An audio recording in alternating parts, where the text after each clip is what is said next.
Hello and welcome back to CFS 2025 Path 4 Eumena. I am Valdez here, starting from today for the rest of the tournament with Bench, of course. How are you doing today, Bench? Feeling absolutely great and good to have you back here on the desk.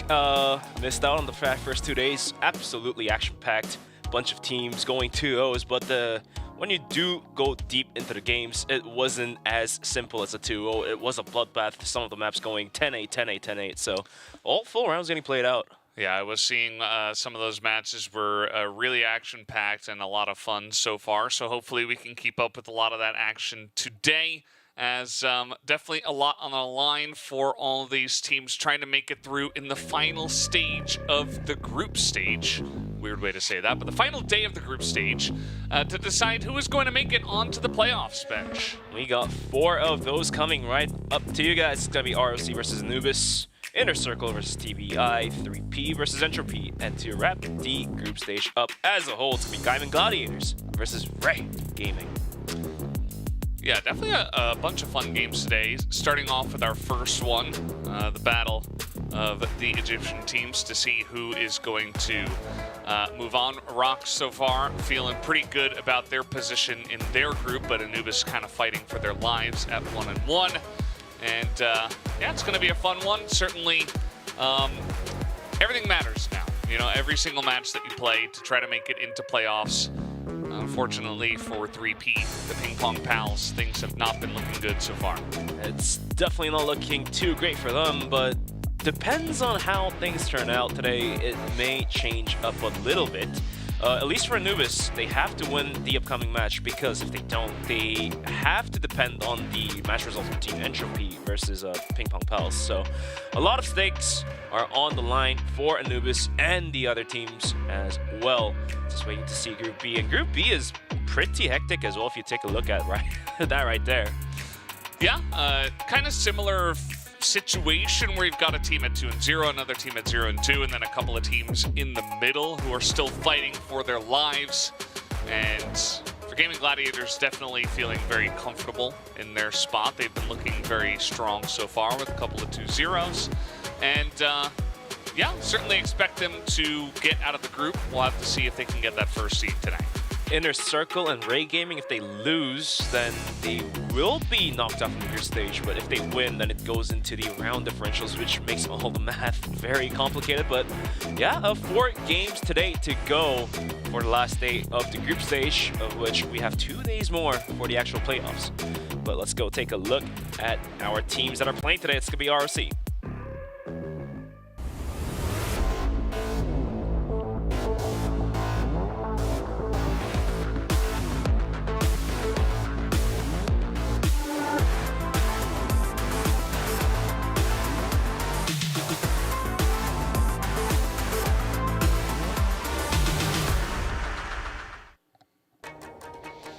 Rock Esports looking ready to go as Horus is taking over 2 spaces. Horus has expanded into the next quadrant.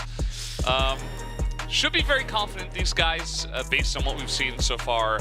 They do look to be the strongest team, or at least one of the top 2, right? So their dominance continues here at Path Eumena. They're definitely asserting their dominance. Their form looks greater than ever too, which is a scary thing if you are in the region of Eumena, because one spot towards the grand finals will be taken by these guys most likely. And Horus, this guy, during the interviews, the live interview and the pre-recorded videos, this guy was speaking big. But the real scary part is, even if he speaks big, he plays big as well to provide for that.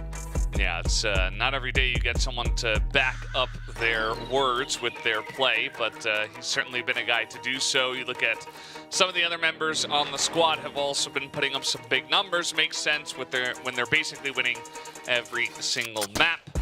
As Snake and Slayer are up there in terms of KD. Looks like Snare also being very consistent, as he always is. Classic definition of steamroll. 1.65 for Snake, 1.62 for Horus. Totson having a pretty slow tournament, but somebody has to, you know, sacrifice for your team, and the rest is hovering above 1.5 KD, so that's absolutely insane. But going against them is going to be Anubis Gaming.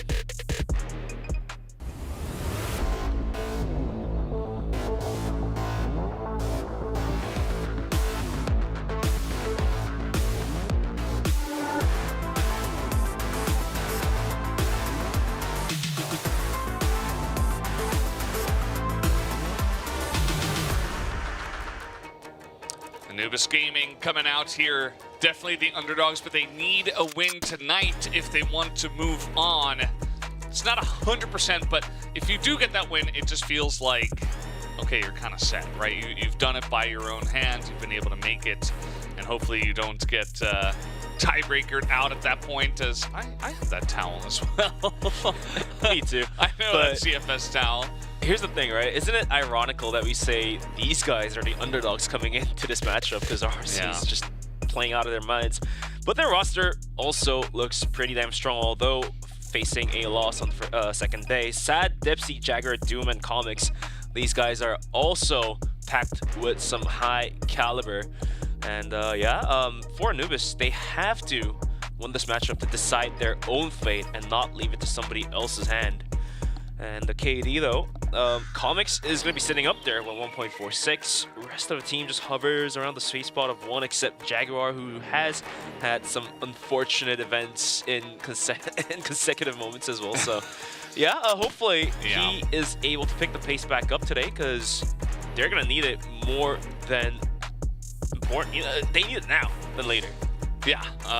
It'll be interesting to see what we get in terms of the map ban pick, which we should be hopping into here in just a moment. First, we're going to take a look at the match history, which there has been one time that Anubis did get a victory.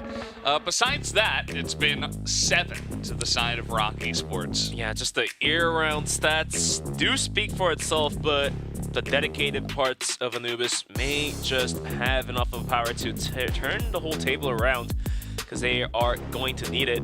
And, after all, for CrossFire, you really have to see the end results. We can, yap about all these stats, who's better, who's not better, who's worse. But sometimes the underdogs do take the win against top dog. Anything and everything could happen. Anything can happen indeed, as Snake on top here for his team up against Comics, who by and far did have the best KD on his team, so he's going to be the standout player here. Yeah, having some huge clutch moments for his team as well. But Snake, this guy, has been dropping the naughtiest kills of all time, at least for the regional finals of this year. Comics, I think he deserves the A sub-tournament. You can see a little sheepish grin as he is put on camera. But let's take a look at the map ban pick. We have Ankara gone, New Mexico gone, as we will be moving on to Eagle Eye, and then Black Widow, and then a ban here on Subbase, and New Compound, which only leaves Port as the decider if we do require it.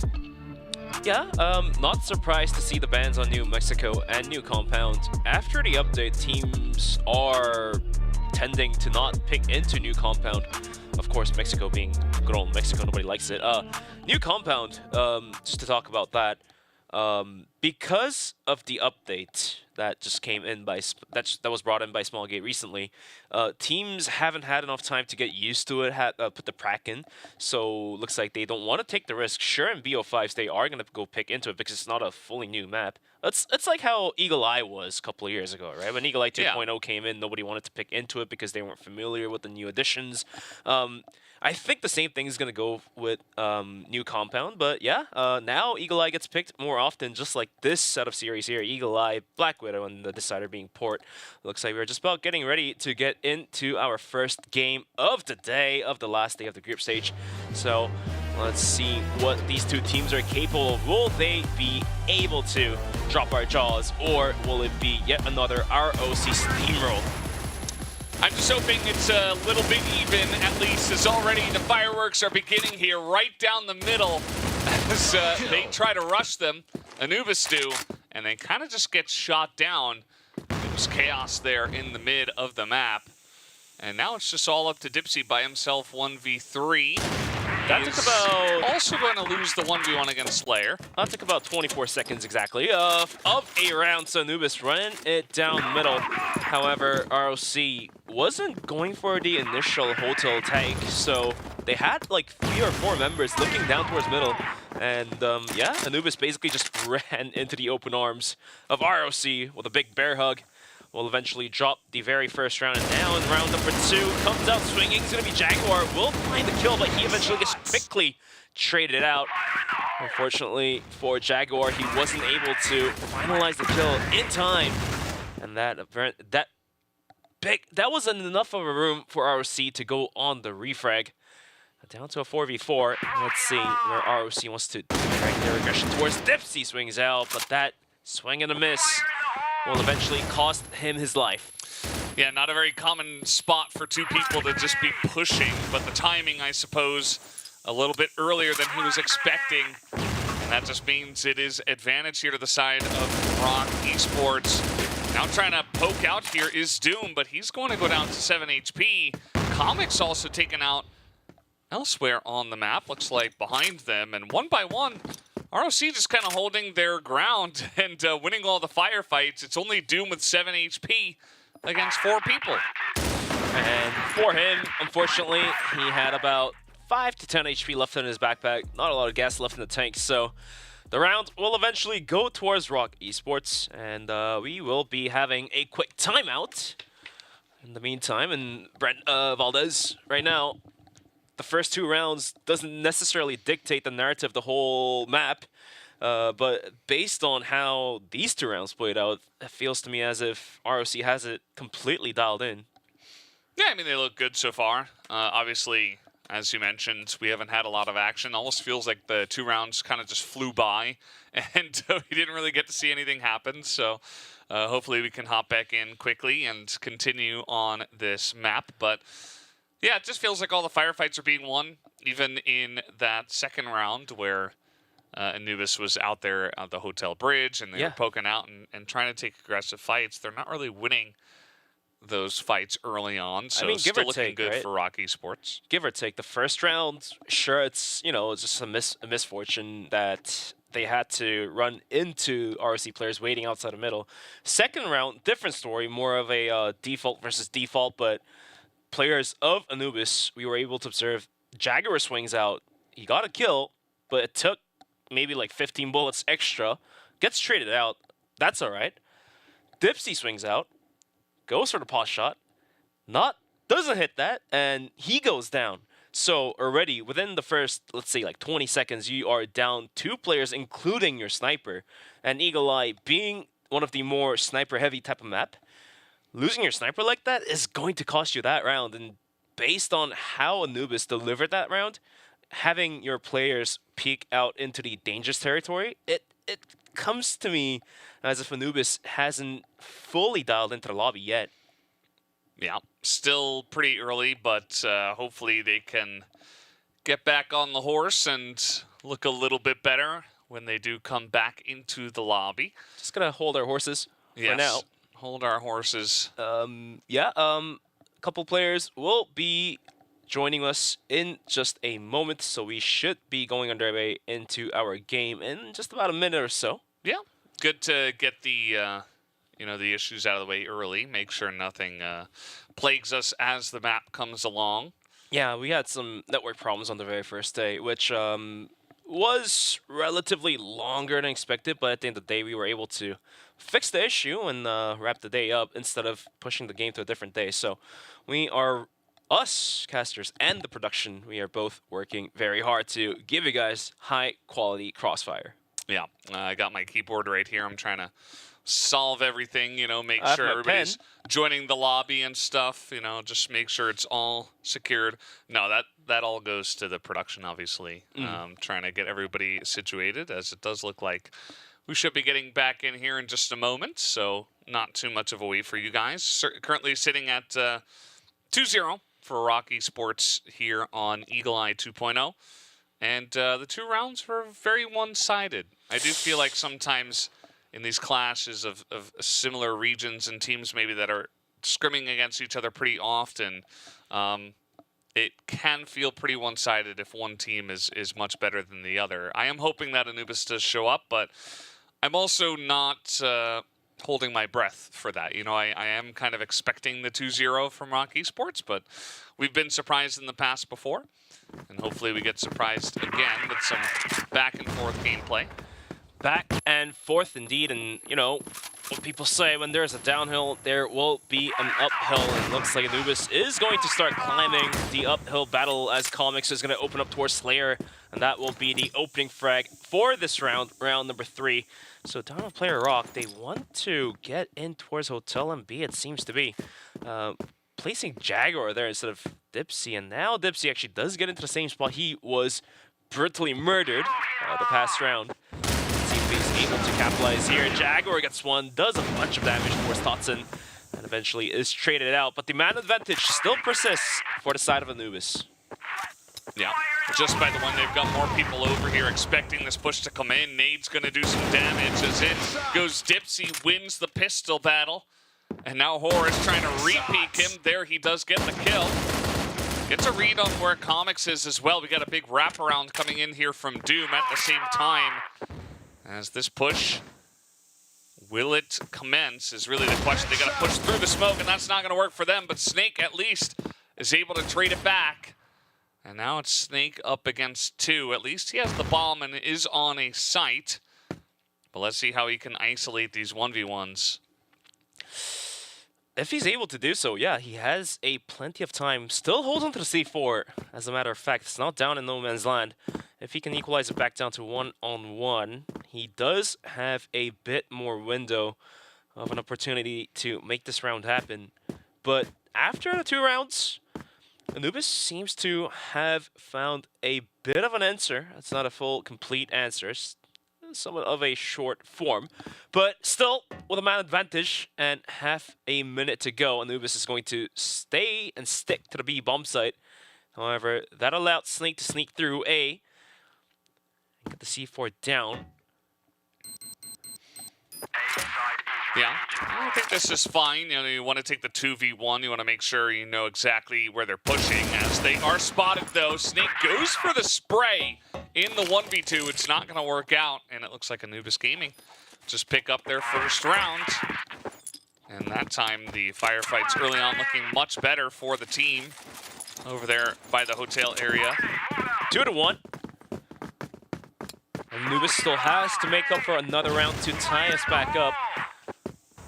ROC, after that round, down towards Hotel, getting halted down by Jaguar, is not going to go deep in there, and instead, they're going to favor A this time. C4 leading the charge is going to be Horus. They are going to give it a go. Sad at risk. Doom is going to be hiding behind the boxes, but he's about to get swollen. Sad goes down. Doom picks out, but he himself is traded out as well. And ROC showing a masterclass of how to take on towards the A bomb site. Will get the C4 planted, and now it's going to be 2v4. Anubis is going to suffer from this retake. Yeah, like the tempo of that push. They got in there so quickly before Anubis could really react. As, yeah, they have this bomb planted. It's 3v2 still. You can see the swarm kind of coming in around behind them as Dipsy is animated there on the camera. Jaguar gonna pick up 2. He's still got 14 seconds. Looking for Totson, and he's gonna get the kill through the box. Jaguar, big play here, picks up 3 kills, and he has enough time to get the defuse. That's another round win on the board here for Anubis Gaming. What a huge come up from the player from Anubis. I thought that round was up and over by ROC. It was a 4v2 to begin with it, with enough room for ROC to take positions as well, but looks like the round will eventually go towards Anubis. Now moving forward to round number 5. Look at Jaguar's position. He is so posted out, and looks like the confidence may have been regained by the side of Anubis. Yeah, it's nice to see him put on this pressure, especially from one of the leaders of this team, as now they're kind of getting caught out. They got flashed there, but re-peeks with the pistol. That's 1 kill to Jaguar, but it's still advantage here to ROC as in they go. Nice shot from Horus here in the hotel. And now it's 4v2. They're pushing in onto the B site. It's totally open, and Snare's going to get the rotating guy who was trying to push in towards the bomb site. And that just means that this should be a done deal here for the side of Rock as they take down another one. Drop the ball a couple of rounds in a row, but another dominant round goes their way. Absolutely. Moving into round number 6. For now, Snare hasn't been having the best of his day yet. but we all know he's capable of hitting some naughty shots. Willing to do so, but the nades are going to do a bunch towards Dipsy, so in a bit of trouble, but still is able to back away. Instead it says Sniper Sat, that's going to go down towards Slayer. Dipsy gets one before getting knocked out, so he is going to be able to relocate himself in a rather safer position. ROC down a player, still trying to gain control of the tall, and the mission is completely the other way around, as Dipsy will find third kill, looking for the fourth. Indeed, he does get it with the rifle. This guy is an absolute machine on the sniper, on the pistol, and on the rifle. That's going to be a 4K, I believe. 5K, not entirely sure. 4K. Yeah, that was kind of insane. Dipsy started off with the sniper, drops it for a rifle, picks up 2 more, wins the fight against Snare as well. Made it look very, very easy. Made it look too easy. Yeah. Rocket looks like they're going back to the hotel area, but Anubis has been pretty good about stopping the pushes from this direction. Wouldn't mind if Rock attempted to go towards A once again. It looks very clean the last time they did, even though they lost that round, I believe.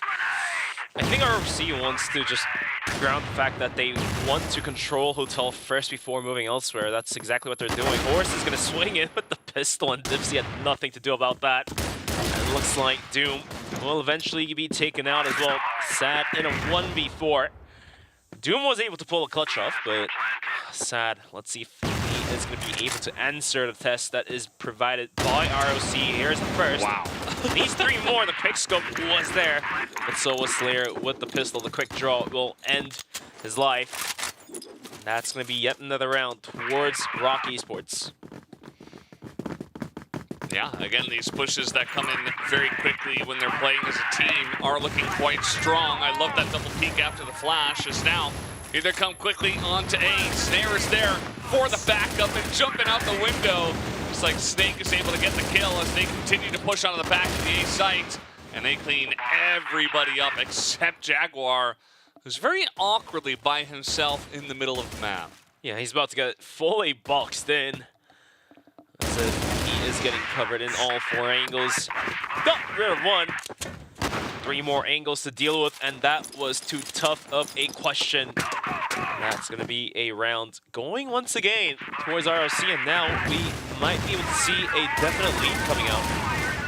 Yeah, 5-3 is good so far. They'd love 6-3 from Blacklist as Slayer picks up 2. And just like that, they're going to shut down this mid push once again.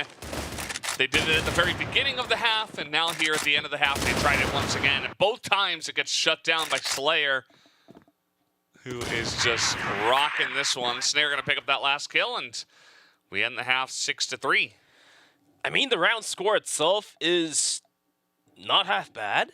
6-3 isn't the worst. 7-2 is mental, but the progression of each and every round, ever since after round number 6, it was a steamroll, and ROC's fully dialed in, but luckily for Anubis, now the side will be switching, so let's see if that does stop the momentum at all, because ROC now will be on the defensive angle on the global risk, and Anubis will be providing the offense on the Blacklist side. Yeah, we could definitely see Anubis try to switch things up here from Blacklist, but so far, it does feel like outside of a couple of clutch rounds from guys like Jaguar and Dipsy, you know, imagine if those 2 rounds, those 2 guys didn't clutch, we could be sitting at 8-1. Obviously, clutching is part of the game, so that is the way it has gone, but easily could have been even more one-sided towards Rock Esports had we not had those big clutches from individuals. Absolutely, because it should have been a team effort, not relying on a single player to do so. Relying on a single player, speaking of which, is going to be Snare, relying on himself to find the kill on towards Sad and Anubis. They're about to be fully boxed in. They have to break through 1 angle to keep the dream alive. Look at the positions of ROC. They are wrapping all the way around mid. They have full control as well. And they're about to play rather passive down towards the B bomb site instead of getting traded out. They want to go for the retake with a man advantage. So Anubis is going to opt out for a reset, but little do they know, Totson and Horse will be waiting deep in middle, and that shot from Doom came from downtown. Not gonna expect Totson around the corner. He picks up 3. Can he make it 4? Not quite. Comic's gonna get it, but Slayer is big on that final kill to just lock it in. A 7th round here for Rock Esports. And it looked like Rock had all the control. They had it locked down to mid. They had it locked down towards Hotel, but a nice try from Anubis to actually make things pretty close. As Doom really gets his head taken off there. Eventually will. Snare pushed up big time with the pistol, finishing off the kill. Comic's just gonna get sniped too. And that makes it 2 kills here to the side of Snare, who just kind of looks like he is fragging out in just a regular public lobby. He is picking up 2 more. This guy can't be stopped today. Dipsy versus the world. Snare is absolutely dialed in. This guy's been hitting the naughtiest shot of all times. Dipsy gets 1, but now he's getting ran over by the rest of ROC with about 6 HP, and a Dream gets the 3rd kill. The Dream is still on, but still has to go through Totson and Snake. Oh, he didn't see the wait. Oh, that passageway was too wide of one. And Snake was able to get the shots in. And here finally comes the tactical pause. Yeah, another timeout utilized because for Anubis Gaming, they're kind of getting rolled right now. You see a lot of smiles on the side of Rock Esports, not so much for Anubis. And again, you basically have to win here in order to book your ticket by your own hand. If you lose, yes, there's still a chance you make it through to the playoffs, but even then, when you make it into playoffs, you got to get top 3, isn't that right, Bench? You don't want to be put into the territory of having to level your prayers, so we will have to wait and see if Anubis can decide their own fate. Yeah. You like that? Yeah, I did. It's definitely pretty close to being eliminated, so they can feel that pressure, you know. Even if they do make it into playoffs, you know, you need to be at a certain level to actually compete there. So I'm sure the guys on the side of Anubis are not pleased with the way things are going just so far. Yeah, definitely a lot of things are on the stake here. $100,000 total prize pool. And on top of that, 3 spots to go to the grand finals at the end of this year. First place of the regional finals, of course, will be directly seated at the playoffs instead of having to go through the group stages, which is, of course, is going to be another set of bloodbath because top teams from different regions will be competing from the group stage as well. Second and third place of the regional finals will be doing exactly that against teams like Wolf Gaming, teams like Evolution Power, teams like Baisha Gaming. Easier said than done, but, you know, if you can just put yourself in the position to just be in the playoffs directly, might as well do so. And looks like the pause has ran out, and we are just about to kick things right back into the lobby. Middle of Eagle Eye, 8-3, and Anubis really needs to start putting out some numbers. Yeah. To me, Dipsy looks the most frustrated with the way things are going. He's definitely hitting his shots. I do think at that last round, they were kind of just running into him, but he was still able to hit the shots. So gotta give him credit where it's due. But let's see what this round now looks like, because it's 8-3, and very quickly too. It's not like these are being drawn out, these rounds. It just kind of feels like Rock Esports are running at them a bit, and so that can be very frustrating as well if it feels like you have no chance. I mean, Jaguar has snuck through the smoke, and this might buy enough room for Anubis to start getting into the bomb site. Slayer will be taken out in the process. And they do have a good amount of foothold into the bomb site, but the problem is there is extra players of ROC coming around the corner, just like that. Horse will find one, gets Dipsy as well. The crosshair placement is on point for this guy. Equalize back down to 3-on-3. Totson tries to find an angle to get some shots in. Comics will be responding. Comics will go down. And all of a sudden, with just about 20 seconds on the bomb timer, ROC is dedicated to pull the map point towards themselves. That's another shot here from Todson. Sad kind of running around here. There's 3 people swarming him, and all they have to do is take him down and get the defuse at the same time. It's another round win to Rock Esports. They're now 9-3 on this map pick of Eagle Eye 2.0. It is not close. Anubis, again, 2 of the rounds they won were just like single individual clutches, and outside of that, there's only 1 solid team round win, I would say. It's just been ROC the whole way. ROC the whole way indeed, and coming into possibly the final round, ROC is about to nail the coffin here as Slayer and Horus will find a piece each.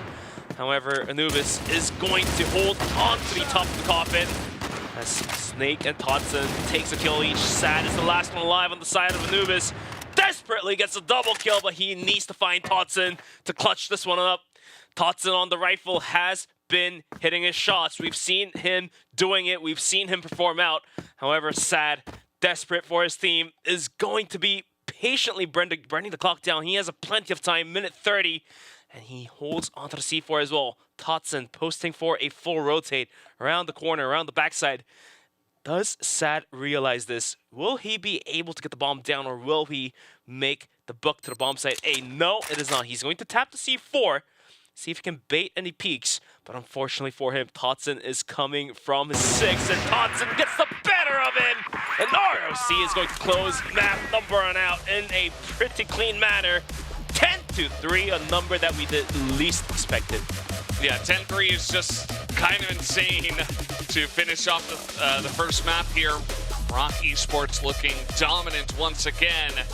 And Anubis Gaming are going to have to go back to the drawing board, as this was not a very close map bench.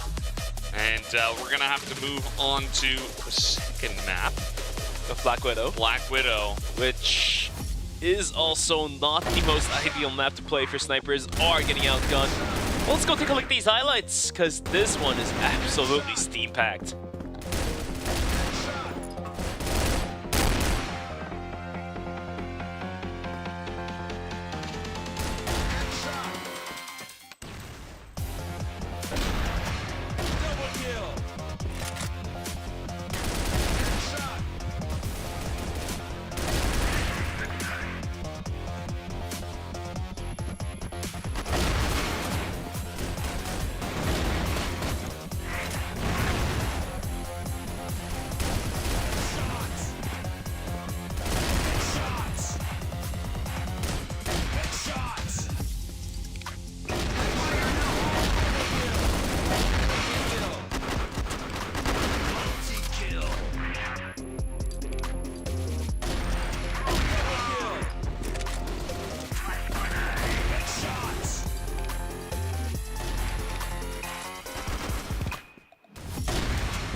All right, here we go. 10-3 to begin this tournament. Todson ending up with a 3 KD and an insane kill per round as well.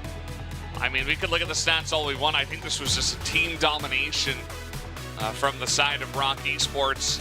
It was not close bench, and I just hope that Black Widow looks a little bit better than this map, because while it was nice if you were a Rock Esports fan, it wasn't the most competitive CrossFire we've seen so far here at the group stage. I mean, for Anubis, there is a bit of an excuse. They're not the most fastest team to get fully warmed up and fully dialed in, but probably now is the worst time to pull that jinx up, because they are about to get put into the position where they can't decide their own fate.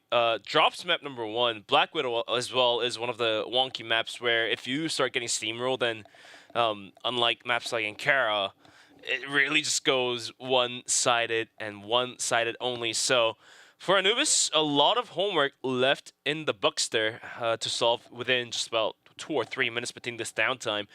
Otherwise, Rock Esports all the way. And for Anubis, even if they do drop the series to Rock, they still have to take Black Widow because when it comes down to round differentials, having a map score really matters.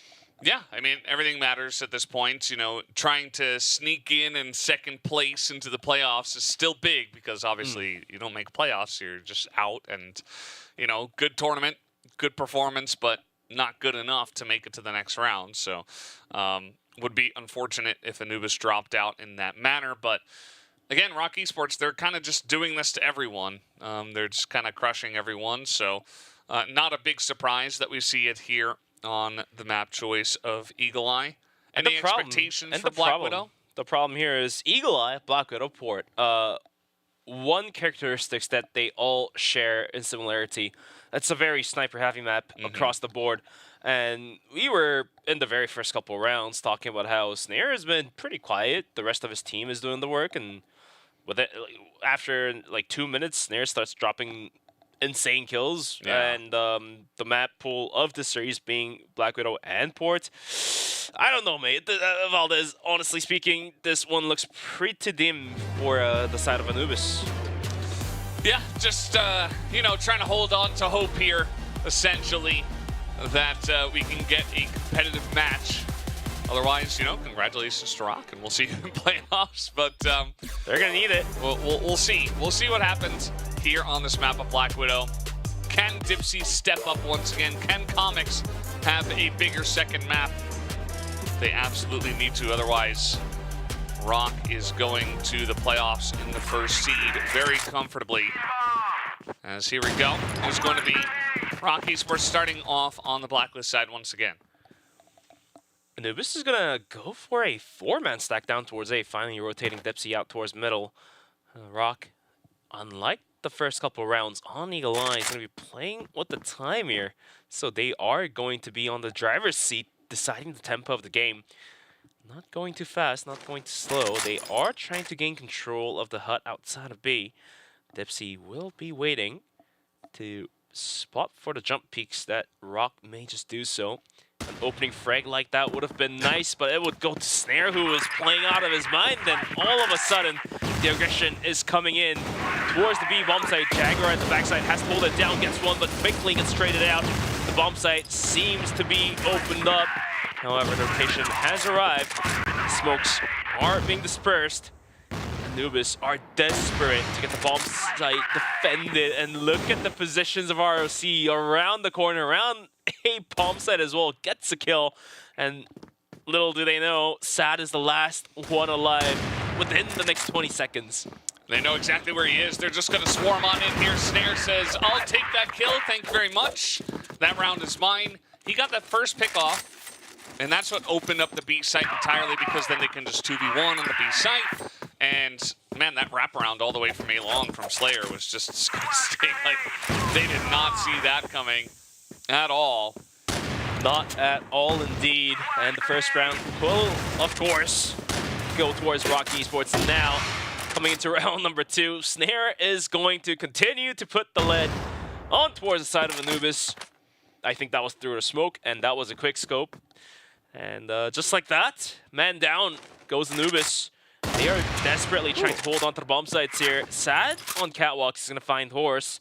However, ROC has gained the ground. They have a foothold in towards A long, and they have a player, which is Totson, holding on towards B bomb site. So let's see if Snare can find the shots here. Sees the tip of Sad, and Sad gets the shot in. And that will be a man down for the side of ROC. Of course, Snare goes back for the repeat there, even though Sad. He didn't have to. Saw him. He didn't have to, but he's like, you know, I see a sliver of his helmet. I think I'll go for this. And it does not work. I don't blame him at all for going for it, especially because it's Snare. Can't really blame him for doing what he does. Not at all, but here comes the main aggression towards B. The rotation has been made. Comics is going to be waiting below the window with a pistol. ROC is going to be line. They're going to line their nades up, and here comes the push in just about 3, 2, and 1. Thompson swings out. That will be a kill towards Comics, and Dipsy Daisy finding a double, leaving Slayer all alone. To the clutch here, gets peeked. Outpicked by Doom, but doesn't take much of a damage, so the clutch possibility still up high. Double double swing comes Doom. Finally, Anubis is going to be able to pick up a round. Yeah, good timing there from Doom. Just make sure that he gets the trade out. Otherwise, that was going to get much more dirty, that round. In the 1v3, we could have seen Slayer pop off in a big way, but instead, able to keep it close. And so 1-1, looking much better for Anubis here in the second map, at least to start. And, you know, so far, guys like Sad, Dipsy have been putting up some of these numbers. Dipsy was looking good on the first map. We'll see if he can continue with this consistency here on Black Widow. We've also, Simon and I exactly have given him a nickname in the CrossFire scene. We're going to be calling him Dipsy Daisy the moment he finds a frag in the round. He goes into dip if he fails to do so. So I see. Yeah, we can go on par with that. Yours truly, Bench. Anyways. Yeah, makes sense. No, round I'm with it. numero 3. And looks like Rock is opting out for another possible B take. As 4 players of Rock is going to be inching in towards the HUD. 2-man hold by Anubis. Last time it worked out. They bought enough time for the rest of his team to rotate in for the defense. But can they do so again? Nades are being lined up. And let's see if Rock wants to fully send it. Yeah, it certainly does look like they will. The question is how, essentially, as nades aren't doing all too much, just clearing out storage at this point in time. There's still 50 seconds, so they could rotate. You see a flash go into storage right now from Sad. And just trying to buy some time as we see the bomb actually rotating over towards A. So it might be a bit of a two-pronged push here, as a lot of guys from Anubis are pushing in towards B, trying to take the push down, but the real push is actually coming in towards A. The Snake even going to get a kill over on the A bomb site. That baits the rotation out from Comics as well, which gets caught off guard in the middle. The C4 has enough and plenty of time to get planted. And Anubis left scratching their head. At least one player can, but the re-rotation is going to come in. Doom. Windows, they have to go through a 3v4. Nades are flying their way. Doom takes a bit of damage. Jaguar takes a bunch to go down. And eventually, Doom versus the world goes down to the hands of Slayer, and that will be Rock with yet another clean execution of a fake being sold towards the B-bomb site and taking down A flawlessly. Yeah, no Dipsy Daisy this time, unfortunately, and it did feel like Rock was just pulling them apart. The fake was beautifully sold with so much noise being made over towards the B-bomb site. Now we got to push through mid, and there's smokes everywhere. I think they might suspect this, as Comic's going to pick up 2 here on the B-bomb site, but it's chaos as they move into the B-bomb site and actually do clear it out.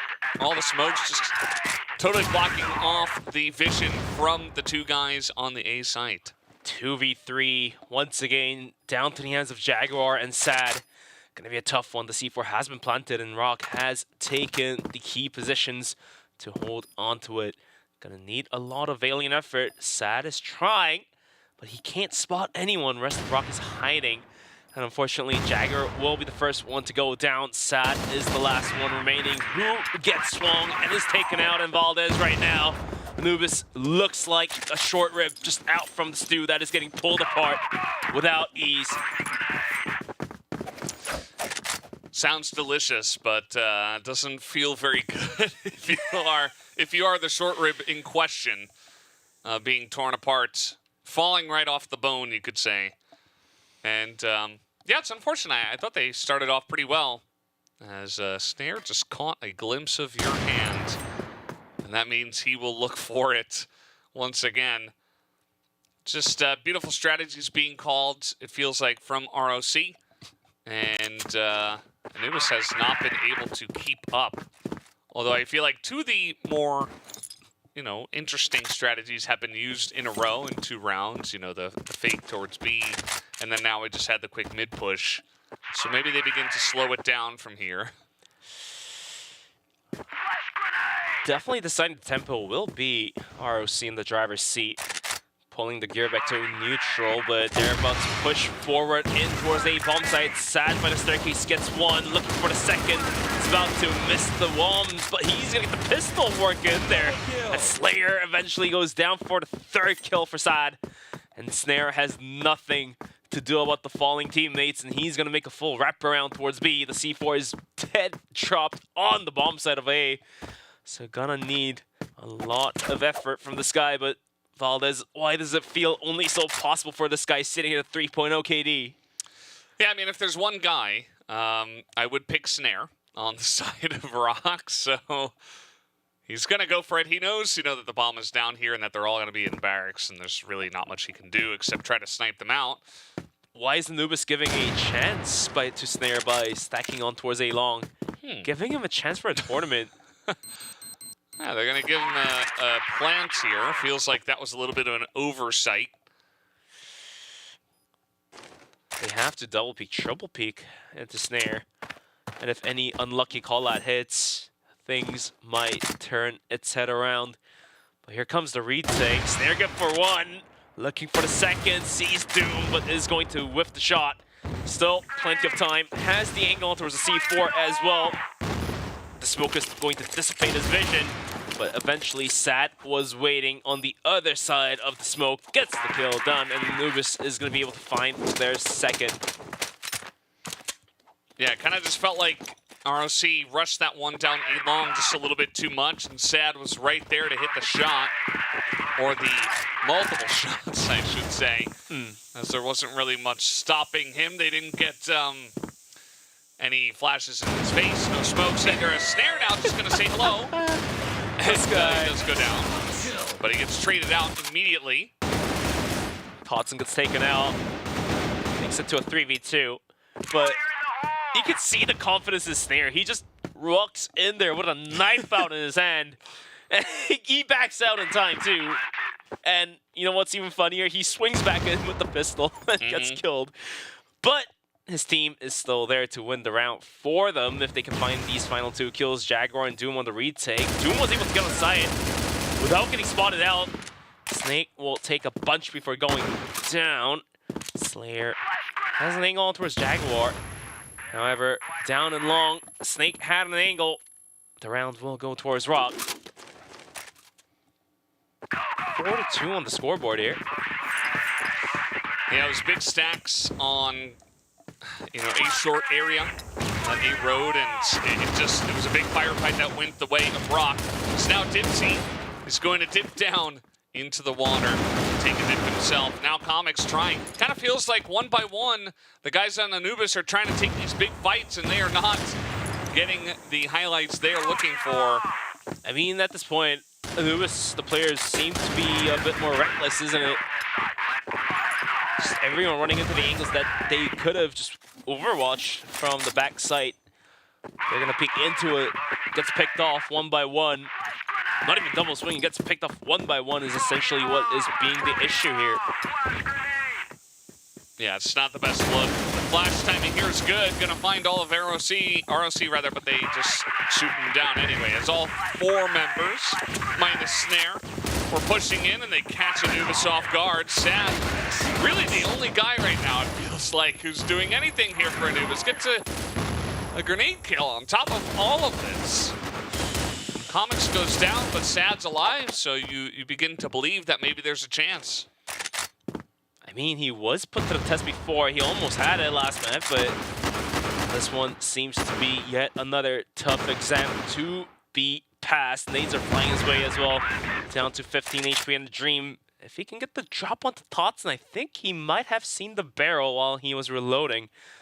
But Totson is not going to peek out. Yeah. And eventually comes the swing, and that will be yet another round going towards Rock. Yeah, 6-2 here on Black Widow. Rock have not let off the gas pedal.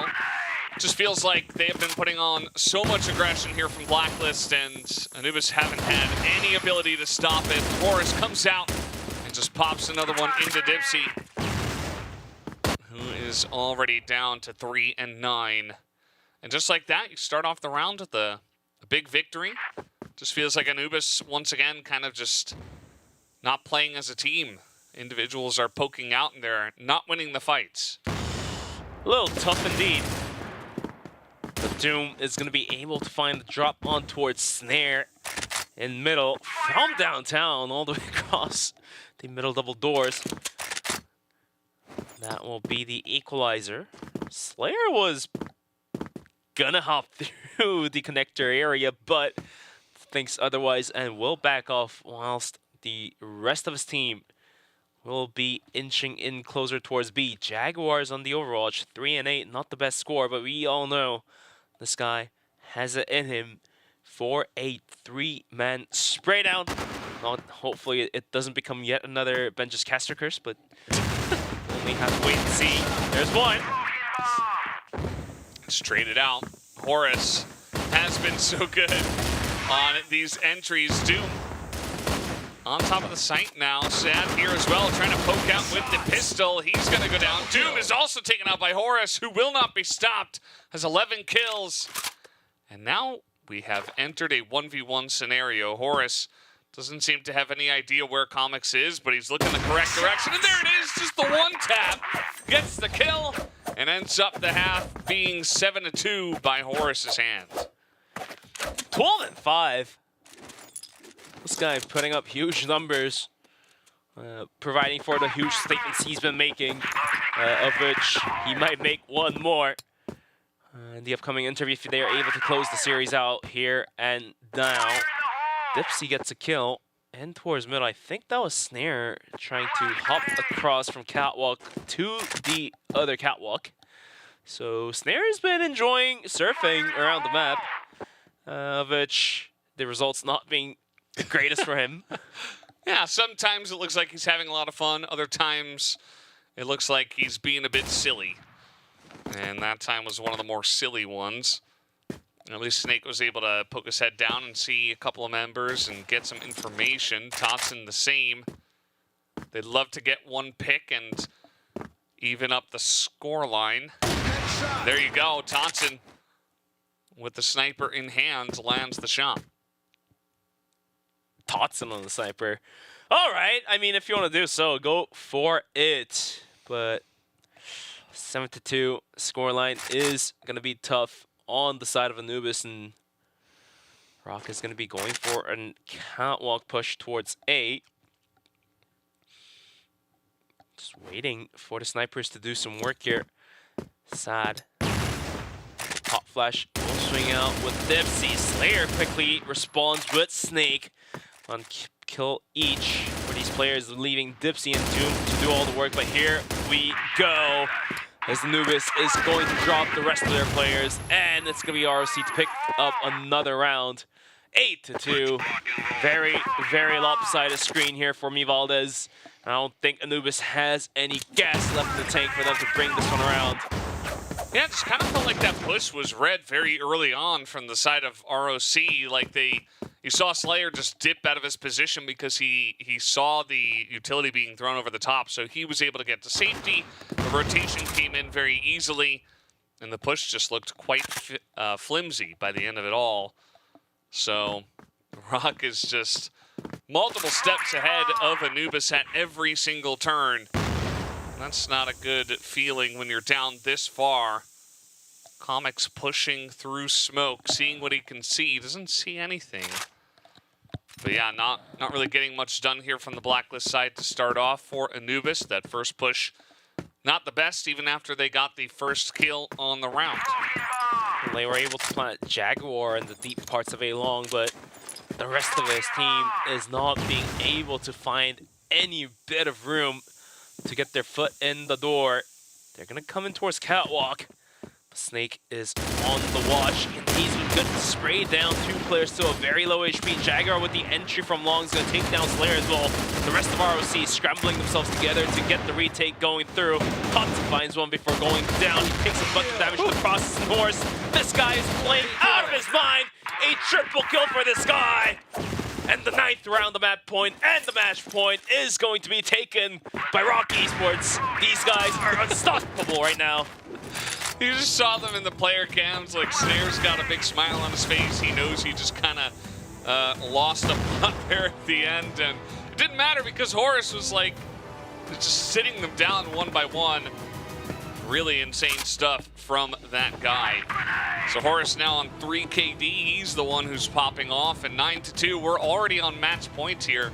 Kind of surprising to get it done this quickly. Anubis have just not been a match. Yeah, it seems very tough. And look at Snake's positions, throwing salt at the wound here, posting deep in middle. And I don't think Anubis is going to check that corner properly. It is brewing in the pot.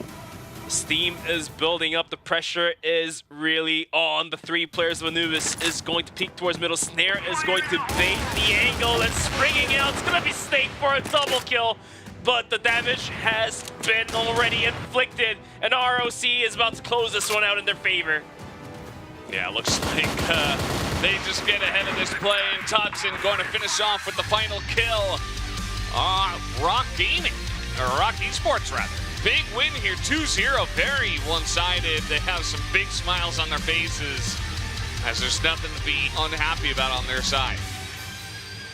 And Anubis, unfortunately for them, they're gonna need a bit more luck than this one, because now their fate is dependent on the results of the game that is coming up next.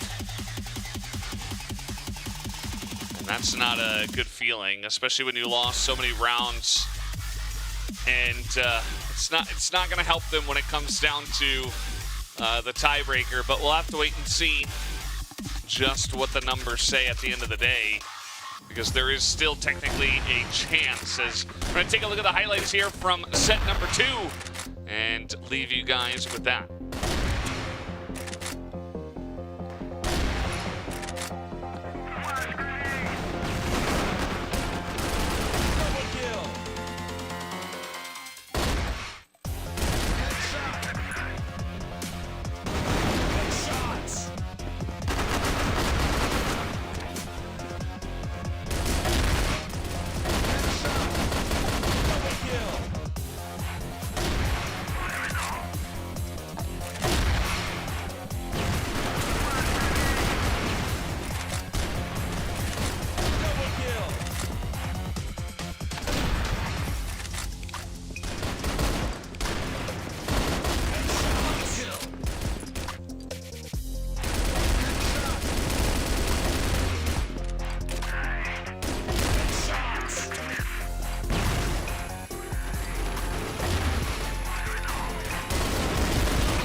And there you go, Black Widow ends up 10-2.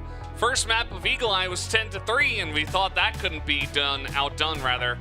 Rock Esports just that good, as they have 2 members over 3 KD. And with this victory, 2-0, they will be getting out of the group in first place. Group in first place indeed. And they will be playing against the 2nd seed of Group B in the playoffs.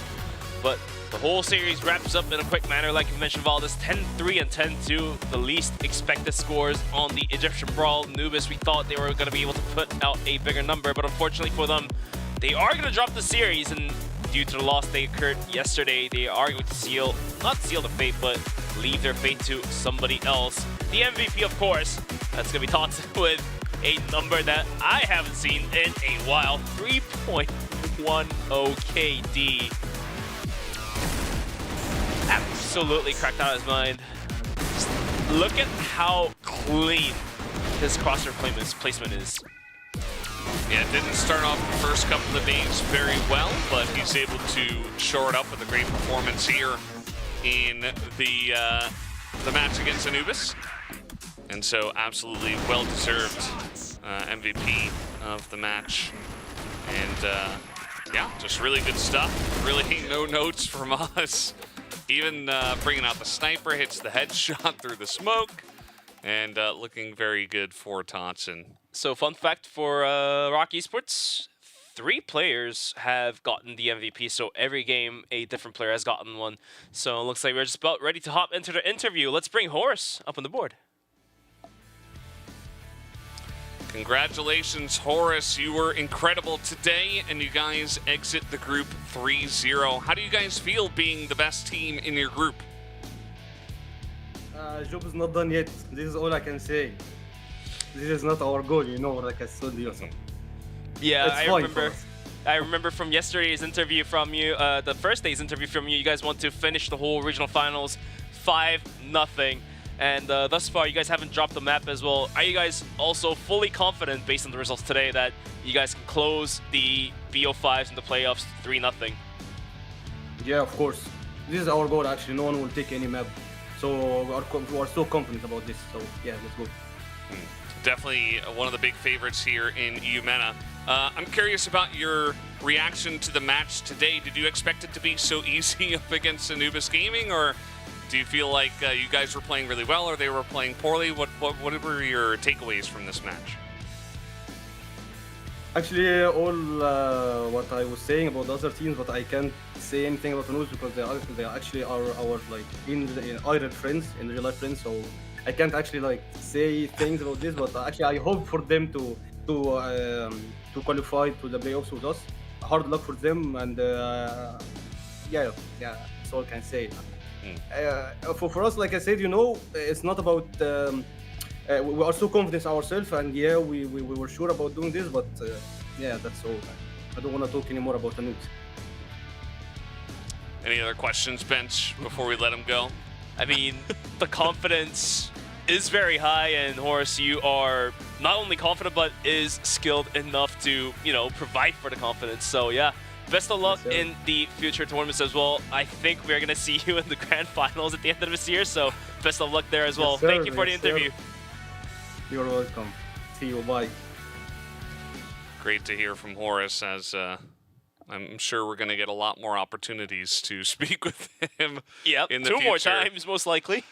He is just that good, and he's surrounded by excellent players as well. So absolutely, that's really what makes the team special.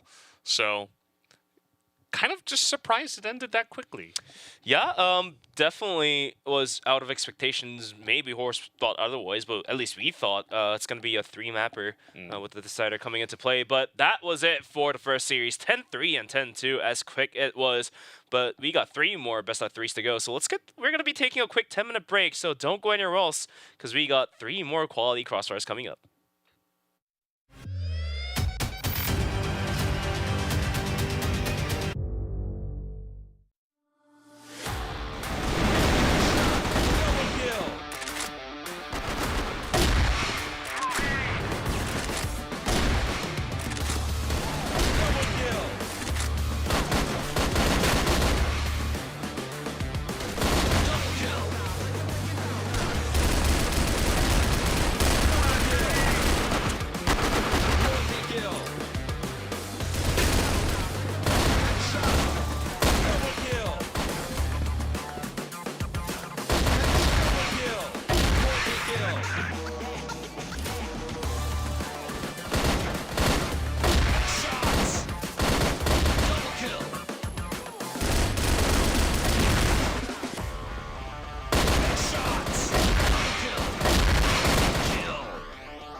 Welcome back, everybody. We're here at the regional finals for Eumena CFS 2025, and our first match ended so quickly that now we are already on to the second match of the night, which, of course, is going to be Inner Circle up against TBI Esports. Inner Circle fighting for a spot. TBI Esports, they're not mathematically out, I do believe. I think there's like some weird world where we could have like some crazy tiebreakers, and maybe if they had a good performance, obviously they'd have to win here.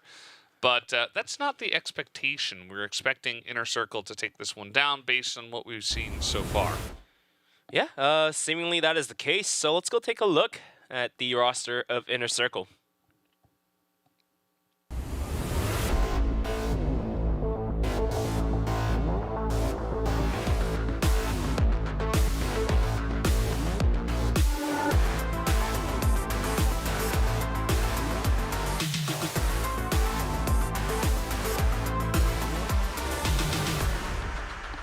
There you have it, Inner Circle having they started off very slow, but they were able to come back right around and have a score of 1-1, and they need this series to seal the deal for themselves and go into the playoffs. Awesome Kiko, back at Lucard, and who else but Jinzer.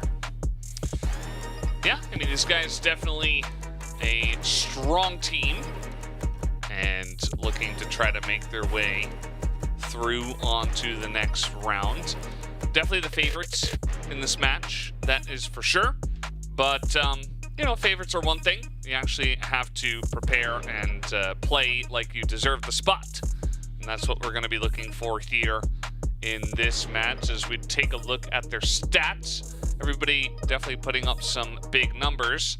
And especially Alucard has the highest KD, pretty common for a sniper, but also Alucard always seems to be the carry. Yeah, he is absolutely the carrying machine on the KD as well, to 1.45. Rest of his team just hovering around the sweet spot of 1. So, yeah, this team definitely has the caliber to seal their own fate. So let's go take a look at their opponents. It's going to be TBI Esports.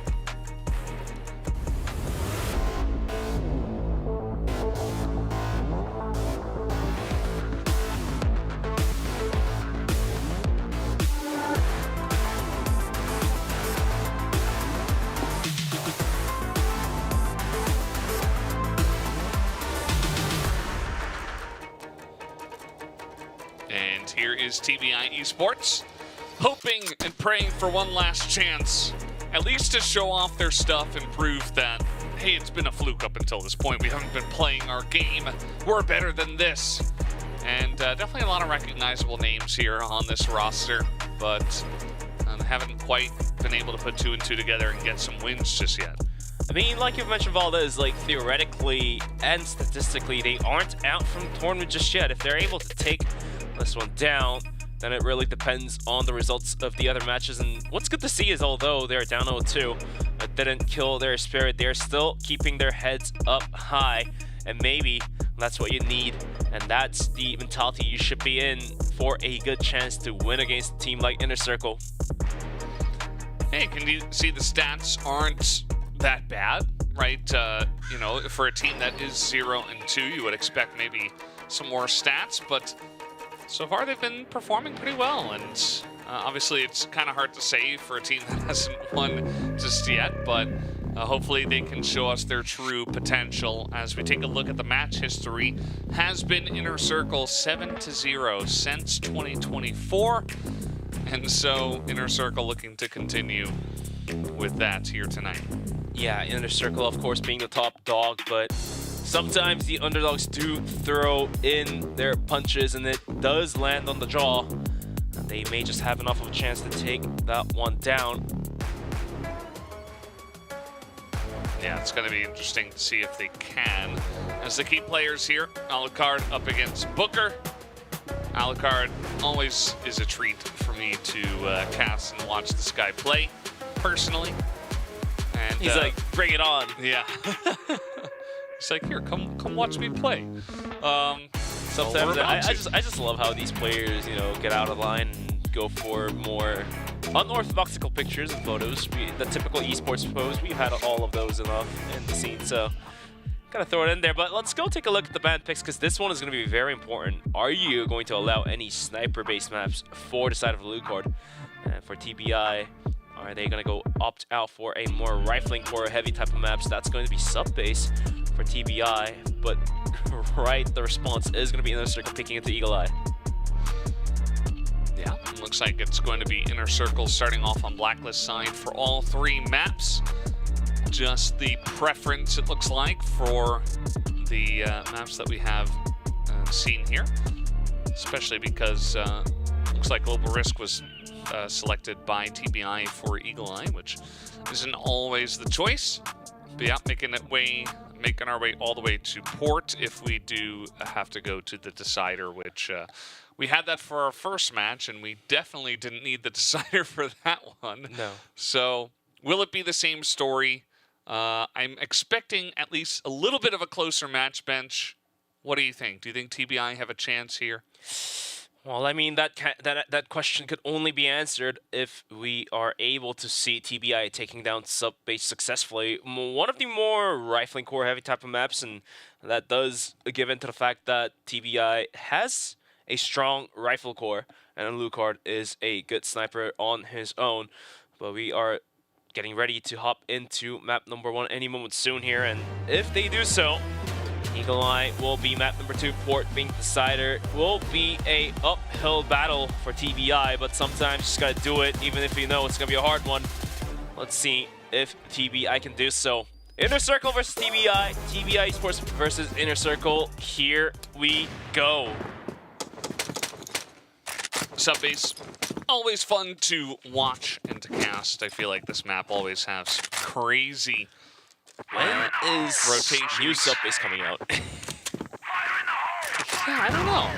We've got new compound. I feel like Subbase is okay. I personally feel like this doesn't Compound need was too many okay too, changes. Yeah, but compounds sometimes got weird, you know, where it felt like rounds were somewhat decided at times. So I like the changes they made there. As we're liking the shots here from Hunt. Booker there as well. They push aggressively into Wood. And it's very one-sided. Ginger also going to go down. So that just leaves Awesome by himself in a 1v5. Not the best start here for Inner Circle. Is he just going to re-push in here in this 1v5?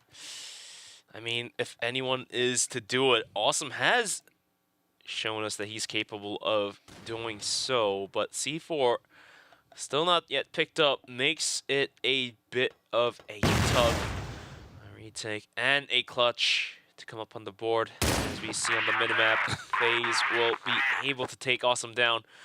That will be the first round going towards TBI, so the band pick is going to start off nicely. It's going to play in nicely as TBI secures their first, but there still is more rounds to go, and let's see if Inner Circle can respond. Yeah, still very early on in this one, but certainly a dominant start as FaZe wants to make his way into the vent. There he goes. Gonna get that boost. And see what he can see right down the middle there. Skiko just a big spray down. It looks like they want to declare that they are the owners of the wood area.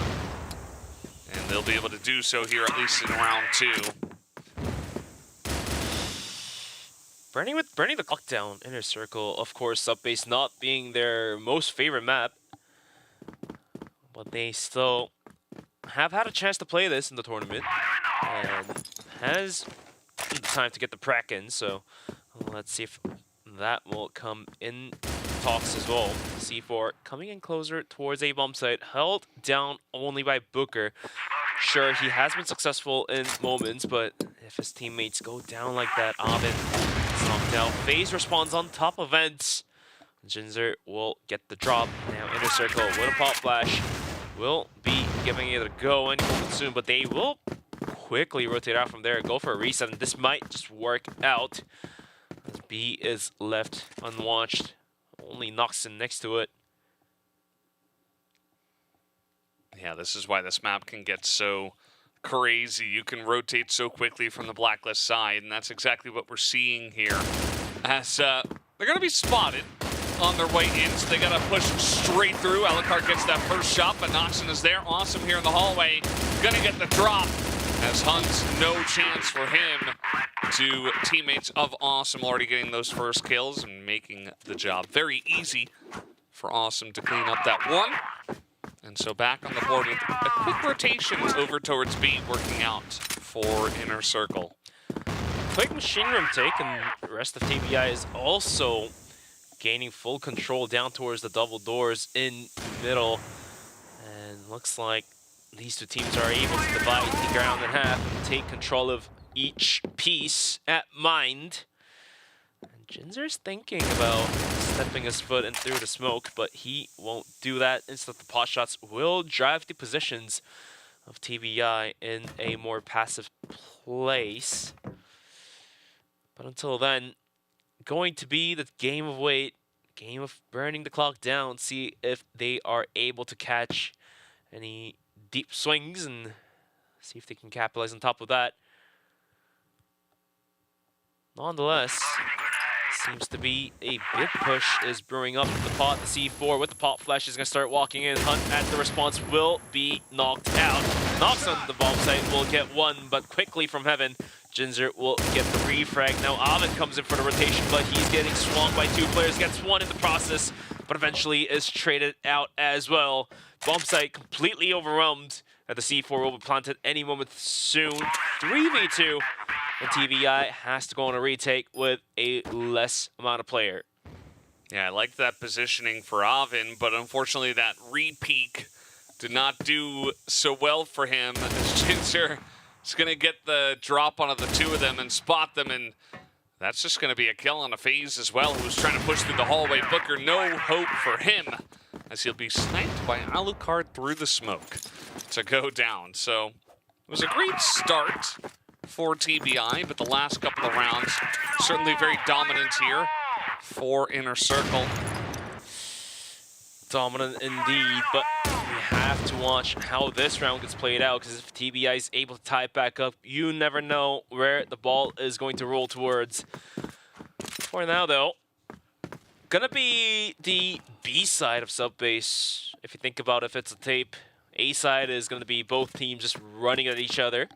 B side is more of playing the game of patience, seeking catching rotations, and it looks like the Subbase that gets played out between these two teams are gonna be the latter of the case.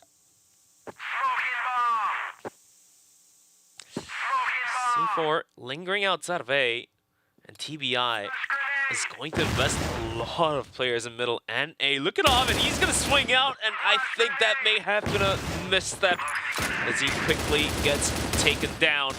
That opens up the gate, a whole lot of gate actually for Inner Circle to make more movements and gate in the foothold. However, the clock is still ticking. Needless to say, about the minute mark, and Inner Circle is about to make their decision to make a push. Yeah, it's a massive first pickoff on Avin, who I understand he's feeling a bit antsy. He's trying to make the play himself, but immediately he just gets punished. Losing the 1v1 now. Hunt's trying to do the same, trying to get some information on where they could be, and, well, he did, but he also died. And so you see FaZe, he's going to be looking at lockers, expecting this push to come through into lockers, which it is. Noxon is here. FaZe gets one. Noxon smartly going to back off the angle, but now FaZe is being swarmed by multiple. And Alucard got the entry kill, which just means it is free onto the B side. That was going into the dangerous territory, but didn't matter for Inner Circle. They are able to get this third round for themselves. It's going to be 3-1. TBI, they really need to pick their pace back up now, or it will be too late. Once again, Inner Circle, they are going to clear out Machine Room. They have seen Ovid slip into middle. They have seen Hunt swing out from middle. So now they were expecting early aggressions down towards Machine. So they did invest 4 players to hold it down, but nobody from TBI was swinging out from that side. So let that be. An awesome from downtown. It seems to be across the smoke. Will take Booker down, peeking out from a staircase. So I don't know what exactly is going on, Valdez, but something feels very impatient about the side of TBI. Yeah, this is sometimes what happens where you begin to feel the game slip away and you want to be the guy to be the difference maker, and unfortunately you are, but kind of the opposite direction. Yep, you are making the difference. So, you see the same from FaZe, who's essentially trying to hold down Woods by himself. Hunt is now moving over as Alucard going to spot some legs. Oh, he was blinking. Yeah. As you can see on the POV on the bottom left of your screen. He blinked in the exact moment Hunt peeked into him, so gonna whiff that one, but let's see if Hunt is able to survive the second. Coming for a reset, will be in their circle, rotating out from B and back in towards middle. They know they have the man advantage, and they know they can isolate one bomb site for a 5v2. FaZe tried and tried time after time, but eventually he's knocked out, and Awesome just continues to put the hurt onto the side of TBI, looking for the third. Waiting deep in middle. As long as he can take Oven down. Does a bit of damage. Looking for a third kill of his own. He is bloodthirsty right now. And Oven has nothing to do about all the flashes blinding him. Left and right. We'll make a full rotation out towards middle.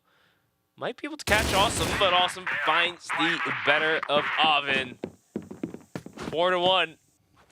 And Inner Circle is definitely asserting a deep lead here. Yeah, I mean, really, it was just that first round where they got slaughtered over by Woods, and after that, it's been all in the Inner Circle getting their revenge 4 rounds in a row and looking like the much stronger team. Awesome just looking very crisp today. His entry frags have been nice, and even in moments where he doesn't expect the player to be there, like Alvin on the rotation, he was easily able to gun him down. So seems like Awesome's got the hot hands. Alucard is consistent as always.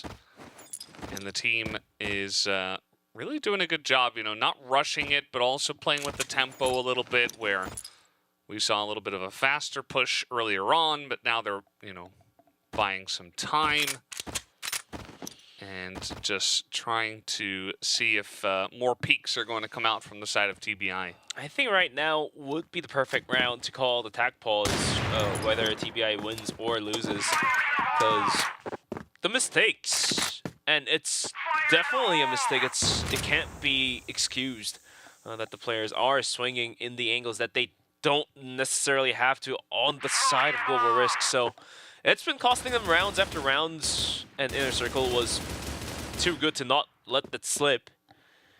Picks a 4-1. Minute left on the clock, and here comes the swing, and Kiko just finds the better of Noxon now coming onto Heaven.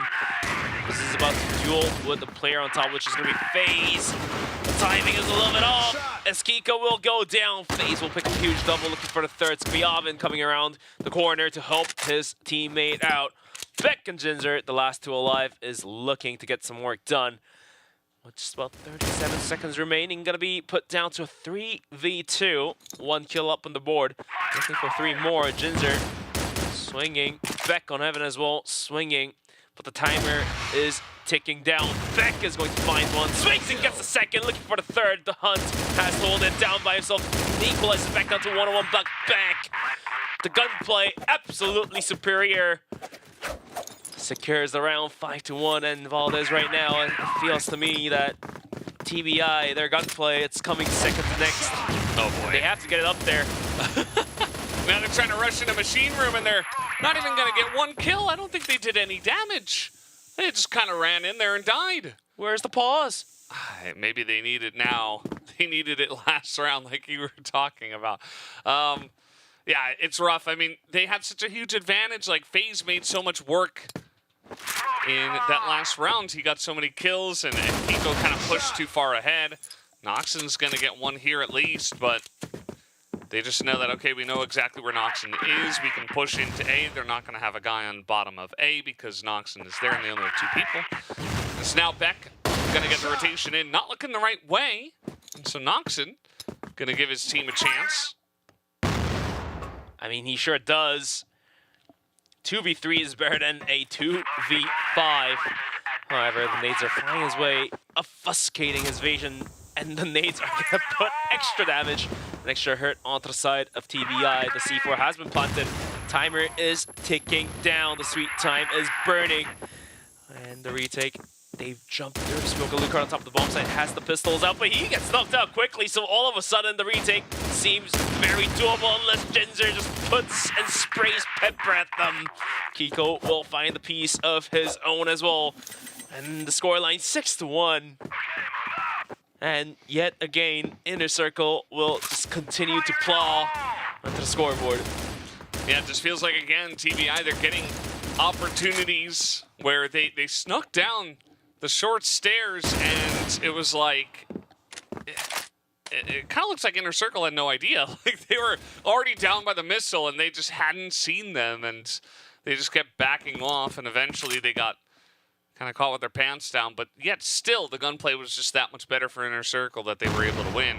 Of course, they had the man advantage as well, but the rounds, it's not necessarily ROC-esque, but Inner Circle is giving a game of their own as well, and it's working out just perfectly for them.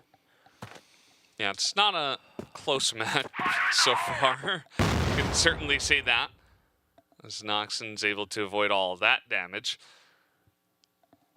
But yeah, I do feel like they should be able to show a bit more here from the GR side of subbase. Kiko. What?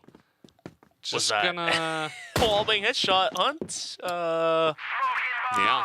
Through the ground, it seems to be. Anyways, Booker is gonna go deep in towards the middle. Sees back, but can he find the kill before going down? And the answer apparently was no, Valdez. Yeah, it kind of looks like TBI are falling apart at the seams. So, one by one, threads are flying everywhere. And now they're just pushing in. Noxon's like, oh, I didn't know there were 5 people charging at me. But he found out very quickly, as that was a pretty free push right through that area of the map. So now Oven is making his way through. He sees smoke and doesn't see much of anything else. Yeah, I mean, if you're put to the test here in a 1v4 with the C4 being planted on B, not even A, he's now getting fully blinded, but he does get one before going down. A consolidatory kill coming through, but a round will be taken by Inner Circle yet again. 7-1 on the scoreline, and all of a sudden, it looks all Inner Circle's way. Coming into Machine Room is going to be Hunt and Booker. They want to gain control. They do indeed get the C4 down as well, so this round might be the round where they do take a number into their own hands. Hunt's going to go aggressive, gets one before going down, but Awesome is there to trade them out. Down 3v4. As Kiko down very low, will have to lick his wounds and find a better position to hold it down. And it feels like at this point, TBI are just trying to swarm them, and I don't mind this. Trying to use that momentum that they have in this round. Jinzer and Kiko so low. It's a couple of pistol shots from FaZe, the sniper, to get the job done. And finally, we get TBI back on the board. It's still 7-2. It's still a very one-sided map, but at least they're able to claw back one. I mean, sure, that round did bring TBI back on the board, but it seems the ship is still sinking. And they have to pump the water out now, or else it might be a little too late. All right, just kind of going in blinds through the lockers, just forcing there, but a lot of low health bars here. Booker pushing a little bit too far. They don't see where Alucard is at all. He's just able to get 2 kills for free. And that's going to be Beck cleaning it up eventually. Very fast push through the lockers. And Captain speaking, abandon ship, because this one is going down 8-2, and the Inner Circle is asserting dominance against TBI right now, and they are going to run through Machine Room and is about to make the swing. Kiko is going to be on the hold. Who is getting double swung, and he has nothing to do about that. Beck comes around the corner. Gets 1 kill. But that's about it. 4v4. Hunt and Oven's down very low. 2 kills each. 2v4. Awesome and Jinzer on the retake. Jinzer good for 1, looking for the second phase. Quick to snipe him down. But awesome. Can he pull the 1v3 off? Yeah, it was good patience at first from Jinzer, but eventually came head-to-head with a sniper, so not much he could do there. And Awesome has been crazy so far.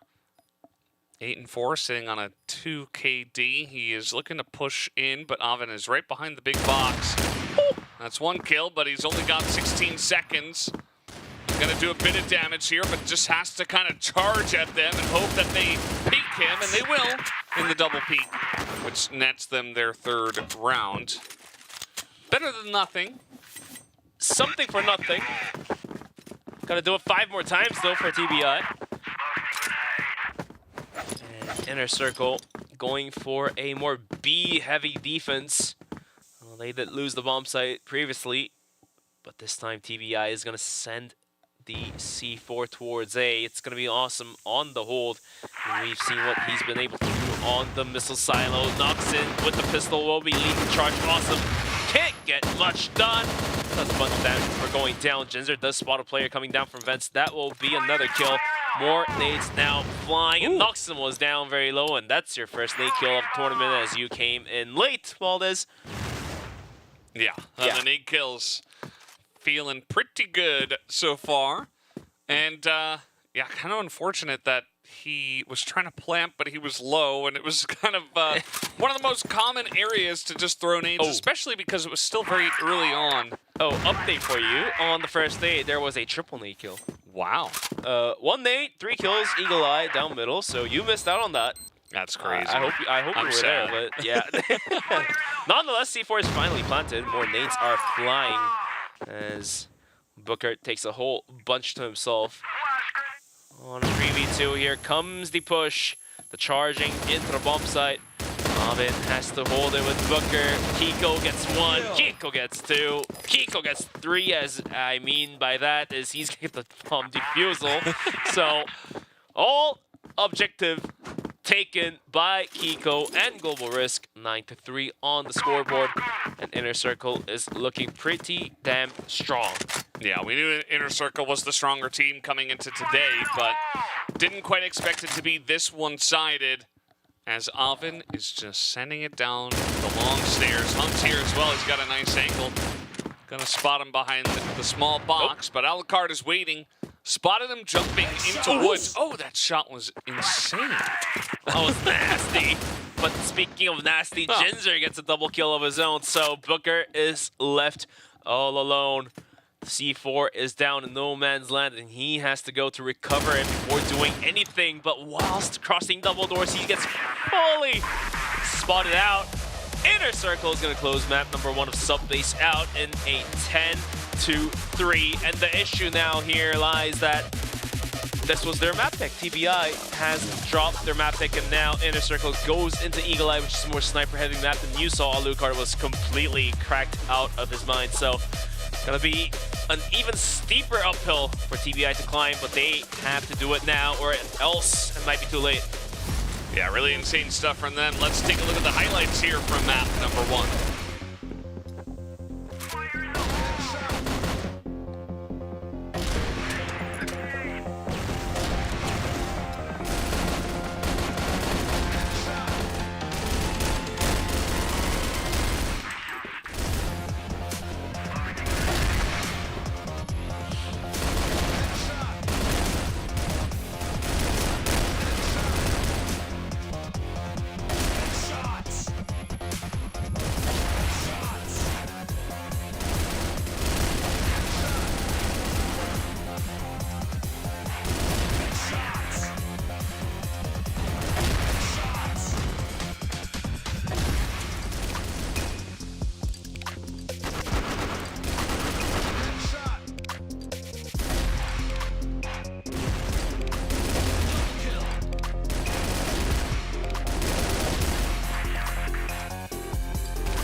there you have it, 10-3, easy win for the side of Inner Circle.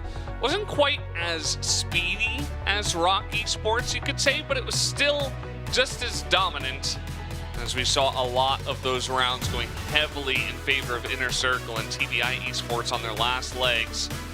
Not much to show for it so far. Playing a very dangerous game here, TBI. There's not much of gas left in the tank. I mean, they have to pull it up now and just push the pedal all the way down, because Eagle Eye, map number 2, of course, you and I both talked about this. Better map for Inner Circle, and if TBI can't take it, then they are out from the group stage most likely. Yeah, absolutely. Well, guys, Inner Circle looking for the victory here, as we are just about ready to hop onto our second map, which of course is going to be Eagle Eye 2.0.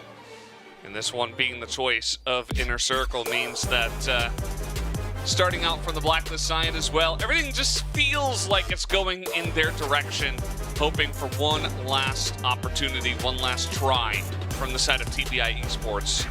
But it might just be all over here tonight for them. Will it be their last breath, or will it be a Rise of Phoenix for TBI? Well, only we can wait and see, as we are now in the first round for Eagle Eye. Series 2 of the day, last day of the group stage, as we proceed into the playoffs right after 2-3 more games. So let's see how TBI can respond to the wall pushing behind right in their backs. Gotta pull some Indiana Jones here, because otherwise they will be gone. I like how Hunt is trying to take the battle directly to Alucard.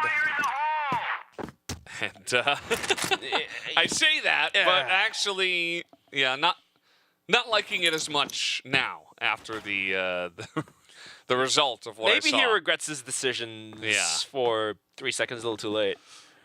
Nonetheless, Alucard's going to find the opening frag here, and Inner Circle will be looking to get in towards A. It seems to be a Booker. Quick swing and a hit on towards Alucard, so he makes the revenge, the vengeance, the vendetta on for his teammate. Beck, though, has a sniper of his own, gets a leg of Booker, so that does find a bit of value.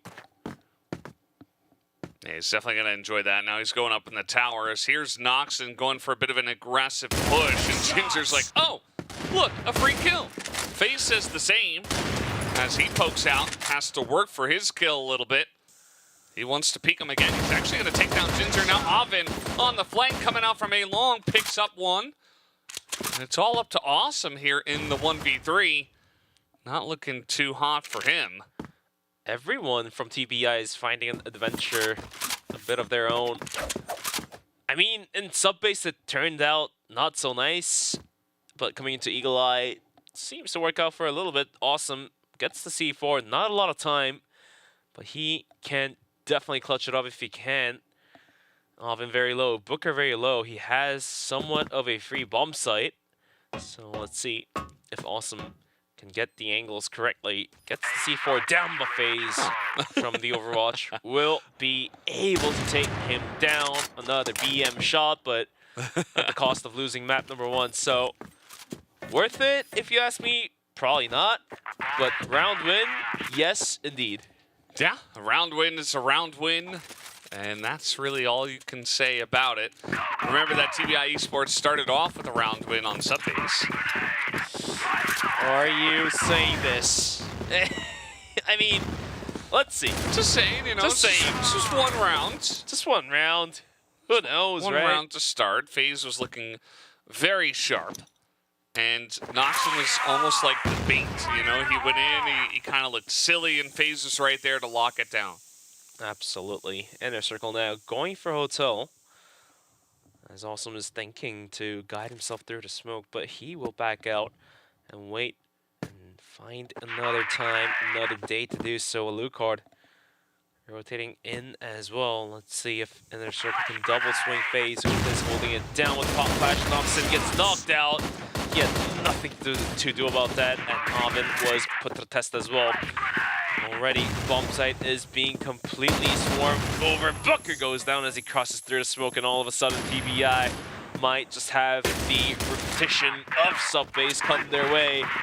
Because Valdez, you might just have jinxed it for TBI. Yeah, it just felt like, you know, another one of those fluky rounds where you just saw that TBI got the win, but eventually it just came down to like a couple of guys that were very low, and they got a couple of drops that were unexpected for the side of Inner Circle, of course. So once they kind of hunkered down, make sure they were catching all their corners. Once they were the ones making the plays, being a bit more proactive, it was pretty obvious that they were the better team here in the second round. So yeah, just got to get back in the lobby here. It's 1-1 on Eagle Eye. Kiko was running in there like a madman. Yeah, you guys didn't get to see it, but we could have. Anyways, 1-1 tied. TBI picks up the first round. Inner Circle quickly responds, and by the looks of it, are we going to be able to see the massacre on sub-base happen again? It was a, to be exact, 7 rounds in a row for Inner Circle to take. So if that happens, I don't think TBI has much gas left in the tank. Yeah, I mean, that's the question. Are we going to see the repeat, or is it just going to be an actual close map of CrossFire, which we haven't gotten yet today? It has just been massacres to one side every single time. Rock Esports did it on Eagle Eye and Black Widow, and already we saw that sub-base went very heavily in favor of Inner Circle. So we'll see if they can continue with it, as here's Oven trying to make a difference. He is trying indeed. His teammate's going to be the first one to take the kill, and looks like Oven is going to find some value from his early push. Beck goes down. Austin gets a kill onto FaZe. Down 2 players. Inner Circle, they are trying to scrap their positions and find the C4, which is still dropped outside of mid and closer towards the blacklist spawn. Kiko knows where Oven is at, and there is the equalizer. And all of a sudden, Inner Circle seems to have gotten back on track with the round and the game and the map. Yeah, just back on track, even up at 3-3. And let's see. I mean, FaZe is down. He's been the big guy for me on the side of TBI that I've liked to watch so far. Hunt is once again trying to take the 1v1 versus Alucard. And Kiko is pushing pretty far up. I'm just waiting for Hunt to get flashed, because as you can tell, his whole screen is going to be very, very bright. Well, I mean, he got one before going down from a misstep, so it does help Noxon out for a little bit, or should we say it doesn't. Nonetheless, Noxon is put to the test here in a 1v2. The C4 is not being planted just yet, buys a bit more room for him to make a rotation. You can see sometimes it can be difficult to plant if you've got a guy, a sniper specifically, looking right at this spot. As there it is, Kiko knows that, tries to go for the plant, gets sniped instead. And now Alucard's like, you know what, I'm just going to go kill you. Yeah, surprising that he's not going to go for the C4 and go for the kill. And eventually, that was the right decision. And still early enough to say that we are not on board with the last map, but it's hinting to us the scent of last map might be here. Early aggression coming through, down towards A. They're going to start running in with the flashes. Beck is going to be on the charge, will be knocked out. Kiko and Osman will find a piece each before going down, leaving Jinzer and Kiko to the clutcher. And Hunt with the shot through the smoke is going to put the stop on the horde, as Noxon will finalize the kill and the round. So won't be having that sub-base massacre happen again. TBI absolutely dedicated in doing so. We'll find the second. We are tied back on 2-on-2. Yeah, just pretty surprising to see Hunt pop off in that manner. And basically just not miss anything. Some crazy shots that he was able to see, that he was able to land, rather. So, yeah, looks like we have another small That's issue. what I'm saying, like, except FaZe, everyone else is playing in the darkness. Yeah. And one flashbang is enough to let us notice and let you guys also notice the whole room getting bright. So, we all had those moments, right? Where one flash really just fully blinds you, says the the blinding lights are coming your way. Yeah. So, hopefully it doesn't happen to Hunt. Guys already on glasses. I mean, we are supposed to be on glasses too, but we are on contacts instead. So, save your vision, guys, for future. Lens Brothers. Lens Brothers. Indeed. Yeah. Quick update, 2-on-2 time. Yeah. So this next round might be critical for TBI to pick up because they finally broke the momentum for a little bit. But if they do lose the next round, Inner Circle is not a team that does not leave those chances slip away. So have to wait and see what turns out to be. Yeah, definitely surprised by the feistiness of TBI here on the second map. Wasn't what I expected after the sub base, but yeah, it's nice to see a bit of back and forth crossfire, a bit of 2v2 so far. And if we do make it into port, though, I am curious to see how the sniper battle will go, because I'm still pretty heavily favoring Alucard, even though phases looked very good. Noxon even picking up the sniper one time, trying to do his best. Hunt has shown some pretty good stuff so far, so maybe it'll be closer than I expect, but in my brain, on paper, I would expect Alucard to be the favorite there. Yeah, seemingly so, but for now, I'm just doing some math in my head. So if TBI closes out Eagle Eye 10-8 or something, then even if they do finish the series in a series when I think they're still out from the tournament, they have to make the round differentials, because already map number 1 is 10-3, so that's already -7 if you think about it. All in all, yeah, it seems to be a very tough climb, even tougher than before coming into the series because of the 10-3. It really puts the hurt in you, so when you put your fate to somebody else, this is what happens. Yeah, I'm sure TBI did not want to be in this position, but certainly not one of the top-ranked teams that we have here at this tournament, so perhaps just happy to be here and get some good practice against some good teams in a high-pressure situation. As still waiting for the lobby to load up, guys. We'll let you guys know when we're ready to go. In a moment. Shouldn't take too long. But the technical issues that we've been having today has been cleared out pretty fast. So looks like one of the players will have to reboot their PC. So nowadays everyone plays on the SSD, and a reboot takes about a minute. Yeah, including loading up the game. So won't be holding you guys much longer. We will jump right back in the game any moment soon. Yeah, the guys on the side of Inner Circle looked very calm. Looks like they're having fun, all of them in the house. Lots of smiles. Alucard was kind of shaking his head after he got the snipe on It was almost Noxon. as if they're doing their daily chores, right? Yeah. Let's take a look at some of the replays. This is actually where Hunt went off. Double kill. And did a crazy play. This shot, especially into Kiko, was kind of insane. So pretty good stuff from him. And yeah, I think that Hunt combined with FaZe maybe is good enough to take down Alucard, but it's not like we don't have good sub snipers there on the side of Inner Circle. Yeah, either. I mean, the meta these days are to bring 2 snipers on the team. Of course, one being the main sniper, like Snare, or, like FaZe, but they also do have someone else on the flex position to wield the sniper and put out some good result. But TBI doesn't seem to have anyone to pull that weight.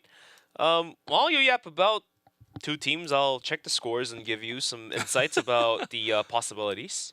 Yeah, checking the scores, doing the stats. Yeah, because I'm Asian. Thank you. Yes, that is just the way it goes. As I think we should be getting in here in just a moment. Doesn't look like it should take too long. You were talking about the SSD. Certainly makes everything much quicker. Back in my day, it took hours sometimes. It goes into a weird spot where if TBI wins this, series, and Ray fully loses to Gaimin Gladiators in an 0-2, then there might be some calculations going underway. Otherwise, if Inner Circle seals it here, I think it's pretty safe to say they have secured a spot. Still have to look at the results of Ray Gaming and Gaimin Gladiators, but you and I both think Gaimin's on top, so back in the game for TBI versus Inner Circle. Reminder, this is round number 5. And for now, mid take is cooking up in the pot with overnades being thrown. Won't be finding much of a value, but it does buy the room for Inner Circle to start stepping in closer towards the bomb sites. Yeah, just happy to be back in the game, you know, watching these two teams battle it out. You can see the reflections on Oven's screen from the glasses. And on FaZe as well. It's a lot of pressure from the bridge. Also 3 guys from Inner Circle were looking up at that bridge and they say, well, if there were 2 guys just there, maybe we should pressure A little bit, poke and prod, see what we can see. As flashes go over the top, it's actually a mid-entry here. Booker supposed to be watching this, not ready. Oven gonna get run over, and so does Booker, but Hunt is on the back of the site. They don't clear it out. He picks up 2 kills for free. And just like that, making this round interesting. Alucard is still waiting. This guy doesn't miss, and with the pistol out, right back to West. Alucard will take the kill, and the round is secure for Inner Circle, 3-2. Yeah, pretty good stuff from the side of Inner Circle. I've been liking their set play strategy so far. And that play right down the middle with the flash has just totally caught them off guard. Even though TBI had a couple of guys looking in that direction, they just got flashed and had no chance. Had no chance indeed. As Inner Circle, after a somewhat successful mid-take, is going to repeat the early build-up as well. But Booker is going to throw some stone at it and going to go out aggressive, which gets instantly punished by Jinzer, who is now the sniper of his own. Beck swings out. It's going to be Kiko to steal the kill from him. But here we go. Oven swings out. Awesome goes down. Now it's tied to 3-on-3, but the C4 has all the room to get onto the bomb site. And now they know FaZe has an angle. He's been doing that in the first round, second round too. And get the kill onto the planters. So they're going to smoke this angle off. And that's going to help Kiko to bring the timer in favor for his own team. Yeah, it certainly will. Noxon spotted, but he gets the drop on a Beck. Gives them a pretty good shot of this retake. Although they're certainly taking their sweet time with this one. As, I mean, Alucard's up here. He is going to go down to FaZe, though. Just leaves Kiko in a 1v3. And he's in kind of an unexpected area here in the building. Picks up 1 kill, gets a second, not able to get the third. Just a couple of BM shots on top of it as Noxon is going to pick up the defuse. And once again, we're tied. 3-on-3. TBI is not going to go down without a fight. That's what we want to see. They have went through the qualifiers to be here right now. And imagine how much of a heartbreak it would be for them to get knocked out here. Yeah, it would definitely feel pretty bad to just come out to regional finals, try to show your stuff, get 0-3. Not the best feeling. Yeah, no. Yeah, it's sad. You at least want to show that you have the ability to fight with some of these other teams. And, you know, based on what we've seen, Inner Circle definitely looking like a strong team, but also got 2-0'd by Gaimin Gladiators. So there is still a chance that maybe this is the team TBI has opportunity to take some maps off of. Noxon is going to be spotted. FaZe here on the bridge as well. I mean, yet again, once another very slow-paced round. And Inner Circle is going to get themselves gathered outside of B Hotel, it seems to be, and they're going to build up for it while leaving an anchor, which is going to be a Lucard who is waiting. But the sweet time has been burning down. And they're going to creep in closer towards Noxon, who is already down low, and quick down goes he himself. Lucard outside of 8 will find a kill of his own as well. Yeah, Lucard just fragging out by himself, as you mentioned, and now FaZe isolated and taken down. It feels like Noxon has been very key for the team, even though he doesn't have huge numbers. But they were just able to 2v1 him on the double peak, and that kind of was the first domino that led to all of them falling. As Booker is here, Noxon pushes as well. Booker gets a kill on top of it. And all of a sudden, 5v3. Yes, some damage has been taken, but more damage has been done with these kills. And they're not done pushing. Well, at least they still have 3 players who are relatively healthy. And they are willing to contest middle, but do they know Booker is on the other end, waiting to spring out, as I believe he was the key player for the team. Lucard, with some utils to work with, will be buying the room for his team to start acting out, holding the angle where TBI could spring out just like that. As Awesome's waiting for the smoke to dissipate, and he might just walk in towards middle and get the first opening frag. Checking the corner, clearing it out, but does he know that the player from TVI is literally a centimeter away from his screen boosting? Awesome. Booker doesn't know. Awesome doesn't know. Awesome shoots first, and Booker will be able to get a kill because Awesome didn't know. Eventually, Booker goes down, but that was enough of a room for TBI to close it out. Yeah, kind of crazy stuff there, as it is 4-4. Very close Eagle Eyes so far. It does feel like Inner Circle has lost a bunch of steam after a couple of disconnections, as here comes Inner Circle quickly. They're just going to take out FaZe just like that. The aggression is back. Right as I said it was gone. Awesome and Kiko pushing on through.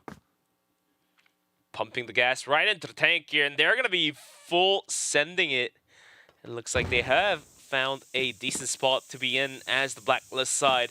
They have somewhat of a control towards the bomb site, and they are still controlling on the rotating angles that TBI could throw at. So instead of full sending it, they're going to trade Booker out, and this is now truly pressuring TBI. Hunt goes down. And all of a sudden, Ovid is left all alone. Does a bit more damage, but he has to go through 4 players, essentially about 300 HP, as Beck and Awesome is down below half. Lucard still holding bridge, and Ovid is showing interest of swinging towards the spawn area it seems to be. It's got to peek eventually into 3 people. Too many. Or he might just decide that it is a done deal, and he'll try to hold on to a smidgen of KD towards the end. Instead, he's just going to get killed by Alucard with a pistol, just to add insult to injury. But yeah, there you go, 5-4 in favor of Inner Circle. So it's still a good half. Still a good half. It's not quite as dominant as sub base, but you know, slowly but surely, they're starting to show their proactive play and their dominance there. So I like what we see from Inner Circle regardless. Even for TBI, it's not a half bad half. That sounds weird. It's a decent half, but could have been better by the looks of how some of the rounds went by. Could have been a 1 round, or at least a round to be played with a man advantage, unless a couple players kept their hats together. Yeah, now that we switch sides, TBI will be on the offensive, and they will really need to start bringing the heat to the action, because still down a round, and on top of that, they're still down a map. And to make things worse, Eagle Eye is Inner Circle's pick, I think. and TBI is walking right into it. So let's find out in just a moment. As TBI seems to be dedicated, and Inner Circle as well. They're pretty laid back and chill. Even though the rounds were pretty even, they are not going to care. Yeah. They care about the game, but they don't care about the score, and they are willing to bring the death sentence to TBI. FaZe pushing out here. He's got smoke and a flash in his face. Hunt took some damage outside of A at the same time. So feeling like TBI gonna make some work done here from the Blacklist side. Very curious to see if they can be as aggressive, as assertive as we see. But looks like maybe not in this round, perhaps. Maybe in the next one. Maybe in the next one, indeed, as there is a quick pause coming through. I think this round will be exempted, and we will be remaking the lobby. Yeah, slowly trudging along in this Eagle Eye. Seems like, for some reason, this Eagle Eye is having some trouble trying to make it through. Yeah. As Noxon is enjoying that very much. Good to see the players are still having fun, at least on the side of TBI. Alucard is not having as much fun, but once he gets into the game, that's where he has his fun. So he's like, man, I can't play. Not having fun. That's the way, that's my Alucard impression. Yeah, seems to be the case. Gonna put his arms up too. Absolutely laid back. This guy is living the time of his life. Puts it down and smiling now. Yeah. Back up. Yeah, you gotta relax. You know, you gotta give your arms times to rest. You don't want to just grind the game 100% of the time. That's how you get carpal tunnel. I like the PC setup, the lighting there from Booker, by the way. Well, I mean, the rest slick. of TBI is they're gonna be a gamer setup coming out. In absolute darkness, we say. It looks like Booker's on a spaceship. Is he? Yeah. Yeah. Are you a total darkness gamer? Or are you like a shadow gamer? It does like resemble spaceship a bit, but like I mentioned earlier, for TBI, any flashbang will really hurt. Like, we can call it esports injury, I guess. Like, I think it should do enough damage to your retina, and yeah, take it from there, right? Yeah. Meanwhile, the lights are very bright for Inner Circle. They're just chilling in the light. Chilling over here in the darkness is TBI still.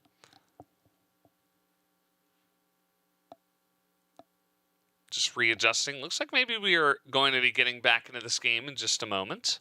Yeah. Even just not even looking at the lobby, just looking at the way the players are interacting with their screens. So we are back in it in the second half. Of course, the round scores are 5-4. Of course. Yeah. So now the last round that was played was exempted. We are gonna be playing that round again. First round of the second half, essentially. Yeah. Through the smoke, Jinzer is posted out pretty deep, and he does get the kill on towards the FaZe, and that will be a decent opener. Yeah, I mentioned that it's not just Alucard who can snipe on this team. Jinzer has pulled it out many times in the past. Beck pushed up pretty far. We'll see if they check this one. As Noxon finally took out Jinzer on the angle. Beck getting some information, hearing some footsteps around him. As I believe there's a guy behind him as well. Hunt is going to turn around and says, well, okay, I see you. That's a second kill. Alucard trying to do some trick shots, hopping through the window. And just an easy cleanup here for Oven. And that's a shot on the side by Noxon on Kiko. So there you go, 5-5. TBI keeping things close and keeping things interesting here on Eagle Eye. Yeah, and that was a pretty solid round by TBI, and Ginger just continues to find the kill here. Some way, somehow, still a man advantage, still maintained by Inner Circle as Beck was able to find the kill of his own. And TBI will drop Noxon as well. What a crouch peek by Kiko. That was a quick headshot coming through, and Oven deep in the middle was spotted out. But he gets to walk away from this one while Hunt goes down. Alucard just peeks him with a pistol. Hunt's been so good in the clutch and as a sniper, but he just gets taken out by his Egyptian brother on the other side. So it's been a very back and forth map. It's outside of Inner Circle getting 2 early on, it's been back and forth in terms of the rounds, which is why Inner Circle has just been holding on to this 1-round lead for the majority of this map.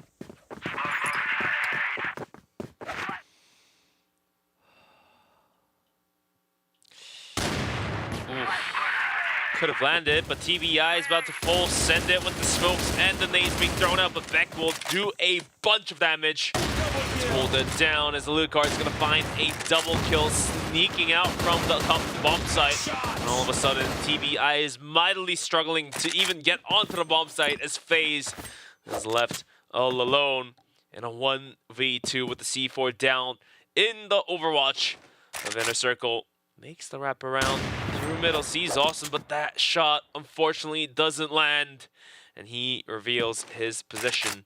Rest of Inner Circle, they know where FaZe was at, so they're going to be making the rotation in terms of position to guard the possible angles. Oh, awesome, spotted, and he's got this angle lined up. So easy for FaZe. Unfortunately for him, he doesn't have the bomb, so... But making it a 1v1 makes it so much more likely that FaZe can actually pick up this round. And let's see the angle he wants to take as he is going all the way through spawn, it looks like. He's got to know that Ginger should be holding on to a bomb angle, but will he know that he's right here? The answer is absolutely not. So a couple of rounds going over to Inner Circle. FaZe making it pretty close after that initial push was looking quite strong from the side of Inner Circle. Moving into the next round, a fast-paced mid-push coming out from TBI, and Hunt is going to be able to find awesome, make that double for this guy, and Ovin's going to start swinging in like a madman, gets the job done, is going to be FaZe with Booker, and all of a sudden, Jinzer is asking his teammates, how did you guys die in the first 10 seconds of the round? And now he has to go on a 1v3 with the C4 being planted just about now. Yeah, I'm kind of wondering how they died that quickly as well. Hunt kind of just ran down the middle with the sniper. Flash over the top, quick push here from Ginger, picks up 1. And that was the very low guy, unfortunately, but that's 2.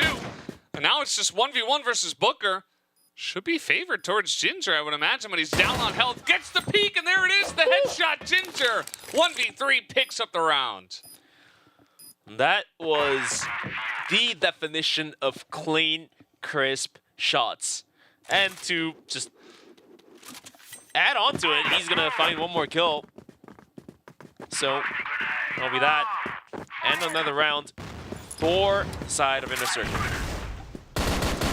Here's the replay. He lands the headshot first onto Oven, who had 1 health. Wins against FaZe. And then quick around the corner. Just got to be quick with it and hit your shots. As I believe it was triple headshot from the man. Meanwhile, grenade on the Booker, somehow going to get that kill in the middle of the map. Another potato kill to add on to your kill marks. The Alucard's going to find 1 more, alongside with the nade of his own.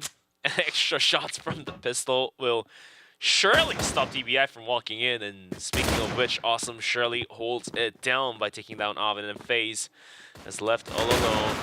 Now he's spotted out, and more extra lead being spent on the floor. And the round will go towards the side of an inner circle. Yeah, feeling very good about their situation right now. Getting a 2-0 would be huge for their chances of making it into playoffs. Trying to come back in this one. Awesome. Gets the kill. Beck picks up another, and it's just all inner circle all the way. They charge in. They're going to make quick work of TBI here tonight. Here, the last one alive gets one. Needs to find 4 more, but he's getting swarmed left and right, and looks like that's all she wrote for TBI. And Inner Circle seemingly and smoothly secures their spot in the playoffs of the regional finals in CFS 2025 for Eumena. Yeah, we'll see how the rest of the results go, but they have certainly made themselves a fantastic spot for now. A very dominant victory, 2-0. Gonna give them the best chance possible. 10-3, 10-5, the score lines, as it's all laughs and smiles here for Inner Circle. As we're gonna take a look at the highlights here from Eagle Eye.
Here it is, 10-5 on Eagle Eye.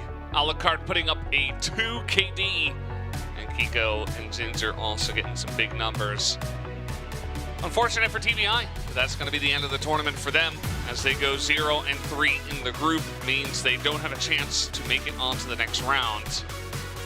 But definitely got to give the credit for their effort to get through the qualifiers and get onto the board in the regional finals. But that's all she wrote, as the series finalizes in a 10-3 win in Subbase and 10-5 win on Eagle Eye by Inner Circle to mark their win.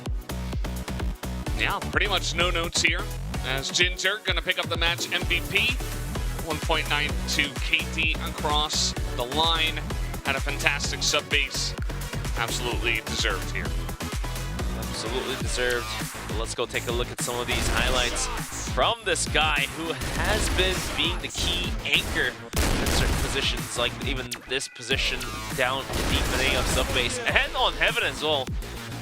Somehow he's able to outgun the players of TBI. Not even TBI, even on the second day as well, he was able to outgun some of the top players in the region. So the reason why he's here, we get to see it right now. Yeah, it's been around for a very long time, since 2018, Flipside Tactics, and ever since that, that's the name I haven't heard in a while. It's been a staple in the scene ever since then. Very reliable, obviously, a huge veteran, especially compared to a lot of his teammates. So it looks like we have the interview ready. Let's hop into that ASAP. Hello, Ginger, congratulations on getting the victory, Hey. you guys. Now 2-1 Thank you. in the group. How do you feel about taking this win so dominantly? It was really good. We're playing more convincing now. We're playing really good. If we keep this up the next matches, it will be all fine, I guess. Yeah, based on how you guys played yesterday and today, it looks like you guys all recovered from the loss on the first day. So, I think you guys now have secured the spot in the playoffs about 90%. There's still the rest of the matches to be played out. But I think you guys are a pretty high contender in going to the playoffs. Who would you like to play against more on the other side of the groups? I would love to see Entropy making it today, but it will be a hard match for sure if they're playing against PV. So yeah, let's see. Let's just see. So you guys are definitely ramping up in this tournament. Obviously, taking the loss to Gaimin Gladiators, but since then have looked so much better over time. Do you feel like your form is really ramping up into playoffs, and how far do you think you can make it if you do go there? This for sure. We had a bad start, but it's getting even better like day for day. So if we keep this up, we can reach top 1 as well. Yeah. Yeah. Well, thank you very much, Ginger. Congratulations on the big win, and I'll let you go with that. Thank you for the interview. Thank you. Bye-bye. Bye-bye. And yeah, great to hear from one of the old heads of oldies. CrossFire. Yeah, oldies. Yeah, awesome to hear from him. And yeah, a couple of very quick matches. As opposed to my expectations, it's both going to be 2-0s, but we do have 2 more series of real bloodbath, because that last 2 games will be deciding who goes into the playoffs. So it will be PingPongPals versus Entropy and Gaimin Gladiators versus Ray Gaming coming up. So we're going to be taking a quick 10-minute break and be right back with you extra better CrossFire.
we are back here and getting ready for the third match of the day already. Kind of strange to say, but we're moving into PingPongPals versus Entropy Gaming. And definitely a lot on the line for this one, Bench. Yeah, definitely a lot on the line. And during the downtime, I was able to break down the math and got the exact round scores. So if REH Gaming is able to take down their opponents here, then they get to advance due to the map differentials. If REH loses, then Inner Circle advances into the playoffs based on the scores. So a lot of stakes are on the line. Yeah, and for Entropy, they're trying to win. If they do win, they can make it in. If they do not, then Anubis will make it in. And for PingPongPals, they would like to take the win to get third place and to earn a little bit of extra money. So $2,000. that's always feeling pretty worth. So Quick both reminder, of these though, teams, $100,000 are on the line besides the grand final seating. So everyone has a bit to bite for. yeah, everybody is fighting for this one. As it looks like we are ready. Let's introduce our teams right now.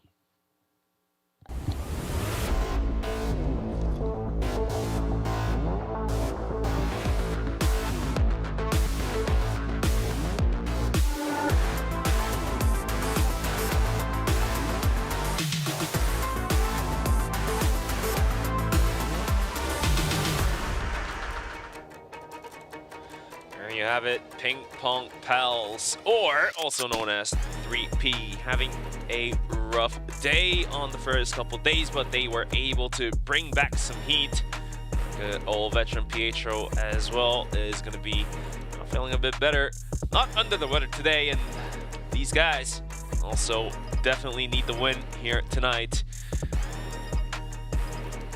Yeah, they'd like to gain some extra money if possible. They would like to be gainers of extra money, as we just saw Gainer. There's HDZ. And yeah, these guys trying their best to stick around and show what they've got.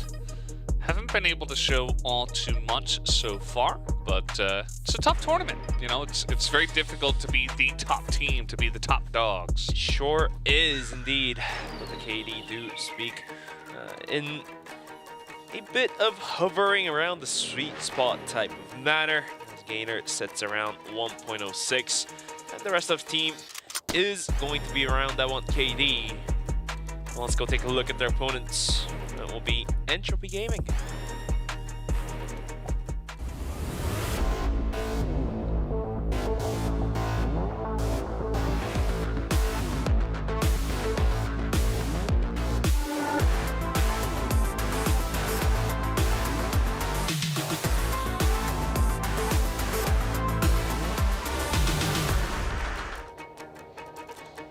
Here is Entropy Gaming, smiles all on their faces. Ginger wanted them to win and move on past Anubis. We'll see if they can do exactly that, as Madison giving us the salute. Man of the team, man of the mission.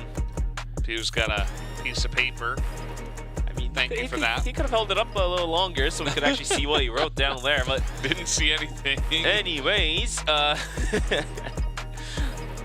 for Entropy, I think if they win this, they do go into the playoffs. Yeah. And if they lose this, Anubis. I think Anubis will make into the playoffs. So the results of this game determines the fate of two different teams. The KD's here. Madison will be sitting on the 0.98 mark, which is the highest on his team. Yeah, absolutely. The crowd. Yeah, I love Yeah. in Knew this- it. in Absolutely the knew it. song. I was just waiting until it played so that I could talk. I didn't want to talk over it. So yeah, should be the favorites here, Entropy Gaming, but it's never over until it's actually over. We got to play out the matches and see how it goes, as Gainer has been the one gaining the best stats for the team. 4th place across the tournament here in terms of headshot per kill, so pretty good stuff so far. Pretty good stuff so far. The Gainer had some huge moments on the first day. I think he was dropping a 20 kill, 25 kill bomb. I think the teams lost the match, but I think the, Gainer himself put up a pretty huge number in Rain as well, dropping some naughty kills as well. But here is the map ban picks coming right your way.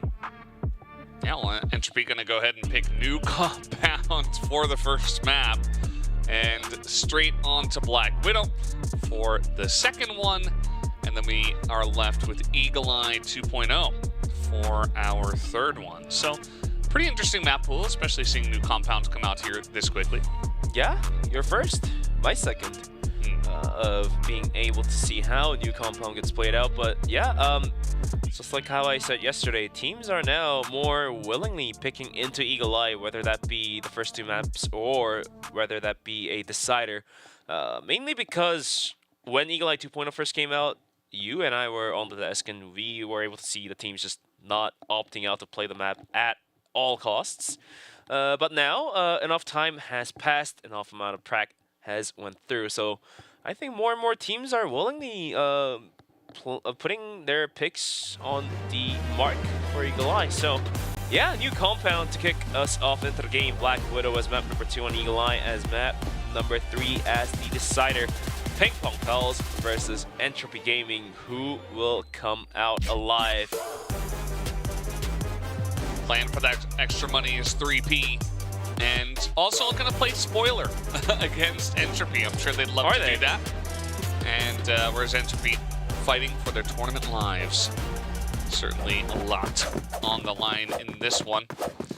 As new compounds, here we go. Making our way onto this one. Going down into the pillars, and Sata going to start us off with a nice shot to get it going for Entropy Gaming. Already, Alice White does go down while trying to take double pillars. And HDZ gets one of the pistols out, gets the second. So that will do a bit of work for the side of PingPongPals. Tied at 3-3 in terms of man counts. And Entropy, they are still not giving up double pillars just yet. They are leaving a player down in there, which is, I believe, Rain and Pietro here. Pushing out all the way from A, but Sata instantly punishes him for the rotation. And down a player, PingPongPals, what are they willing to do? C4 yet to be picked up, but they are going to be looking down towards in middle. And PingPongPals as well will be set up to cover each other down towards A and down towards B. So playing with the clock here will be Entropy. And finally, they're going to start moving in towards the bomb site. Yeah, not a big surprise to see Entropy Gaming playing with the clock as in they go. Do we call this a room anymore? It's not really a room, it's outdoors. A area, perhaps. Propose that one. And, yeah, I mean, they're just going to push on an A here for free. Nobody's actually watching, so Gainer eventually is going to figure this out as he sidles on in. He's like, oh, they're already here on the A side. And so he's going to call over MKZ to try to lock this one down, but they're pretty hunkered down here on the A side. This is going to be a pretty difficult retake as Gainer pushing on in, still trying to take out Madison. He's got another angle here, still can't take out Madison, who will get the better of him. And now 20 seconds left. Rain picks up the final kill. And that is the first round going pretty easily over to the side of Entropy Gaming. 1-0. Rain spring on top of the bomb site will be able to finalize the round by taking the kill. And towards MKZ, and early nades will be thrown. No value to be found there. After a failed double pillar take by PingPongPals, HDZ is going to lose his life to 40. LSY still deep in double pillars, and this might be the thorn to stop the push of Entropy if they do end up coming his way.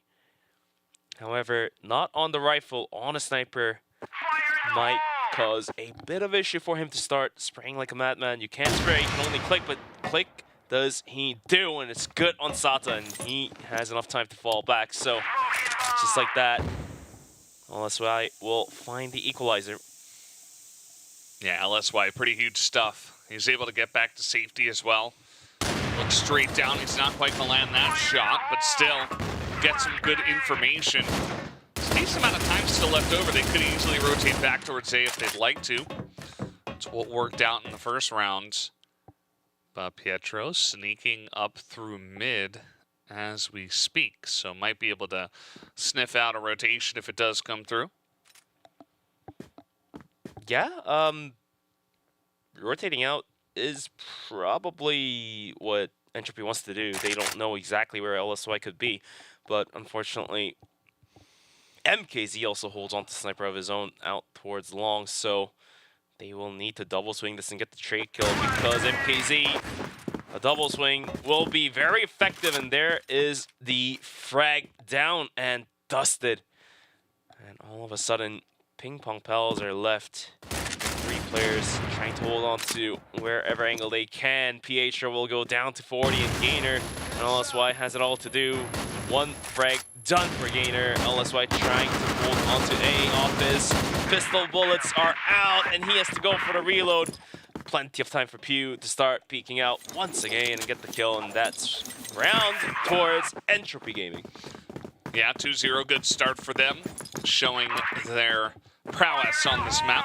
I do feel like 3P are playing a little bit too aggressive in terms of their peaks, especially against Entropy Gaming, which this does feel like a team that should be willing to just wait back and look for picks themselves and play it slowly from the Blacklist side, but if you're running into them, that's exactly just playing into their hands. So gotta be careful about doing exactly that. Bit of a stronger push coming through pillars this time from Entropy Gaming, but I'm still doubtful that they'll fully commit towards B. I mean, they can do when they're all right, but holding this angle is going to be LSY.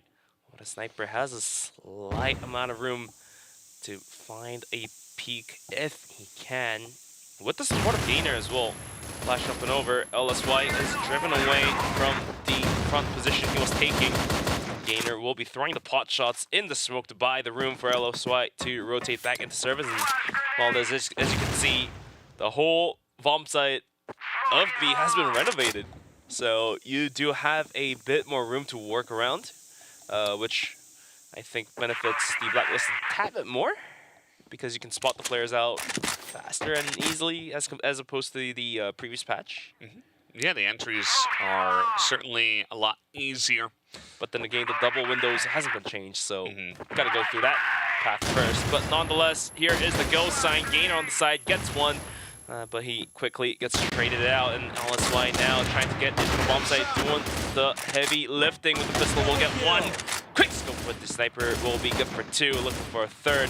40 not willingly swinging in just yet, so the aggression has been stopped. Luckily for Entropy, they have the C4 still held on to 40. Yeah, Madison's got a very nice linchpin kind of situation here where he's going to be ready for the rotation to come in, and they can actually just run into A. They have the time to do so with the stack we saw on B here from 3P. As this plant should come down on time. There it is. Gets that down easily. And now the rotation, they have to scramble over to A. Pietro pushing his way in, and LSY has been amazing here on this round. Can he line up some more? He's going to be shot down before he 1v2, and they just swarm on in, and that should be enough. Pietro takes him down. The first round does come in here for 3P. Sure indeed. And that will be the first number to be put out by 3P. 2-1. Still the lead's going to be Entropy.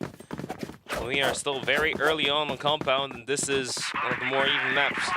So anything and everything could happen. 3P going out of aggressive down towards middle. Gainer swings out. Go for one headshot. HDZ going for the pause shots, but eventually he will be taken down. MK's and Catwalk goes down too, so all of a sudden Entropy's looking to just storm the wall through middle as Rain's going to find the double. And LSY and Gainer, they have to do the work for the team. This is going to be a 4v2. Tough one, but still doable if they can find the opening and make it to a 2v3.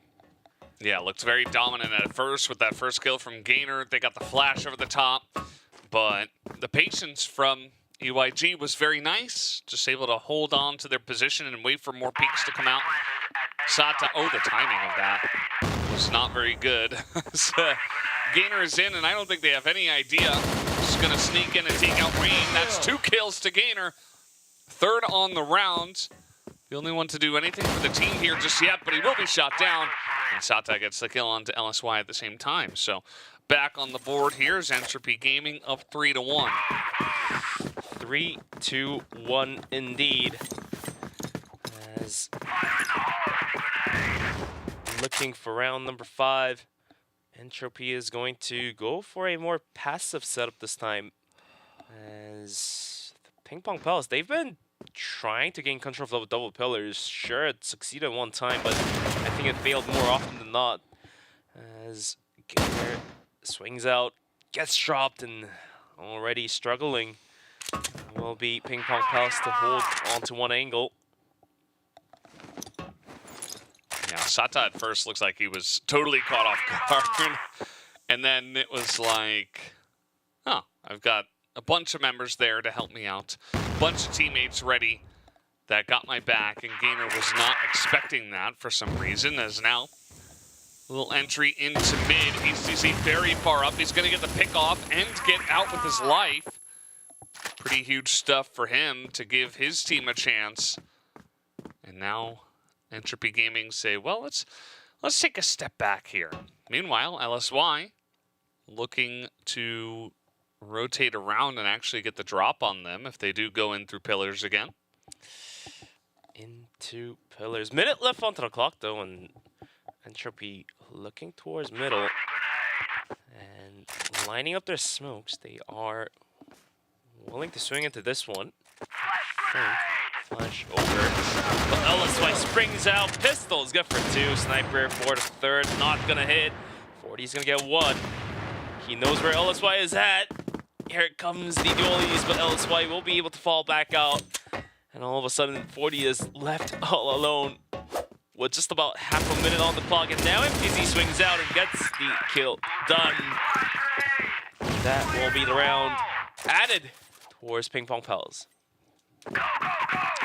Yeah, feeling pretty good for them on that one. LSY has been a huge carry, I have to say, for the team. He and Gainer have been putting up the majority of the numbers. Everybody else just kind of doing okay at this point, but a couple of clutch moments from them make this 3-2, and a pretty even map so far. And so we'll have to wait and see if they can keep up that level to continue carrying their team to victory. Yes. Yes. Well, this time, finally, will be a more passive defense that PingPongPals will take. Double pillars will be given away. Some pot shots being thrown, but not going to connect either. As rest of Entropy will continue to favor down towards middle and A. Pietro being contested has to run back, but with the support of HTZ, the opening frag of the round will be taken by himself. Pio goes down. 40 and Madison tried to swing again, and 40 too accurate. Pietro goes down, but HTZ, the sniper for PingPongPals, finds the better of the counterpart. Will be Sano taking LSY down, so all of a sudden, he looked doable until Gainer came around the corner. Yeah, just trying to push in just a little bit too quickly, I think. By himself is now trying to take the shots here against Gainer. There will be able to, but HTZ attempting to come in here pretty quickly. We do have MKZ also wrapping all the way around through the pillars, so should be a bit of a 2-on-2 scenario where they try to clamp down at the same time. Still able to hold some of these angles with the smokes as one is thrown onto the site. MKZ gonna have to push in here eventually. Just waiting for the call. 16 seconds, they gotta make a move. MKZ is in, but Rain gets the first kill. HTZ has it all to do, gets one, does not get the second as Madison. Nice angle as he pulls all the way out for the wide swing and takes him down. Gonna make this 4-2. Still pretty good control held by Entropy Game. Still 3 more rounds to go. On the half. And Entropy up, double score, 4-2. Let's see where they want to go in for round number 7. Sata gets to walk away here. The timing was a little bit off for PingPongPals. The C4 rotates in towards middle, and thus far seems to be the repetition of what happened a couple rounds ago. It's going to be a mid-take coming through 40, and Hunt's going to be able to take Gainer down. Or they are going to rotate themselves in towards A, and looks like it will be a clean take as well. Everyone from PingPongPals cleared out except LSY, who is desperate to come around the corner to find some kills for a retake. But 1v4, as tough it is, Sata's going to finalize it 5-2. Another round up for Entropy. Yeah, just a swift push, and EYG haven't been doing that this entire map, where they're going very quickly into one bomb site, so they totally catch them off guard. Only Pietro got the 1 kill, and that's not going to be your main fragger for the side of 3P. So gotta like the play there, gotta like the mix-up in tempo for the side of Entropy Gaming. As LSY, that could have been the freest kill. Unfortunate timing for him on the crouch. Wasn't quite ready for the shot. And he's been quite good. You know, he and HTZ and Gainer, they've been the ones putting up the big numbers. But not able to get it done there. Not able to get it done there indeed.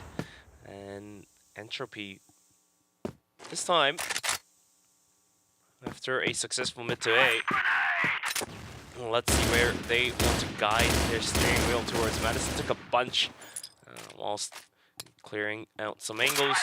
And he is still strong and alive, and they're going to give it a triple swing out towards A long.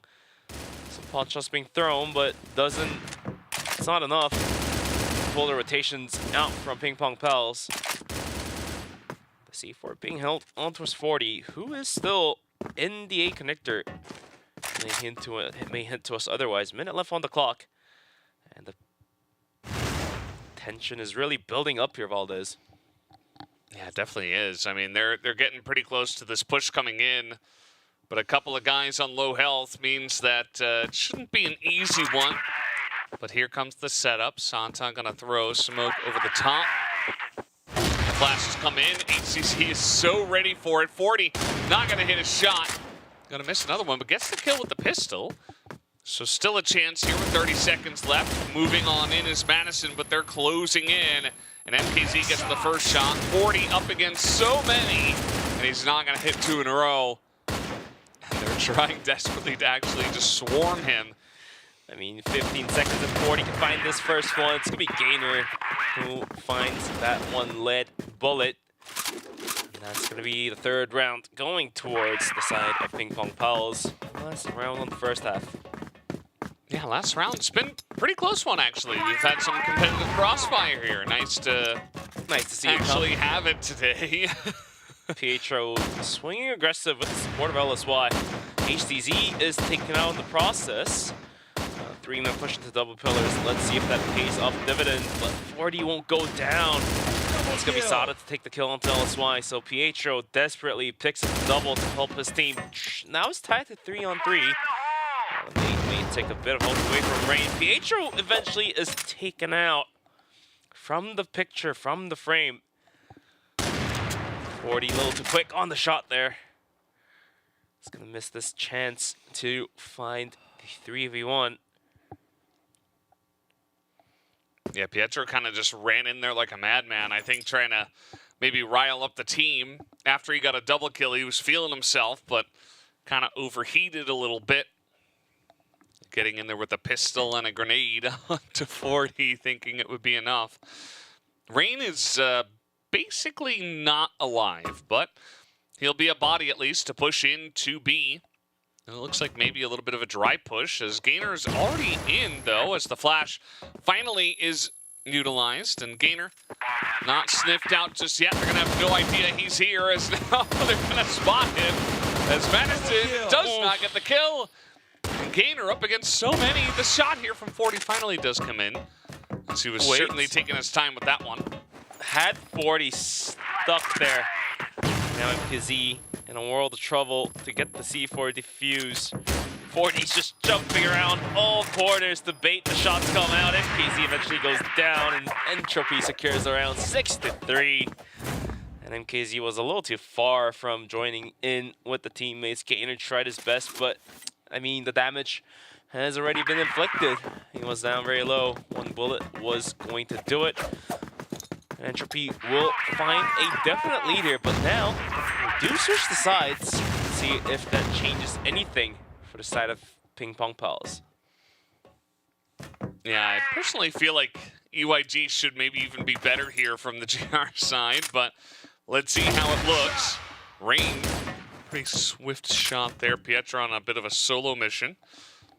Had some teammates behind. LSY has been hitting some crazy shots. Just hasn't been the most consistent after the first bunch of rounds. Sata, okay, not gonna hit the third one. HTZ barely ran away from that one. 5 HP and a dream. Eventually Sata will wake him up. Now MKZ has all the work to do against 4 squad remaining of Entropy Gaming, who's pretty much stacking up towards B, really. And MKZ's running right into one, I think. MKZ is bit of a solo mission here. He's got 3 kills so far. He's gonna swap over to the sniper, actually. Interesting decision. Understandable.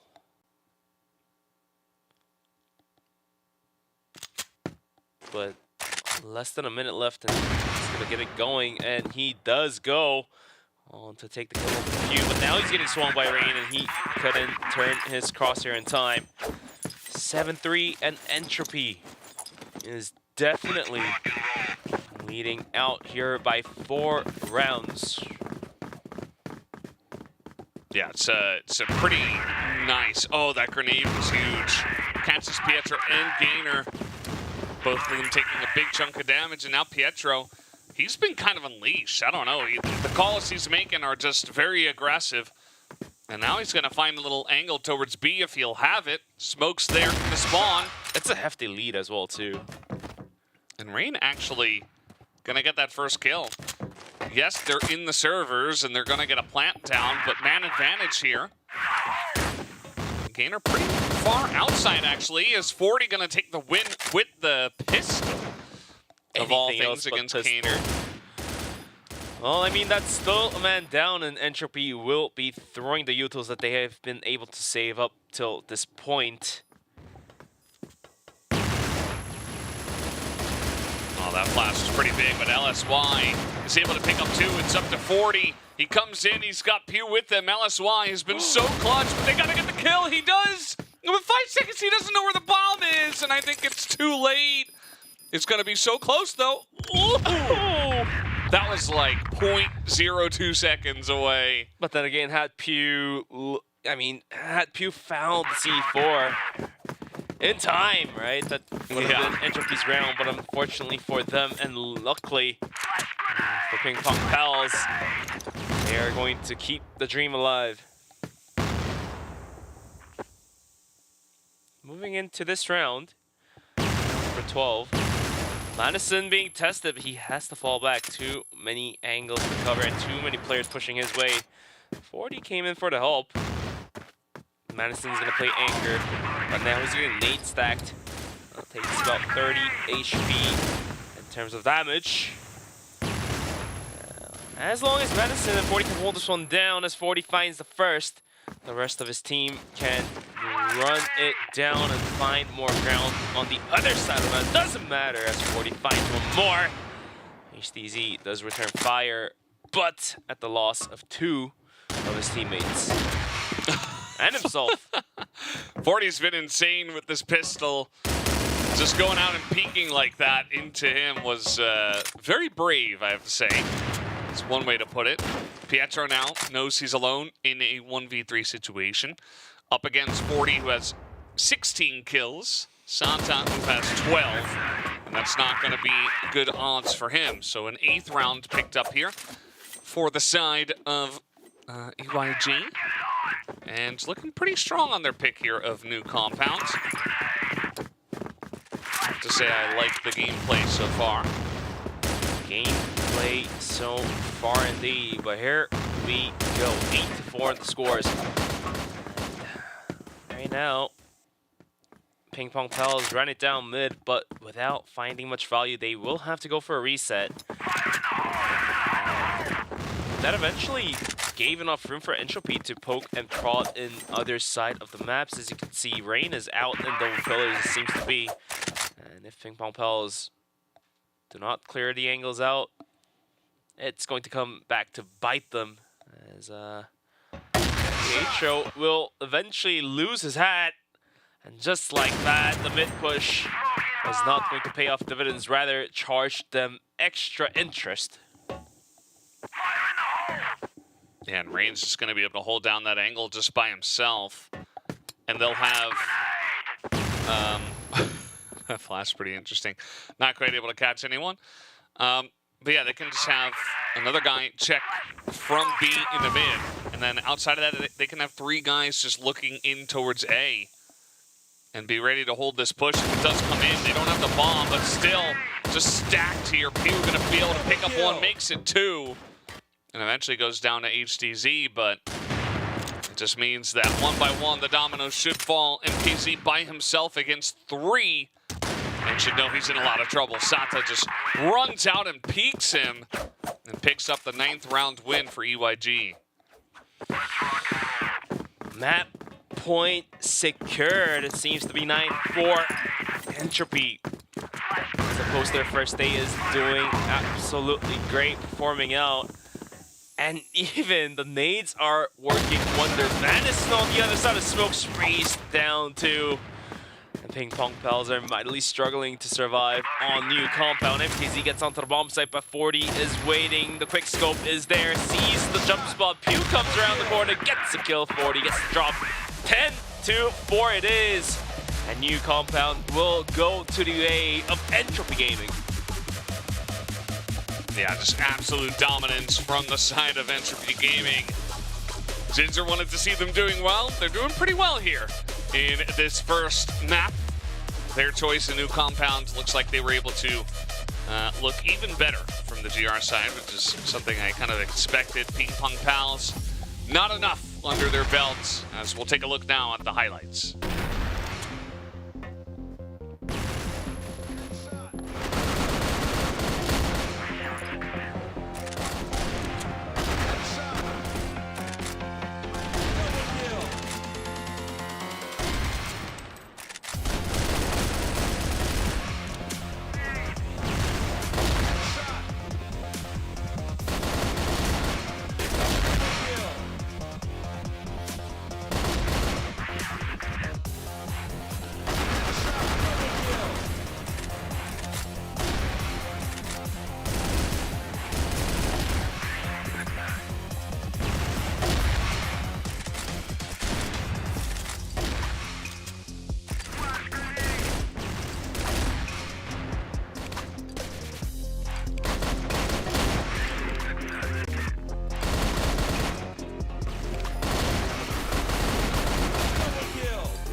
All right, 10-4, looking good for the side of Entropy Gaming. 40 and Sata, a couple of the snipers here on the side of Entropy Gaming.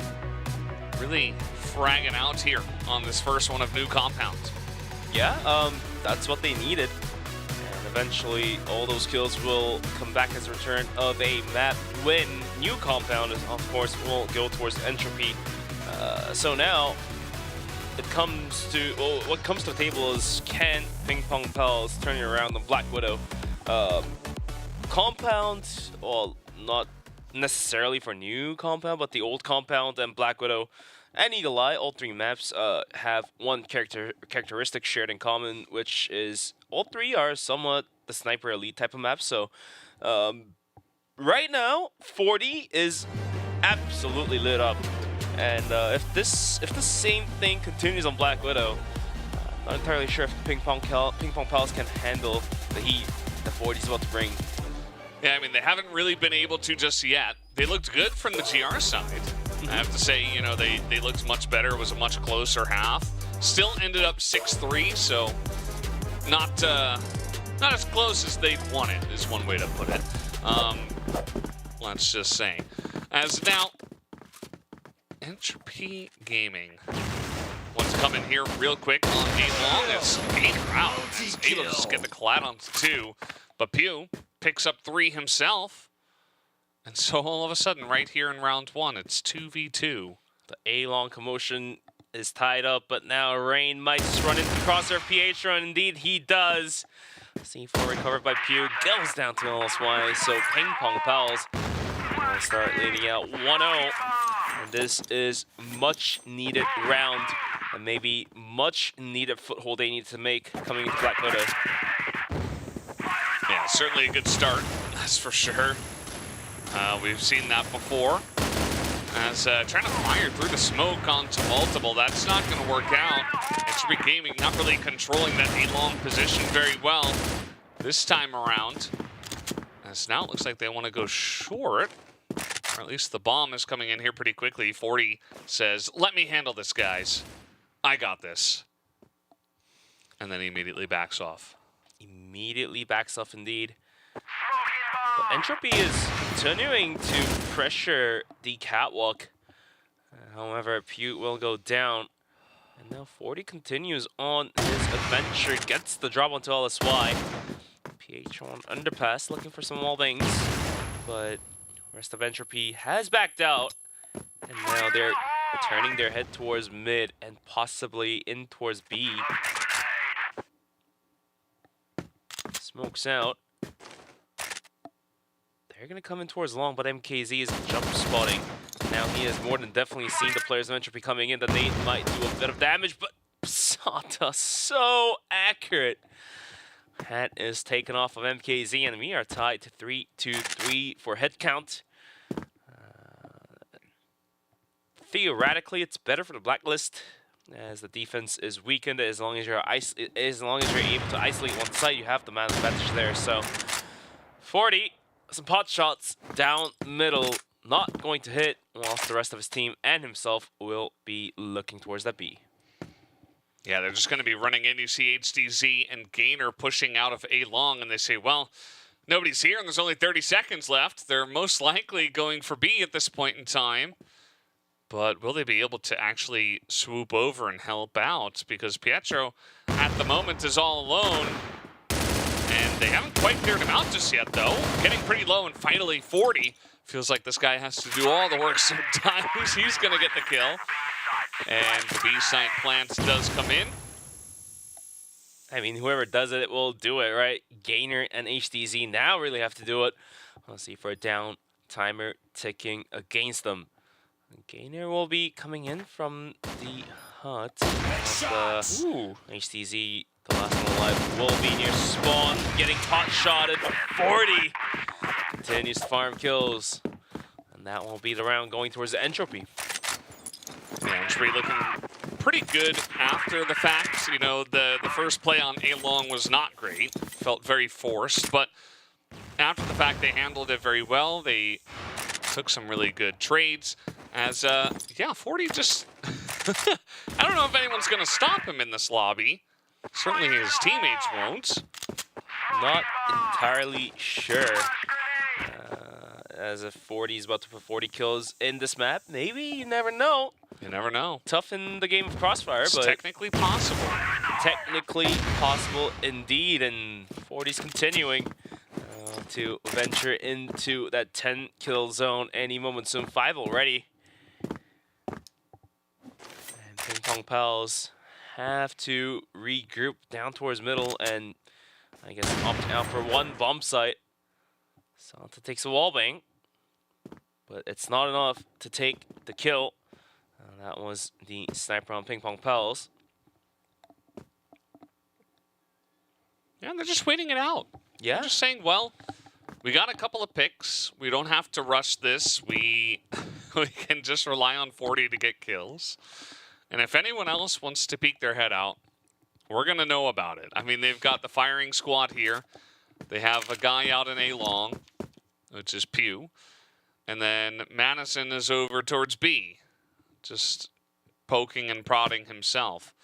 As it looks like the main push is going to be coming in towards A. HDZ might be first man of contact over here, depending on which direction Gainer's looking. And the timing of this is very unfortunate for them. Unfortunately, indeed, Gainer and HDZ was turning their backs around the corner and eventually was taken off the map. Well, that's why he gets one, but that's 4 players of Entropy to go through whilst running against the clock. So, a tough one to do. A tough one indeed. Santa gets a headshot. And Entropy will find another round. 2-1. Yeah. It's a pretty good start for them. Indeed. I was a little bit concerned after the first couple of rounds that maybe 3P had some extra magic here on Black Widow. But as it stands, it still does feel like Entropy Gaming is the stronger team. We'll have to see if they continue with that momentum. As 40, he will meet his match this time around, just hanging out in mid. And he gets shot down. The man is finally down, who has been just killing players of PingPongPals left and right. So maybe this is the round that they can actually put up a number for a tie.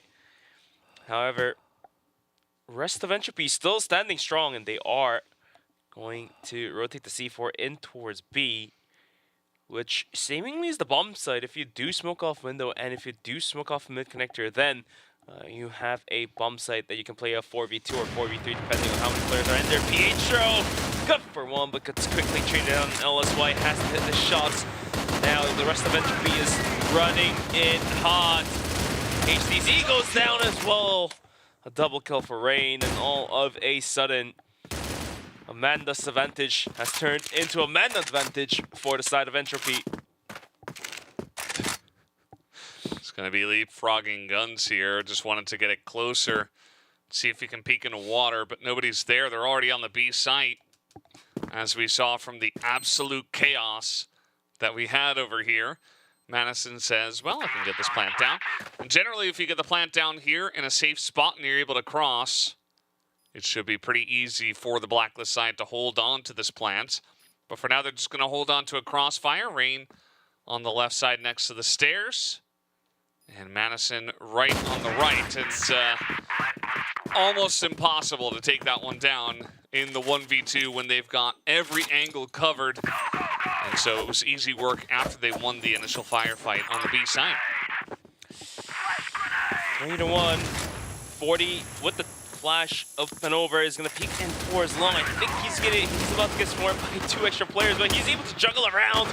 Unfortunately, he will be caught out. At the end of the day, Gainer through the gap of the window finds the kill as well, but the B bomb site soon to be taken. PH around the corner can't capitalize off of his rotation as Madison was watching right his angle. Yeah, probably heard the running sounds, but nonetheless, C4 goes down.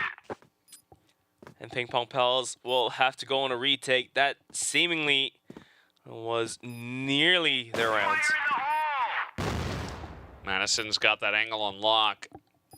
HDZ, they actually have 3 snipers here. Not the easiest to retake with, but I've seen crazier things. Trying to line up the angle towards the window. LSY is here at the door. They're gonna have to push in. They don't have too much time left over as the shot is going to miss. LSY popping in with the pistol, and somebody's gonna have to hold the defuse. HTZ trying to do so, and he will be able to, just barely able to hold on as they were able to clear out the site, clear out the storage, and that made it a done deal, but a very close one getting down to the wire on the time. 3-2.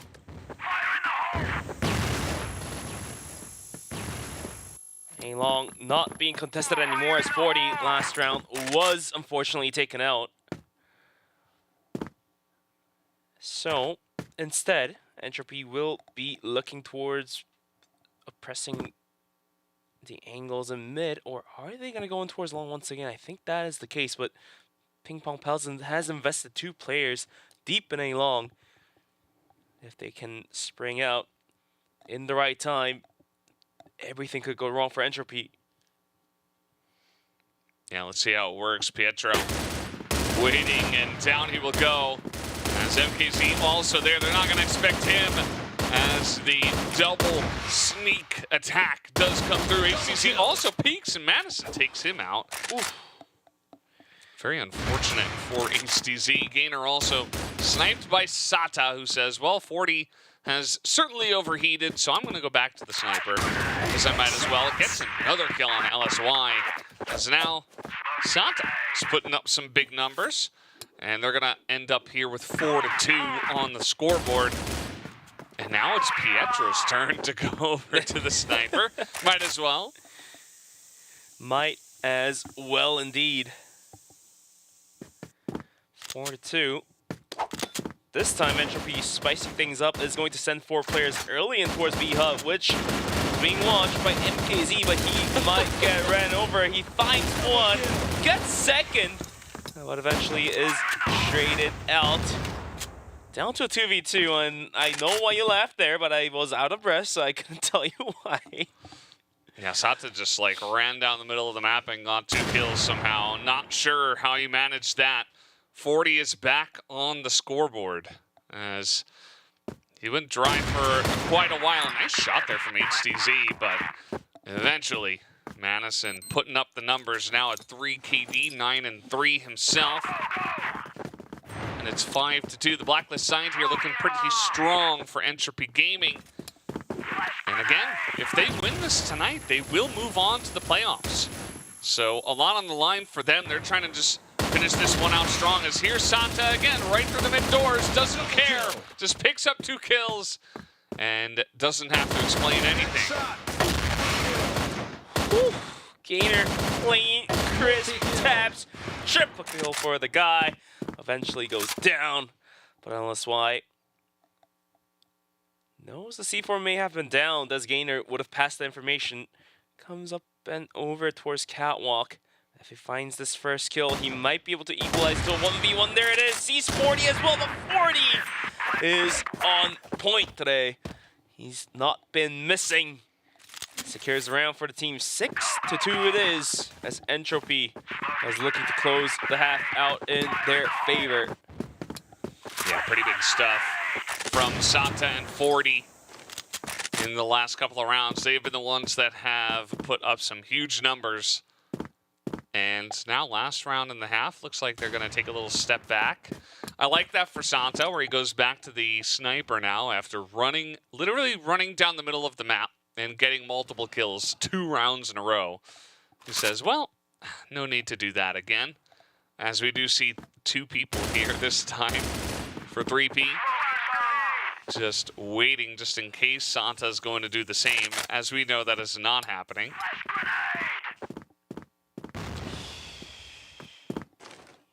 Last round and the first half, like you mentioned, Valdez, indeed, they need every bits and pieces of this half. PingPongPals are desperate for a round score. Instead of going out aggressive, which has failed many a times, they're going to stick to a default defensive positions. And Entropy is enjoying all the room that 3P has left for them. Walks in towards long, they have full control. And calm before the storm. Entropy is building maximum pressure for PingPongPals. Gainer trying to peek out from underpass. I'm not entirely sure if he can find any value here. I think the go time will be around 30-second mark. I think Sata has just been spotted out while jumping. Rain's gonna sell the fake, but I don't think it's sold because PingPongPals are rotating in towards A. Doesn't matter as Pew's gonna take Gainer down. And Madison will find a huge double to get the bomb site opened up. Yeah, Madison just going huge here. A couple of headshots. Really just makes the site his. And Pietro also going to go down. LSY by himself. 18 seconds left, but they're going to get the plants now. And there's really not much room here for LSY. He's going to pick up one. Very nice headshot there on the guy who was jumping down the short stairs. LSY, he's got to push through the smoke here now. 40's got an angle. There's another kill. LSY going pretty huge. Not going to get down Sata, who headshots him with the pistol from that range. 7-2 in favor of Entropy Gaming. Even better than their map pick of New Compound. Picking up 4 in a row as well, too, right? Yeah. Just because the rounds are played in a slow manner, it seems it's not a steamroll, but on data, it is a steamroll that Entropy is providing. Switch of sides, PingPongPals on the attacking angle. And they're giving it a go towards A, but Catwalk has been crushed by Pew peeking out. And PingPongPals essentially have only one angle of attack to provide, and Madison has the angle to find a frag. They do get the foothold onto the bomb site, but Pew comes around the corner and gets one. Madison will find the kill of his own as well. LSY down very low, gets one, but now he's getting pushed by Sata, who eventually finds the kill. Gonna be an 8-2 scoreline here.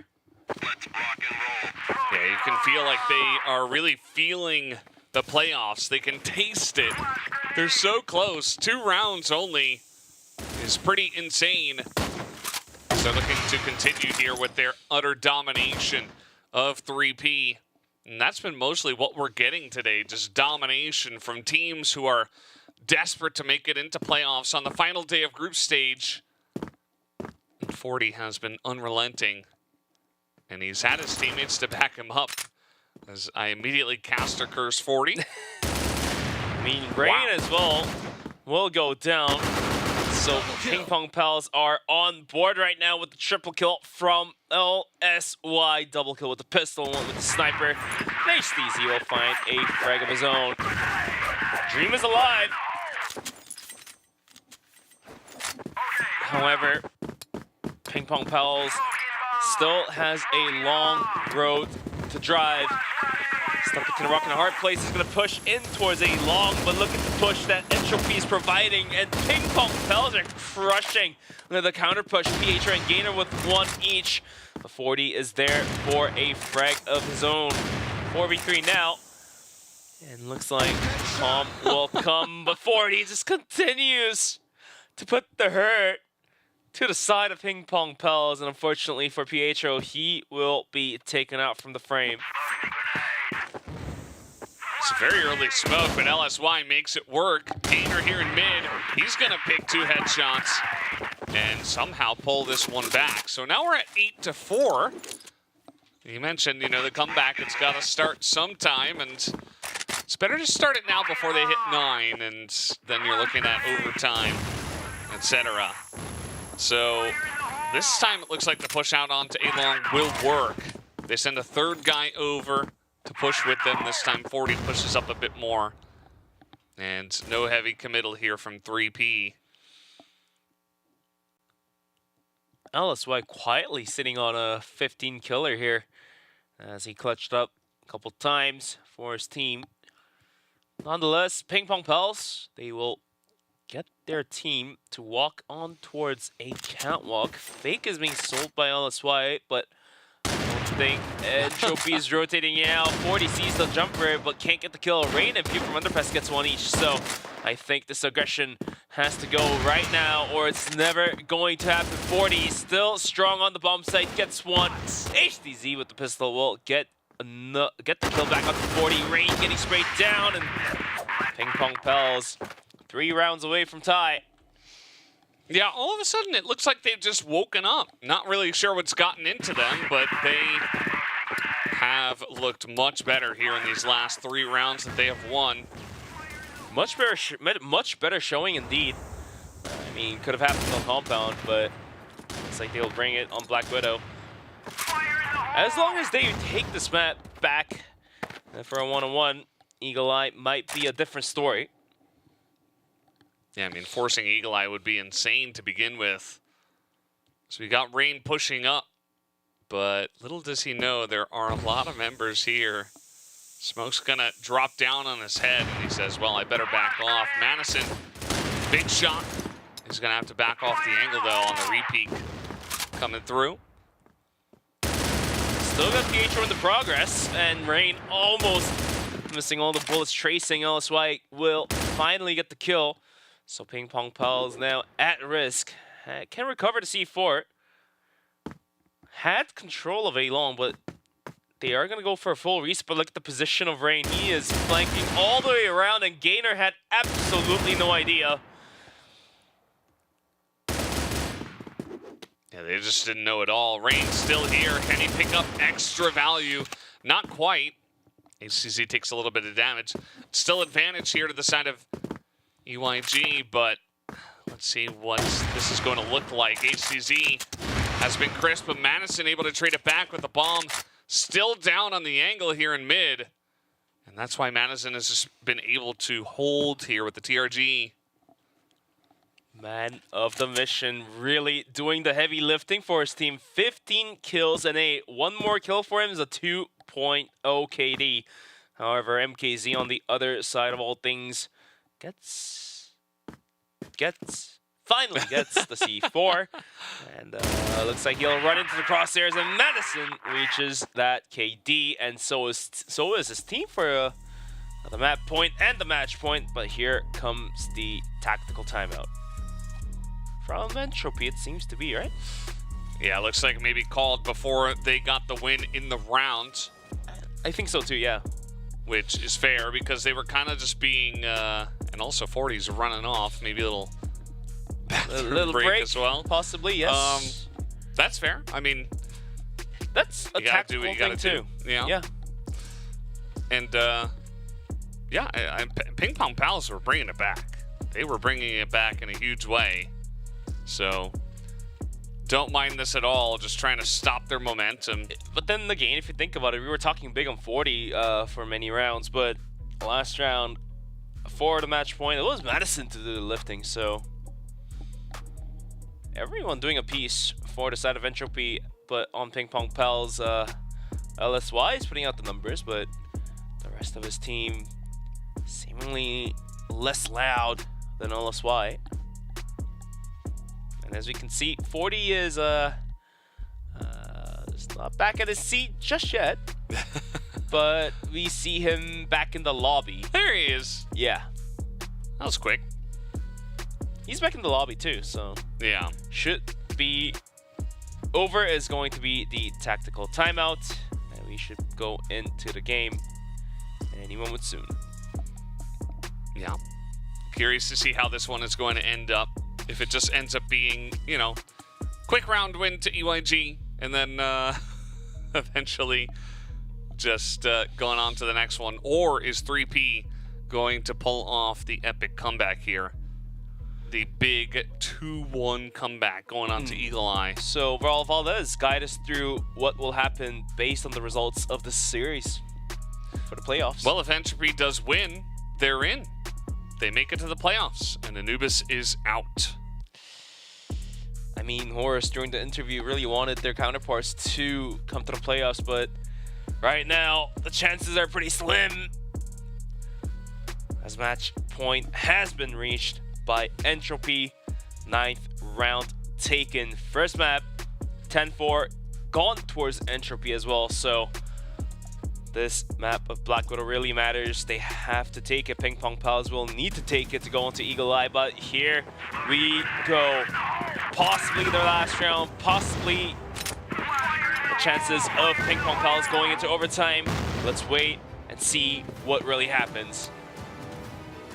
PingPongPals need 4 rounds in a row to make the comeback happen, but already Madison is back on the board as he has been huge for the team. Tons of smokes coming down, but no push just yet. There we go. As 40 gonna hit the shot, but LSY is in. Peter also big on that shot. LSY with the Chris as well, picks up a double kill too. So, but to get used, C4 goes down. The dream is still on for both of these teams. Pew and Zata going on the retake. The AK-47. And then spray down, Zata finds a bunch of damage, but he can't finalize the kill, and going for the reload doesn't matter. LSY swings out with the SMG. And that will be the round going towards PingPongPals, and the dream is still alive. Not only for PingPongPals, but also for Anubis Gaming. Yeah, just holding on to whatever hope they have left over. And that's what you gotta do. Gotta do what you gotta do. PingPongPals, successful B-take, but this time looking towards the middle it seems to be. But for the side of Entropy, they are gonna go for the default setup. Madison is gonna be on top of A-bomb site instead of being in middle. PingPongPals will be guiding 3 players in towards Catwalk. So let's take it away, Valdez, because this one is going to be action-packed. Yeah, let's see if they actually do push in here. As it looks like maybe a fake into B, but they got the cutoff smokes at B as well. And here we go. So eventually, it looks like they will be pushing Catwalk. Here they come, and it's going to work out at first, but 40 does shoot one down. Is MKZ going to follow up? And 40 just trying to hold it down by himself, picks up a 3rd one on the flick. Excellent gunplay from him, but a couple of kills do immediately go back in favor of 3P. And Pew by himself, gotta tap on some heads. He's not quite gonna do it. Pietro on the long angle is not going to get it. And HCZ has the bomb, has the ability to plant it here, and should be going for the quick plants. There you go. He does get onto Catwalk. Do you think this clutch is possible here, Valdez? It's looking like it. Pew on the angle, catches him off guard, and Pew is going to bring them into the playoffs just like that, taking out his counterpart. And that'll be the end of this map. 10-6 victory as Rain is ecstatic after that one. Bunch of clutches left and right. 40 bought all the time for Pew to come around the corner for a 2v1 clutch. And Entropy is going to be able to close the series out in a 2-0 and pushing themselves into the playoffs. So these guys were dedicated and looks like they were able to achieve their dream.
There you go, 10-6 is going to finish it off here for Entropy Gaming.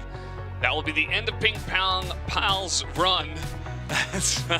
I struggled through their name, but It's a tongue twister, isn't it? they tried their best. Wasn't enough. Not this tournament. Entropy Gaming, though, will be moving on to the playoffs. I'm sure we'll hear from them shortly on how they feel about that. Yeah, their entire squad was really desperate, and we could see in their plays everyone really clutching up to the board to provide the team with the necessity to get into the playoffs. So it's like that will be the results of the series. 10-4 on New Compound and 10-6 on Black Widow, not being able to see the start of map of Eagle Eye. Entropy Gaming takes down PingPongPals in a 2-0. And like you said, Valdez, they are now officially in the playoffs. Yeah, it's got to be an excellent feeling being able to make it through. And yeah, unfortunate for Anubis, they do not make it in. So that's the way that goes, unfortunately for them. 40, the match MVP, not a big surprise. I think just very consistent, especially on map 1. And map 2 also put up some really good numbers.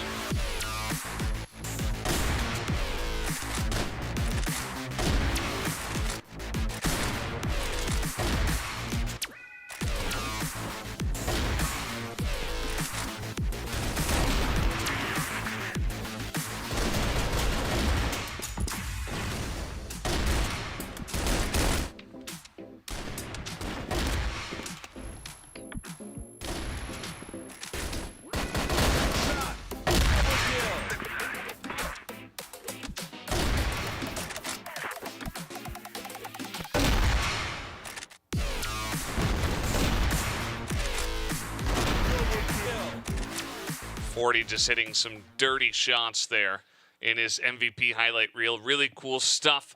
And now we actually do get to hear from one of them as we are going to go into the interview right now. Let's do it. As hello, 40, congratulations on picking up the MVP and also the victory and moving on to the playoffs. How do you feel after this very dominant victory? Oh, I feel very good. I'm really proud of my boys. Yeah, absolutely. Big congratulations to you, just like Valdez said. On the first day, things were a little bit slow for your team. What did you guys do over the course of 2 days to really fix up everything and come out alive like this? Because the showing seemed to be very strong after whatever feedback you guys gave. Yeah, so on the first day against Rock, they're obviously the best team. And my boys were a little bit down, but I had to tell them that like 8 rounds against Rock is actually not even that bad. So we just we analyzed our opponents for the other 2 days, and here we are now. It paid off. Absolutely. So there's a chance you face off against Rock once again eventually if you do make it into the grand finals. But is there any other team you want to face on the opposite side of the bracket that you're looking forward to playing in the playoffs? Honestly, all the 3 teams they have been so consistent this whole season, and so it's gonna be hard either way, but we're gonna try to win. So I don't really mind anyone. Gotta give it all you got. So any last words for your fans and friends and family? I mean, we have been this team hasn't been we haven't been in this formation for that long, so and we have put in a lot of work. So I appreciate it, like everything my teammates have done for me in this whole time. Absolutely. Well, thank you so much, 40, and congratulations on the win, and thank you for the interview. All right, bye. Bye-bye. As, yeah, they're going to move on. It must be an awesome feeling, as we heard from the man himself, but it's been a pretty quick game, or day so far, as the games have been pretty quick. Are we expecting the last match to be quick, Bench? No, because Ray Gaming needs to win against Gaimin Gladiators to push themselves into the playoffs, as opposed to what I say earlier in the day. My math was incorrect, but I was able to fix it up. So the chances are that Ray wins, they go. Ray loses, they are knocked out. So we will come back in 10 minutes to find out who will go into the playoffs as the final seed.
Welcome back to CFS 2025 regional finals here for Eumena. We're getting into our last best of 3 of the night and the last best of 3 of the group stage. This is actually going to solidify which teams make it into playoffs and which teams are out for both groups. And it's all on the line for REH Gaming.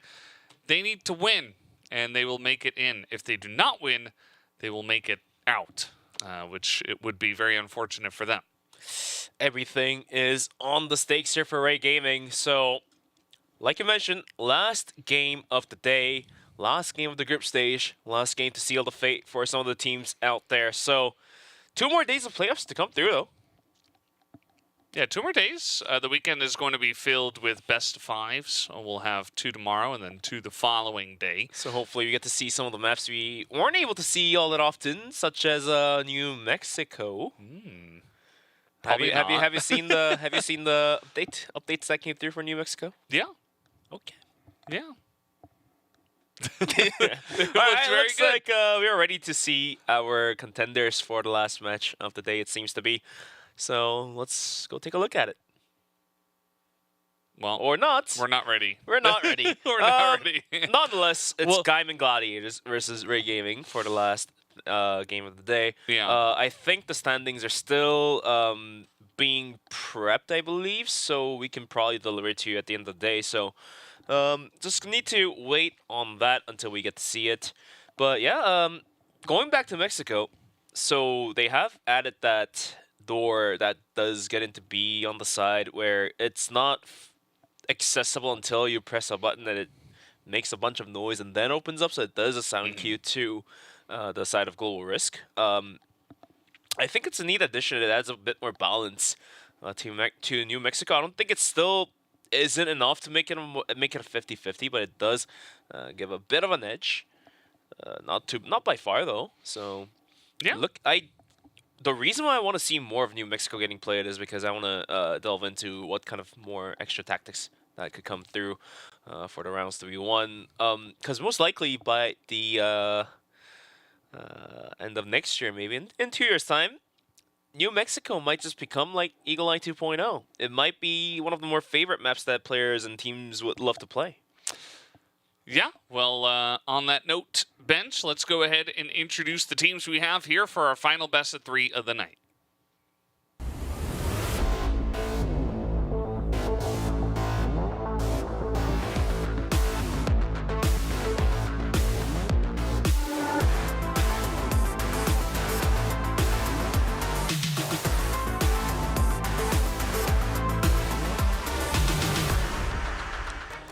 And there you have it.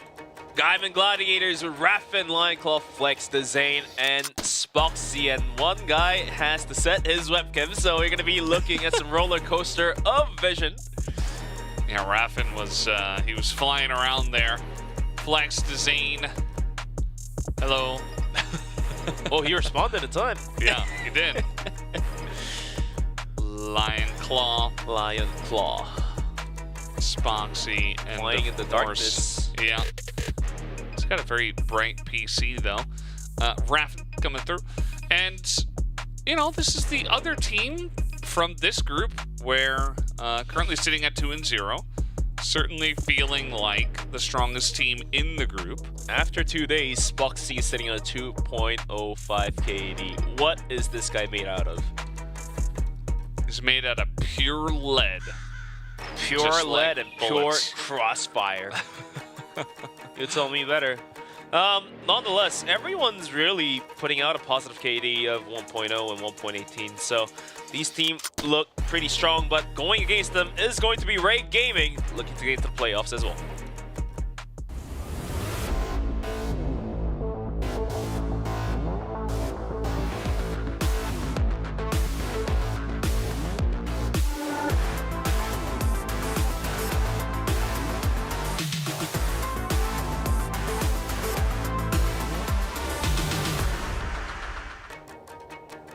And here they are. Hello, fellas. Lots of waves coming our way. Followed by Muffin, Rolly, Bone, and Berserk.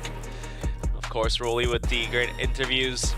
The guy is been clutching up for the team too, so And Muffin has been hitting some naughty shots as well. Like the mirror. Had Like a little the mirror. mug there as well. Maybe some tea time later. Tea time later, maybe indeed. Nonetheless, Ray Gaming 1-1, I believe. Yeah, sitting at 1-1, so they really need this win to make it on to the next round. You see, Bone has been putting up the largest numbers alongside of Muffin, which fantastic names, I have to And say. on this I'm a big team, fan. everyone's also hovering around the sweet spot of 1.0 KD, so no one's really falling behind. Everyone has been stepping up to the plate. The ones that were stepping a little bit closer were, of course, Muffin and Bone. The key players are, of course, going to be Spoxy and Bone. So the sniper will be on the side for Gaimin Gladiators to be the key player. Now, Spoxy first in a couple of those stats, and that is pretty difficult when you're surrounded by extremely strong players. As Bone is putting on a little bit of a speech at the same time. As let's take a look at the map ban pick here for this one. Subbase is gone. New Mexico, gone. Unfortunately gone, but Black Widow will be the first map to be played, followed up by Eagle Eye. Yeah, Eagle Eye, and then a port ban and Ankara ban, and that just leaves New Compound for the final map here. Gaimin Gladiators will be on the blacklist side every single time to start. Not too surprising. I think Gaimin Gladiators have been finding some success on the blacklist side, but needless to say, Ray Gaming as well has been providing a solid defense throughout different maps. So I think both sides really like where they start off, minus the maps. Not entirely sure who favors which one more. I think New Mexico is being hated for sure, though. That's 100%. Yeah, New Mexico, I don't know if we're going to see that, to be honest. It'll be 05, maybe. Might just be banned the whole way through. I'm rooting for one, tomorrow at least. How about on Sunday? Bring out New Mexico. That does switch everything around, but nonetheless, last BO3 of the day and the group stage. The maps are going to be Black Widow, Eagle Eye, and New Compound. However, we are just about to get dove in right into map number 1 of the final series. It's going to be Black Widow. Gaimin Gladiators looking to close their deal here. And Ray Gaming, they need to take the wins right now, or they won't have their chances to go into the playoffs. So let's get right into it. Black Widow, map number 1, round number 1. Let's take it on. As we immediately jump into this one. Double snipers to both sides, not too surprising. As Flex very often flexes onto this one, as he will take out Rolly to begin with. At the B doors, it looks like. Yeah, Rolly tried to gain some ground out towards B, eventually costing him his life. And Gaimin Gladiators are going to start the round off with a man advantage on the pocket. C4 getting in closer towards B as well. However, we've seen how Black Widow has been played out throughout this war tournament, including the one happened just earlier. Teams would love to spend their sweet time, see if they can bait a rotation out. Masterful class play just played up by Entropy. So it looks like Gaimin Gladiators are also going to be taking on the similar path on the build-up of the game. But here's the flashes up and over. Laz gets ran over, speaking of which. And Muffin eventually will be taken out by Flex. All of a sudden, bomb site is cleared out. And Bone and Berserk has it all to do. In a 1v4, the C4 soon to be planted. Bone needs to find some frags now, or it might be a couple seconds too late. Yeah, this is pretty rough for Bone. He's got the 1 kill. But yeah, an excellent entry there. Flex picking up 3 kills. He got that first kill, and he was like, well, guys, we're going B. And all 5 of them had so much utility left over, of course, with the initial pick. As Bone says, well, I'm not even going to try. No real reason to be honest. you can rather use the time to talk about something else. Flex sitting on 3 kills to begin us off with. Looking for the 4th. Looks like Gaimin's gonna start running away. Spuxy will eventually finalize the kill. And the first round will be taken by Gaimin Gladiators. Yeah, pretty smooth sailing to begin with. And already some spam through the windows here. Spoxy, only 1 kill so far. You know he's going to be itching for some more with his crazy KD that he does already have. Absolutely indeed. Gaimin Gladiators, where is their next objective? First round, they were able to take Rolly down on the misstep and use that information, use that advantage to aggress onto the B bomb site. Round number 2, Ray Gaming hasn't stepped out in a deeper position yet, so Gaimin Gladiators has no information. They have to drive peek into a couple corners to get that information. Now they're gonna swing into Catwalk. Berserk gets over for going down, but trade kills are so darn big. And both gets a collateral onto Lion Claw and Zane, and all of a sudden, Gaimin Gladiators are looking to desperately get onto the bomb site. They indeed do get the kill onto Bone, but the rotations are coming in hot from Ray, just like that. Laz with a quick shot, and Muffin with an arm as well. Down goes Flex, and the Ray instantly puts up a number on the board. Yeah, I mean, Bone's shot there on the catwalk is really what holds on to it, as he's feeling pretty good about himself. He's going to push up through mid. Doesn't see anyone at this point in time. That's a lot of shots are through here. Should have been an easy lineup there, but Bone surprisingly not going to quite get the kill there. Thought that should have just been the angle he was looking for, but not meant to be, I suppose. As you see, Spoxy goes back. He's going to be looking down towards mid just to make sure none of that nonsense happens once again. But yeah, pretty impressive stuff for Ray to come back that quickly in that round. In that round indeed, and this time around, after a little bit of a rough A-take through Catwalk, Gaimin is going to gather themselves out towards middle. Seems to be yet another cat take. That worked out last time, though it being a bit of a turn. They're gonna give it a go once again. It seems to be 3 players of Ray are gonna hold on to it. Here's the overnades, and they might just give it a go now. Yeah, flash right in their face, but Bone is still heads up at this point in time. Flex picks up 2. Rolly's got the flank, but Spoxy with the 180. Just gonna knock him down. Bone is really the guy putting up insane numbers right now for the team. Picks up a 3rd kill. And Bone is doing it all by himself right now. Hence is the reason why he is depicted as the key player of the team. Will eventually provide the results that the team most needed desperately. But now moving into round numero 4.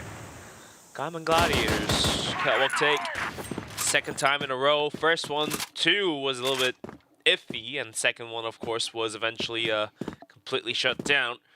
Is thinking otherwise, or rather thought otherwise, and looked towards B, it seems to be.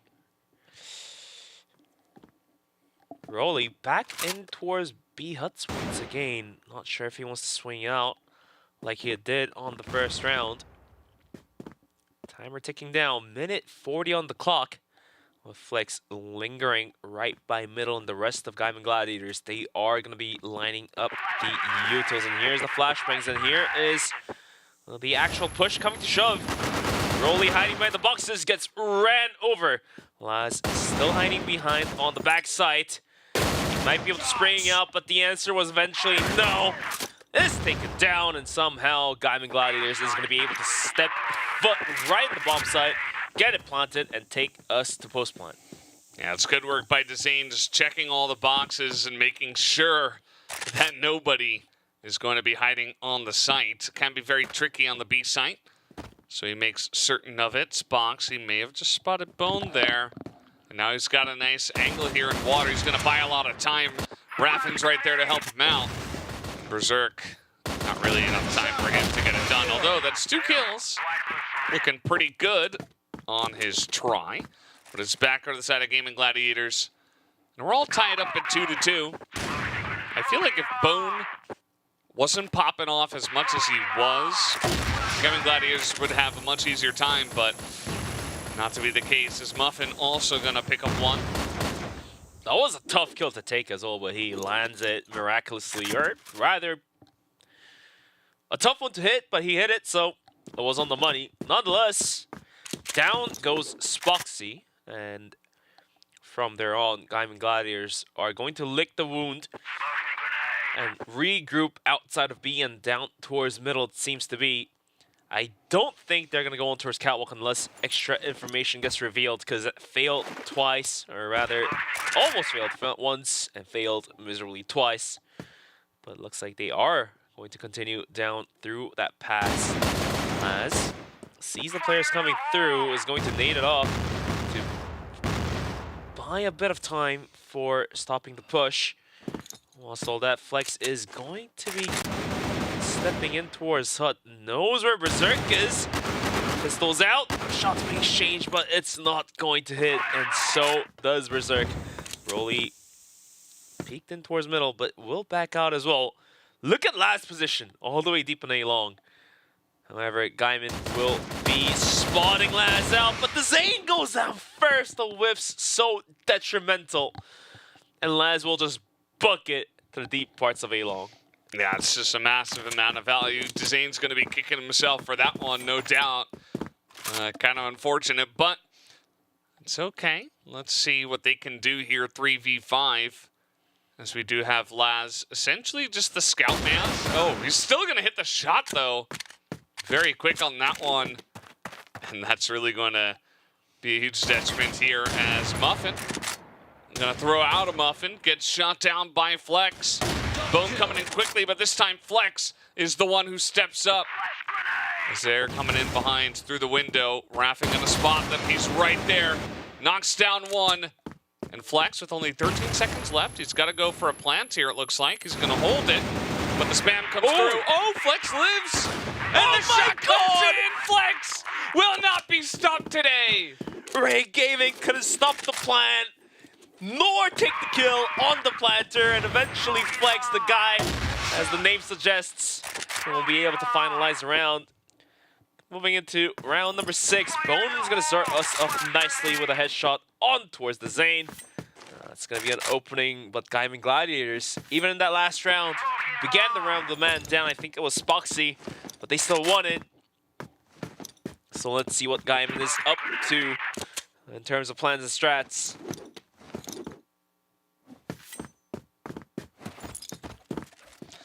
Yeah, it's been pretty impressive here from Ray Gaming to be able to stand up to them in this manner this early on. As Bone's been putting up some huge numbers. And the rest of the team has been right behind him. And there's Muffin again. Big on the sniper. He's been getting some of these crucial pickoffs. Has really gonna get legged. Lion Claw gets on top of the catwalk. Sees a couple players. He's gonna use his nade.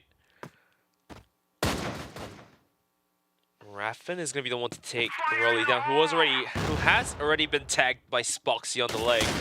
So Gaimin Gladiators, they're gonna give it a go towards A, and Lion Claw is gonna get a huge double kill to open the bomb site. Pistols out, gets stepped up. However, Muffin on the bomb site seems to have taken all the kills and secured a round for Ray Gaming, and we are once again yet tied back 3-on-3, tit for tat, eye for an eye. Simon overused these terms, so I'm not gonna use it anymore. Also, nice little shout out to him regardless. And yeah, I mean, absolutely huge round there from Muffin. Started off with the first pick, held down the A site by himself.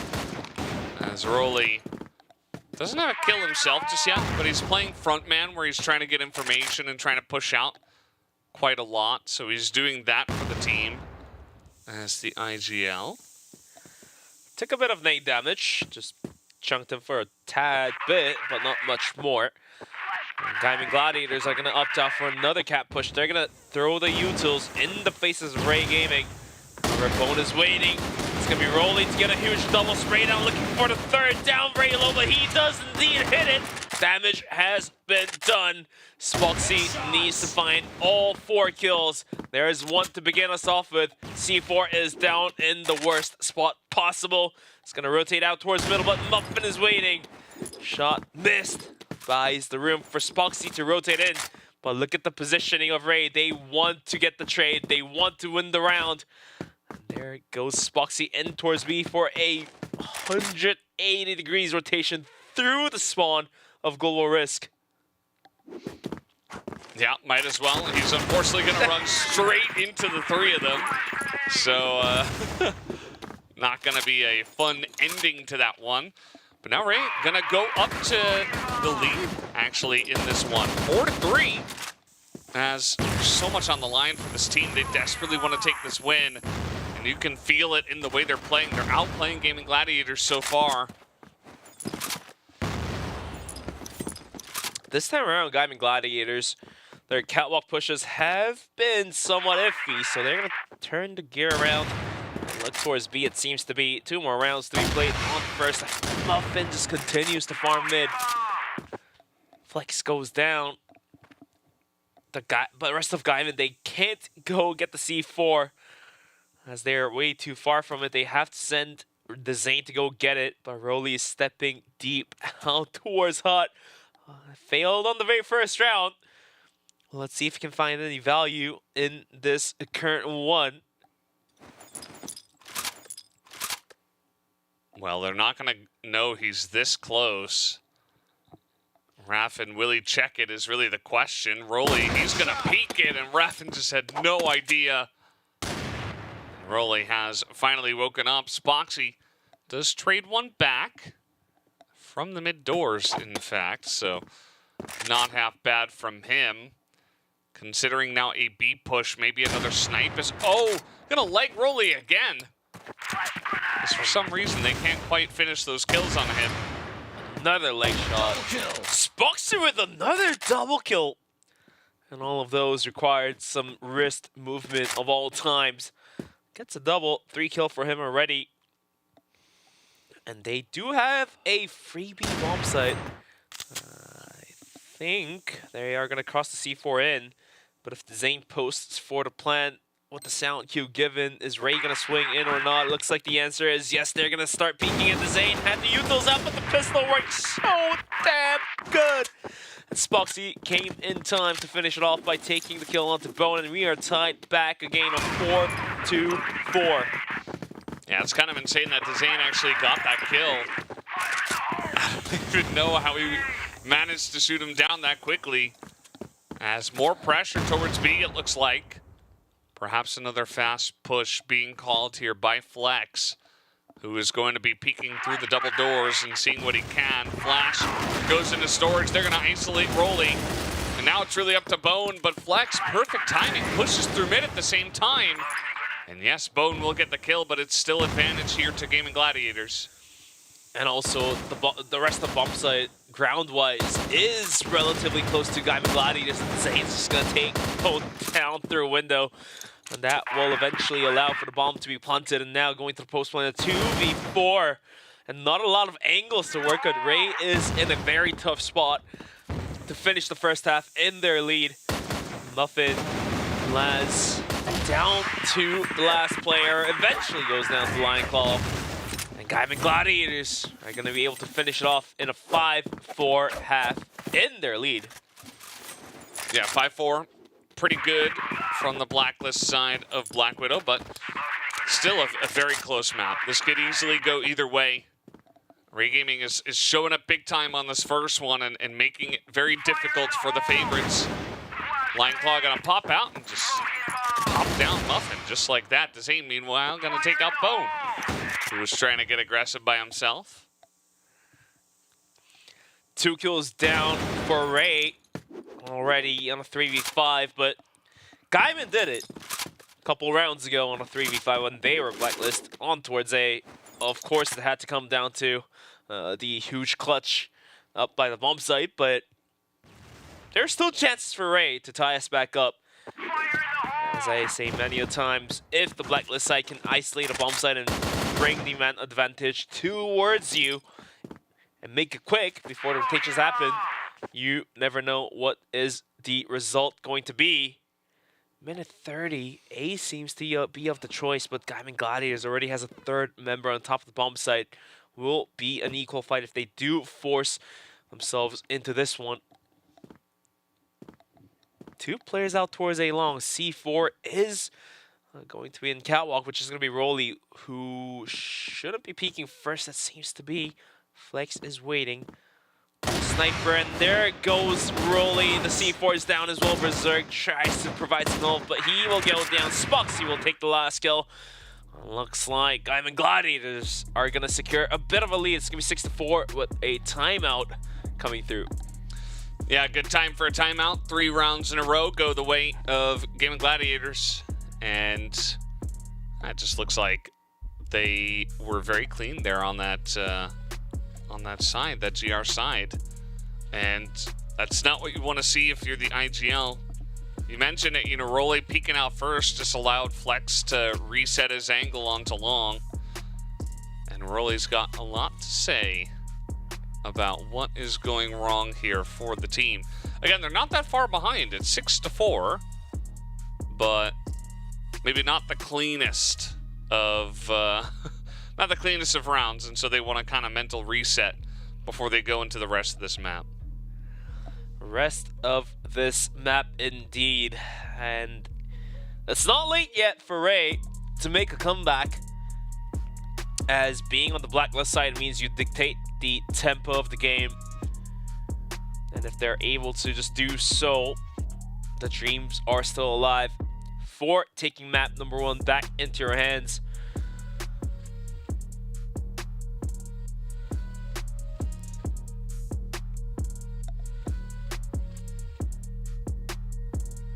Seconds remain on attack. Yeah, not a lot to say over here on the side of GG. We saw Flex talking a little bit there at the end. But on the defensive side, everything's pretty much default unless you want to throw in some spice at the game by rushing out and going out aggressive towards a certain angle. So, and Gaimin is more of a team that doesn't like throwing the spices in there. So, less of an expectation for us to see them play aggressive. Ray, on the other hand, is a team that does enjoy going out aggressive as the global risk and has been benefited many a times by such a play. Hasn't worked out all that much on the first half for them, but now the aggressive playstyle may just come into play in the second half as now they are on the blacklist side. Spam through the smoke. Rolly gonna get that first one, but Zane is pushed through. And he is going to get an excellent spray down, takes out Berserk. Bone, meanwhile, it does feel like Bone is doing a little bit of solo gaming, where he's like, all right, I'm on the blacklist, staying around go in there. Right? Still has a teammate just right next to him. But yeah, essentially, he's playing an angle by himself, so he is a bit of a solo gamer, we say indeed. Just trying to open up the site for the team. If this does eventually go B, which it does look like is the plan. I think it is B at this point, but they do have time to rotate out any moment soon. And depending on if Bone is able to catch any players, I think he has seen the tip of heads where Lion Claw was jumping across. Whiffs the first one, takes a bunch and has to fall back out. So Ray made the rotation in towards catwalk, and I think they have made the right choice. If they can get through Spoxy, who is deep in A long. Yeah, the timing of this for Spoxy, not ideal. He's still going to hit the shot. That is so impressive. He's able to hold the angle essentially by himself. Bone is still over there, by the way. As they should know, this push is going onto the A site, but not overcommitting the rotation just yet because of Bone. Rolly is in behind, but Zane's still going to win the firefight. Zane picks off 2. I think it's a clean headshot. Needs to find 3 more rapids. So close from going down. Eventually goes down. However, Lion Claw swings back with a pistol of his own. And Gaimin looking very strong right now. Yeah, absolutely. Gonna take a big lead now, 7-4. Gotta like their chances at this point, although Flex was way up there in mid. Raffin and Lineclaw gonna get 2 kills over by B. And that really does force the hand of Ray Gaming to come on over as, okay, Muffin, gonna take down Spoxy and make it another. Muffin has been so good, but tapping on the heads is Dzane. He's been even better. He's getting aggressive, knows he's done the damage. There's a 3rd kill for Dzane. That's gonna make it 8 now for Gaimin Gladiators. Ray Gaming had the game in their hands at one point in the first half, but however, Gaimin Gladiators just make a turnaround. Like this too, Bone will find the initial opening, but even for the past round as well, the team can't capitalize on the fact that they have a man advantage. However, things might be different coming into this round. They will need to do it now, because if they give up the 9th, they will have to do it in the overtime. Pushing in towards a long. Only Dzane is holding on to it on the side of Catwalk, with Spoxy maybe, who can rotate in for the support. But here is the go sign. Dzane on top of Cat will have to rotate back out. Berserk has stepped down, but somehow Spoxy will spot the bit of leg and take Berserk down. So Ray Gaming in a better spot than the last round will be able to get C4 planted and be in a position to hold on to the retakes. Yeah, we'll see if they can actually do so. Hopping past the window. And, oh, Laz, very nice spray down. Gonna take out 2 just like that. And Raffin just has to jump the window. As his hand gets forced, and it does not work out for him. So back on the board, finally, is Ray Gaming gonna pick up their 5th round, keeping it close. Still don't know who's gonna be able to take this one down.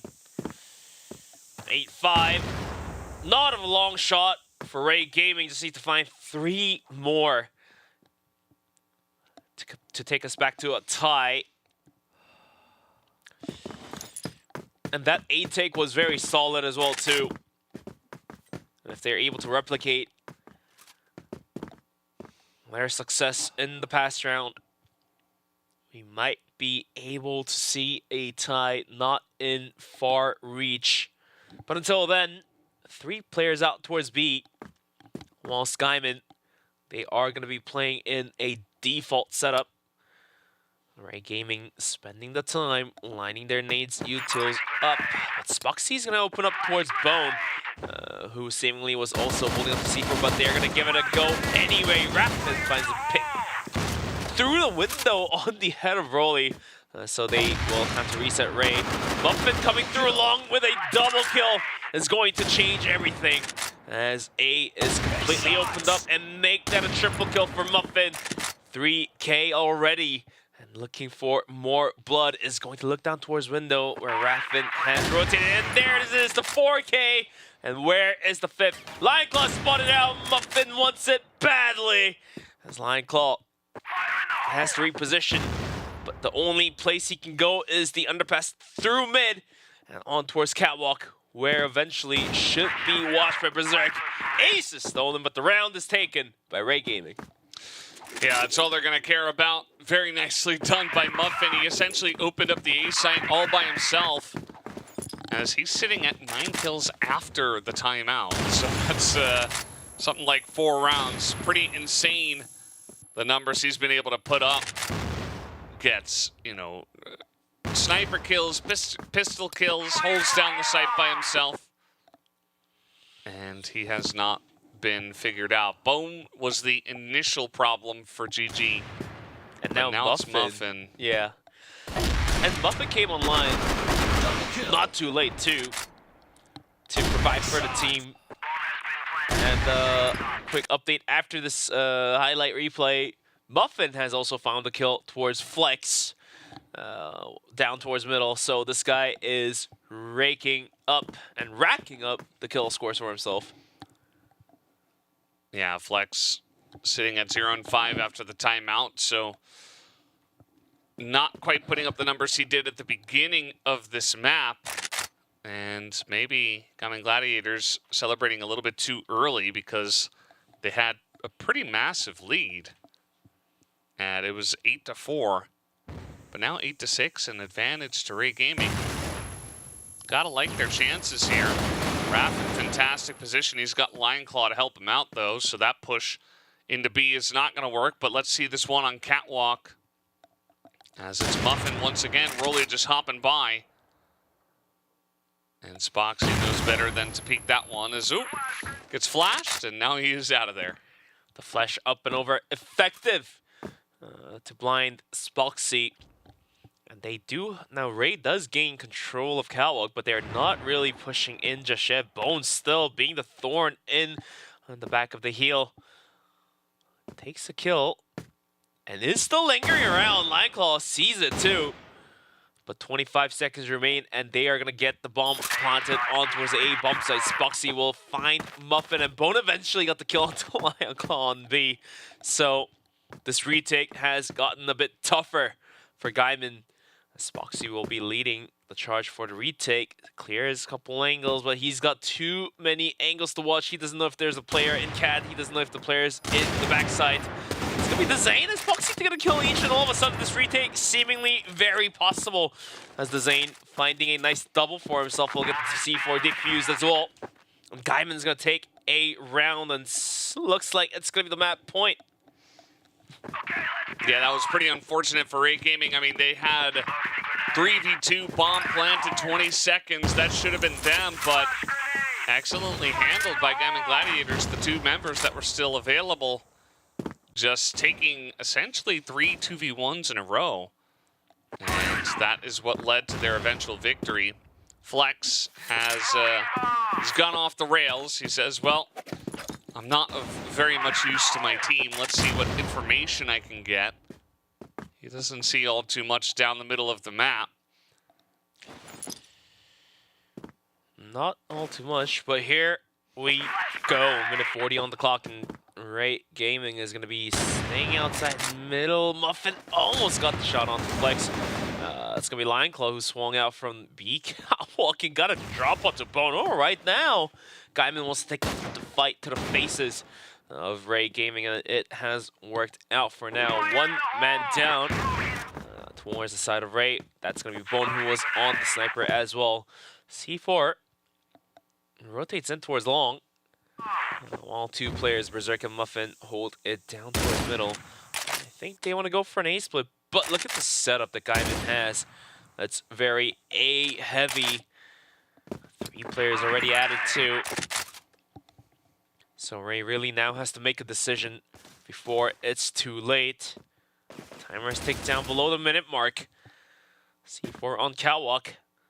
Let's see if they want to force the issue towards A. Looks like they're going to have to, as Rolly leading the charge once again, but the spray is there from Dezane once again as he picks up 2. Laz out here on long, and it's all up to Muffin 1v5 as nobody on his team was able to help him here in the critical rounds at the very end. And that just means with 10 rounds, will go the way of Gaimin Gladiators to take down the map of Black Widow. Although the first half, Ray Gaming was able to put out a decent amount of number. The second round, or the second half rather, Gaimin Gladiators was dedicated to shut the rounds out for themselves. And they will be able to find their 10th. And map number 1 of Black Widow will go towards the side of Gaimin Gladiators.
As there it is, 10-6. The scoreline was very close, though. 10-6, I feel like, doesn't tell the whole story of the way that this map went down.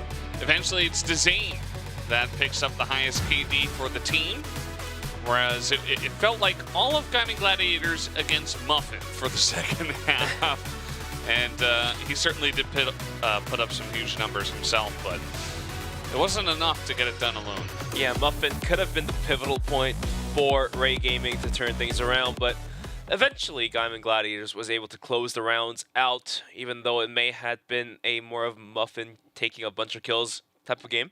Yeah, at the end of the day, 10th round was granted to Gaimin, and map number 1 of Black Widow will go their way, but we are still waiting to see 2 more maps, possibly, hopefully 2, because Eagle Eye is map number 2 and New Compound is map number 3, and Ray Gaming, after dropping this one, will need to find the rest of these 2 maps for themselves to get into the playoffs, because if not, they're out.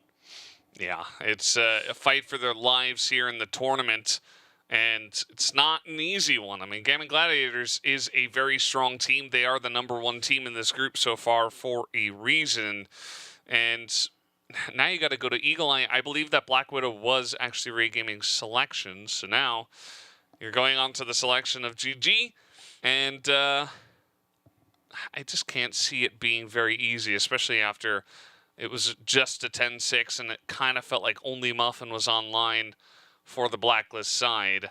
But then again, Eagle Eye is one of those maps where snipers really do shine bright, and based on how Muffin was able to just do what he can, and Bone as well, not doing half bad, I think Ray does stand a pretty good chance at taking the map point to themselves. So all we can do is wait and see. Yes, wait and see is what we'll have to do as we're moving in to map number 2, Eagle Eye. Muffin is locked in. Is the rest of the team? I do wonder. As we are jumping into this one right away, GG is going to be starting off on the Blacklist side once again. And here they go, pushing into Hotel. A trade for Laz. Zane picks up 1, Bone not quite able to shoot any of those shots. It's Boxy gets the kill on a Bone as well. Only Rolly is able to stop this as he kind of messes up a nade though. Gets a nice angle here on a Spoxy. But they are into the B site. You see a bit of a rotation out from a couple of their members. The Zane is in with the bomb, so they'll have to push in to support him, but the rotation is coming in. Spoxy gets 1. Rolly looking for the shot, but no, Zane has a big round. Even gets the plant and feels very good about himself.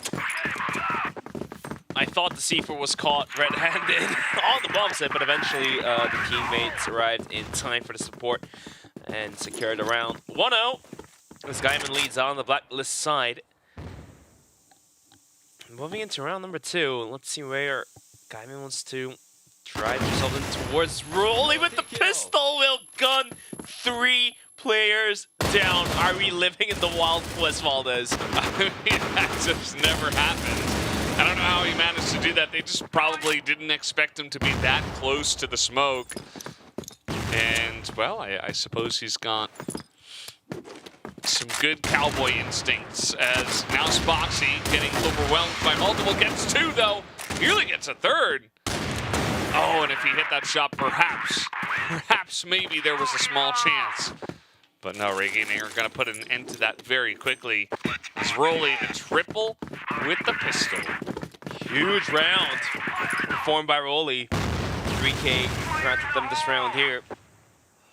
But nonetheless, Gaimin Gladiators are going to aggress them down towards Hotel. Flashes up and over. Bonus holding this angle down with the sniper. However, the shot will land on the leg, and unfortunately, he won't be able to capitalize onto a kill. And now Laz about to get swung by 2 players. He has a smoke to work with. However, Lion Clan Zane has been raiding up, and they're going to be pushing in towards this any moment. But finally, Bone does get a kill. And everything quiets down for now until Laz swings out for a huge 3K. Looking for the 4th, does a bunch of damage to Spoxy, but Spoxy responds with a quick scope onto Berserk. Laz got a 4K. Ray Gaming will lead out 2-1. Yeah, excellent start for them. couple of big rounds from a couple of guys. And sometimes that's all you need to get the ball rolling. As you see, this spray down is just massive. 3 guys in the smoke. Does a ton of damage to Spoxy and finishes him off for the 4K.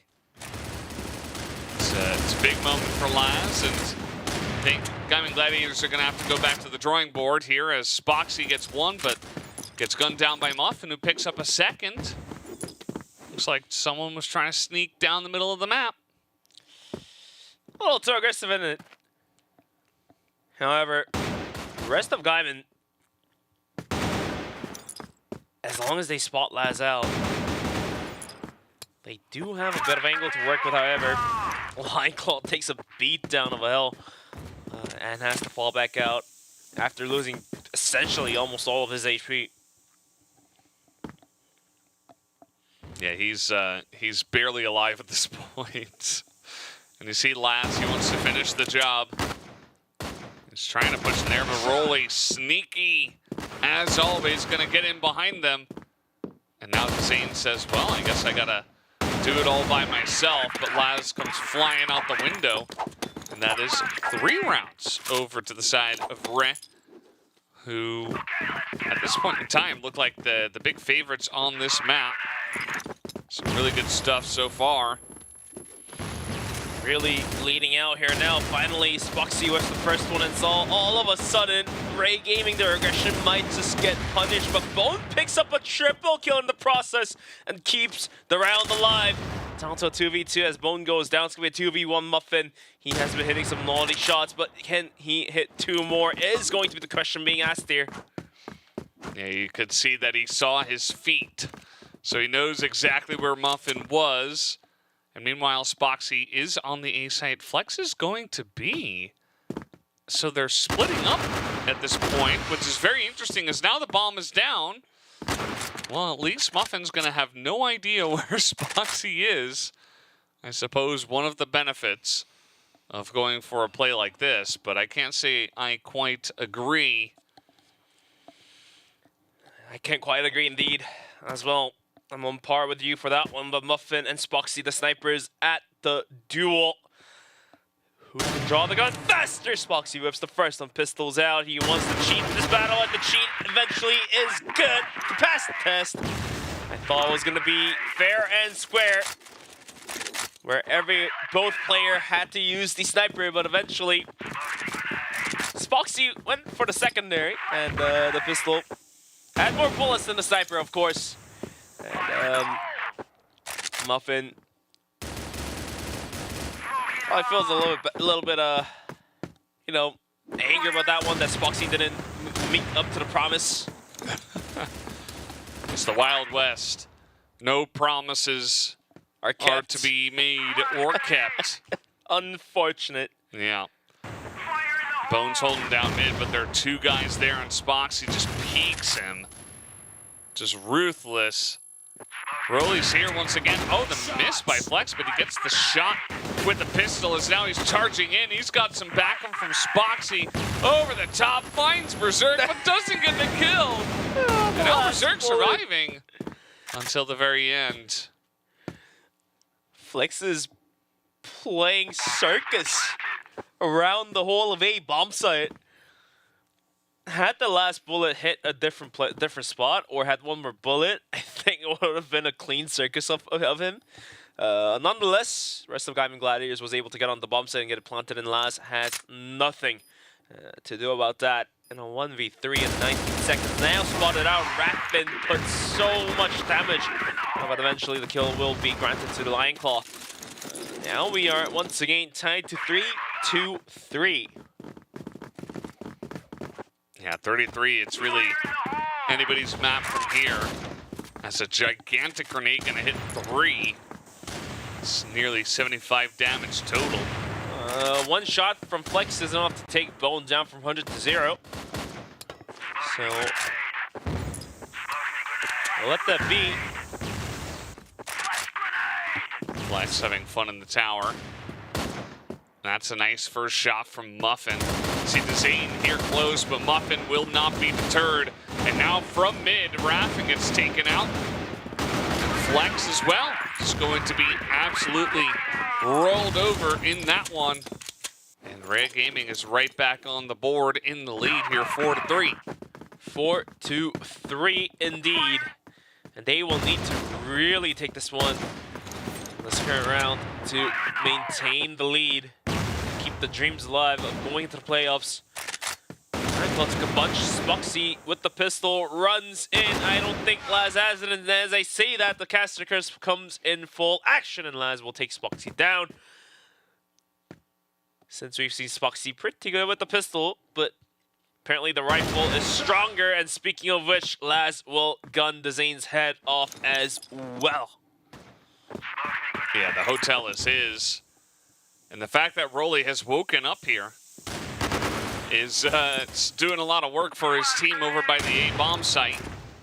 As that shot not quite going to stick. Flex. 6-3 first half would be nice, but look at the position of Rolly. Swings and gets the drop. Lion Claw gets one, make that two, but still has 3 more plays to go through, and he has lost essentially about half of his HP, so he's about to be graded by the aggressive player of Berserk. His position is very, very deep, but if Lion Claw finds the better of him, he has a standing chance. Sees Laz, springs out, gets the kill, and the rest of Ray is gonna be on the hunt. Lion Claw has a bunch of time to work with. Will have a smoke set out towards A. That baits both players in the rotation, and Lion Claw seems to book it towards A. Yeah, definitely a very smart play, especially after he got the first kill in mid. He had the wherewithal to say, okay, they're probably all swarming into mid. If I make a fake towards B and then just go elsewhere, I could certainly catch them off guard. As he says, well, it doesn't look like they're on A. He's about to find Berserk. They have stacked here towards spawn, but he still has the bomb, so he can just go over to A, try to get a quick plant. The issue is, does he have enough time to find the better position after planting? Because Ray could have rotated in faster. Now they're going to give it a go. They want to get a trade kill. I think this is a better of a showing. There you go. Berserk gets the headshot. And we are going to be looking at a 6-3 half. And Ray so single-handedly keeps the dream alive. Yeah, 5-3. A very good spot right now for Ray Gaming. And if they continue with this, might be seeing that 6-3. I mean, I was rooting for Ray, so jumping the gun a little too early, I guess. Hoping for one close match today. That's fair. And I mean, this is... Gaimin Gladiators have actually been stopped. Spoxy now, he's kind of like Muffin from last match. Gets a double, looking for a third. Berserk goes down for a third.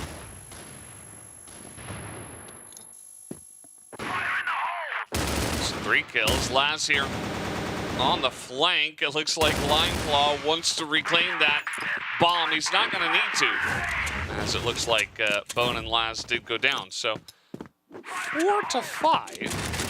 5-4 first half. And at this point now, Ray is not in the most definite lead. As long as they can secure this one, I think it's safe to say that they do have the 2-round differential, but right now it's a single round difference, which could be made up in a blink of an eye.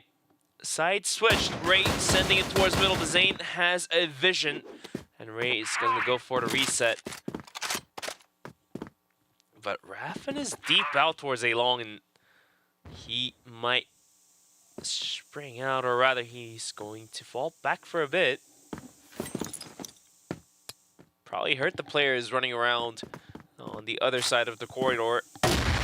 And Muffin with a shot to Spoxy, who was least expecting it. So that's going to be the opener for this round. Yeah, Spoxy was caught daydreaming, it looks like. Not quite looking in the right direction there on top of A, as now the swarm comes in onto the A site. Zane is here. Hard to root out this player, but looks like they have been able to. Flex goes down as well in the headshot.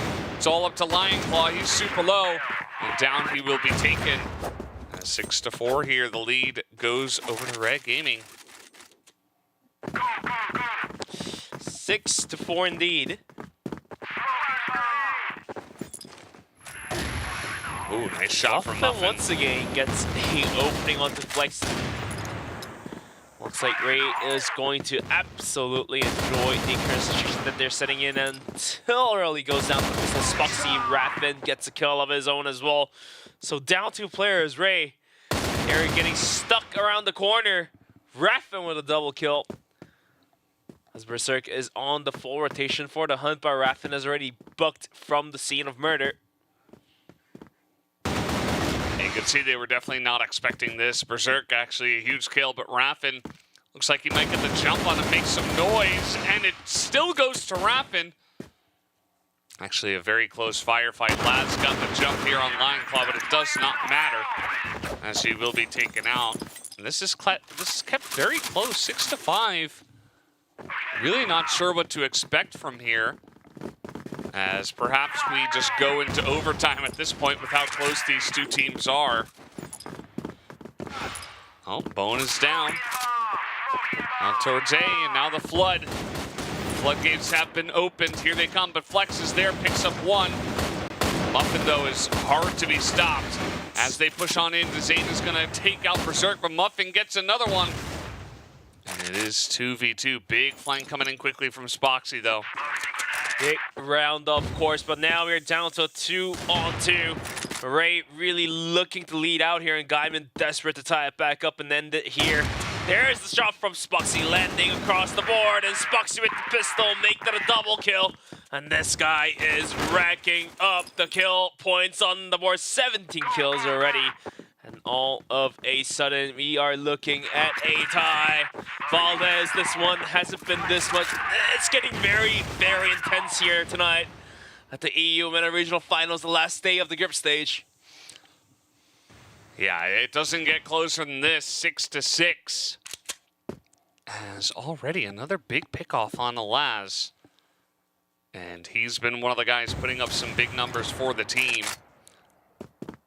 I've been singing the praises of Muffin, but the other guy's doing a great job too. Is over the bridge they go, and they totally just neuter this push immediately, so quickly, and now Bone flashed and taken out.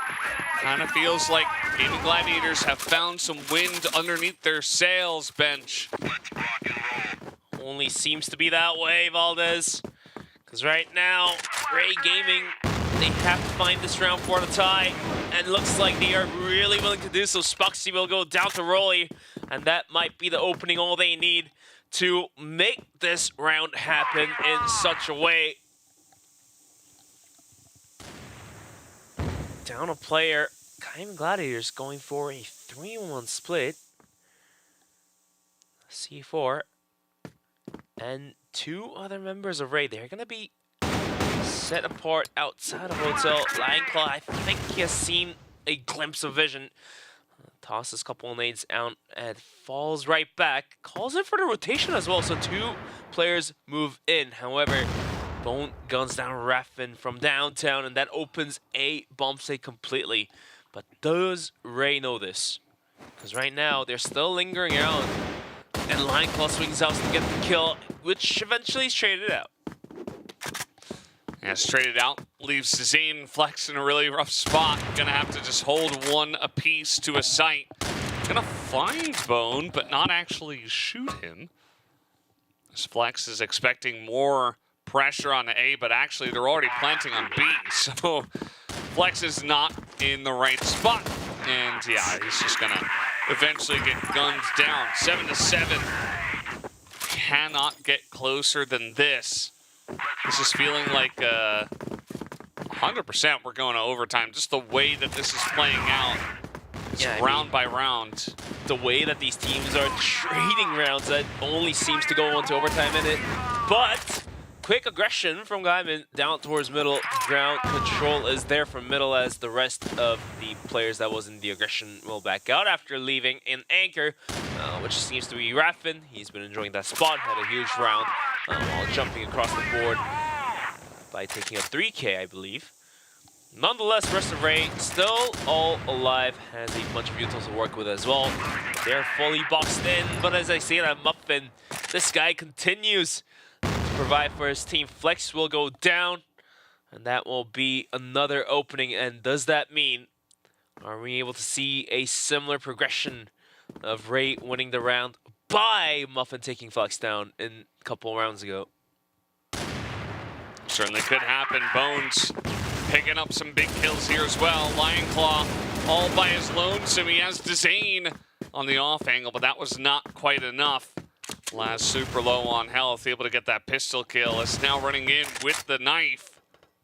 Spoxy 1v4.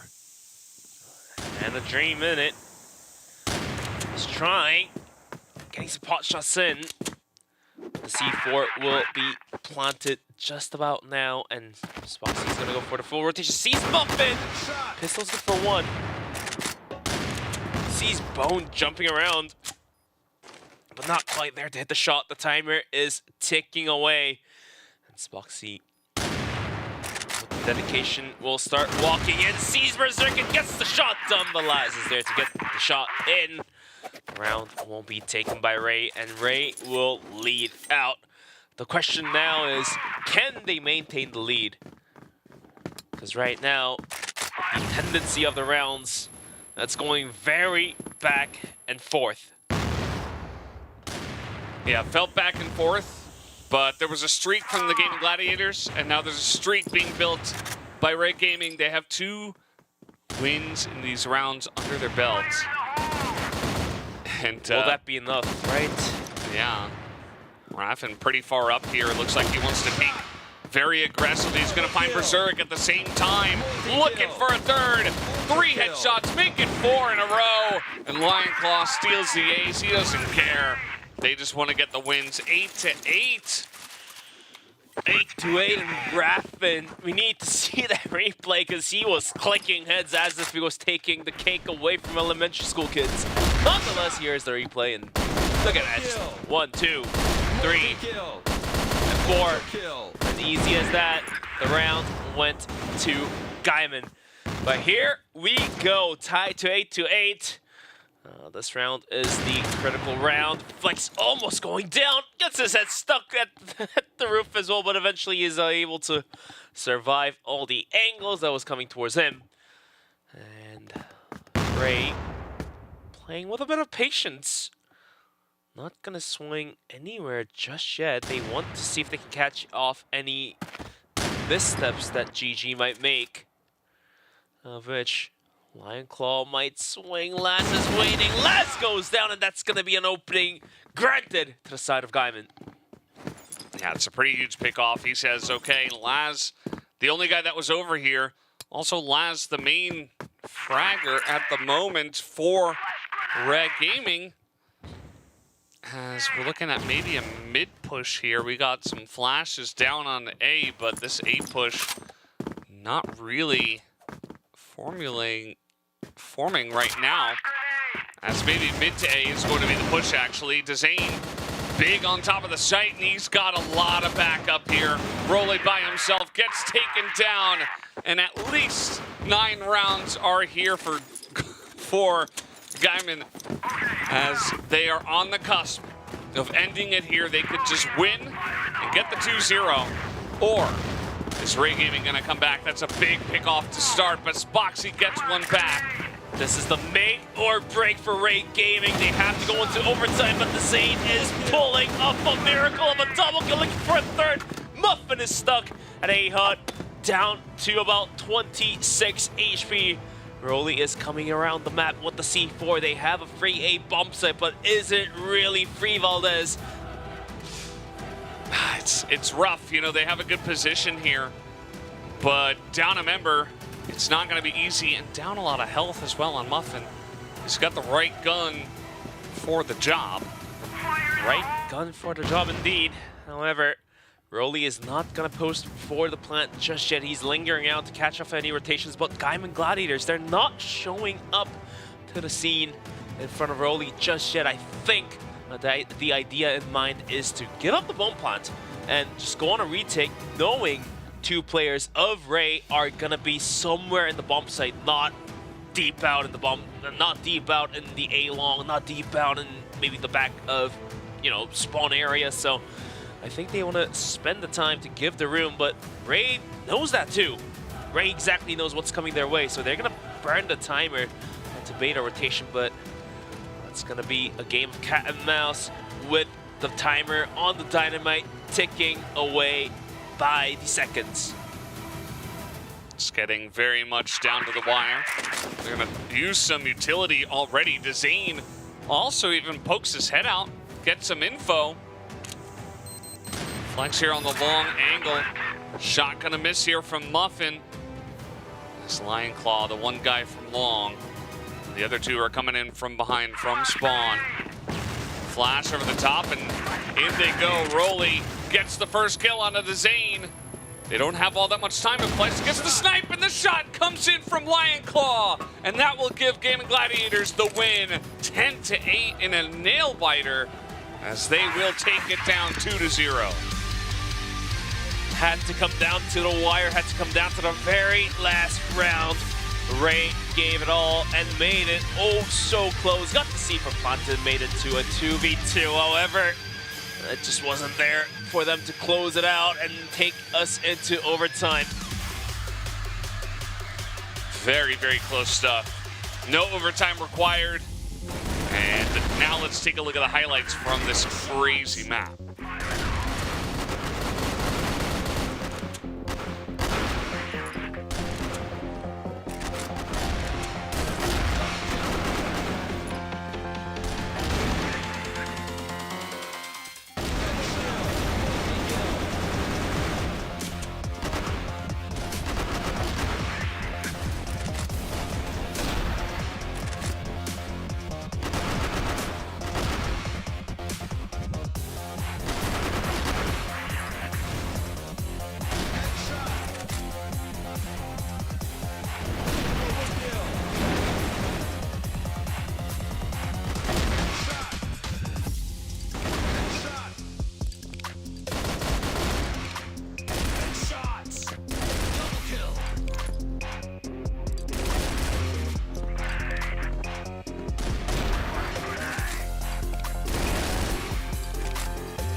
And there you have it. Eagle Eye 2.0, map number 2 of the series, will end in a 10-8, with 10 going towards the side of Gaimin Gladiators, who will close the series out.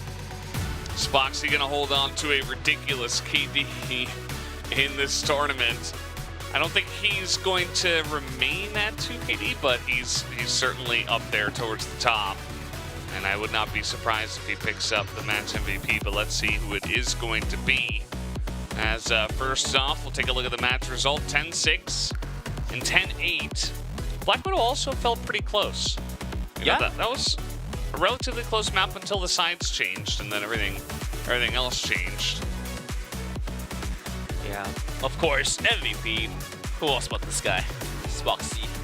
1.68 total KD, which is very, very high. And yeah, I mean, he's been hitting the shots that he had to hit, just like this one. Quick scope coming up with border.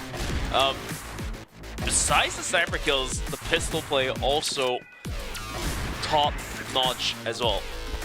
Yeah, reminds me of a young Alucard. I mean, are you saying Alucard is? Oh, I mean, he's still young.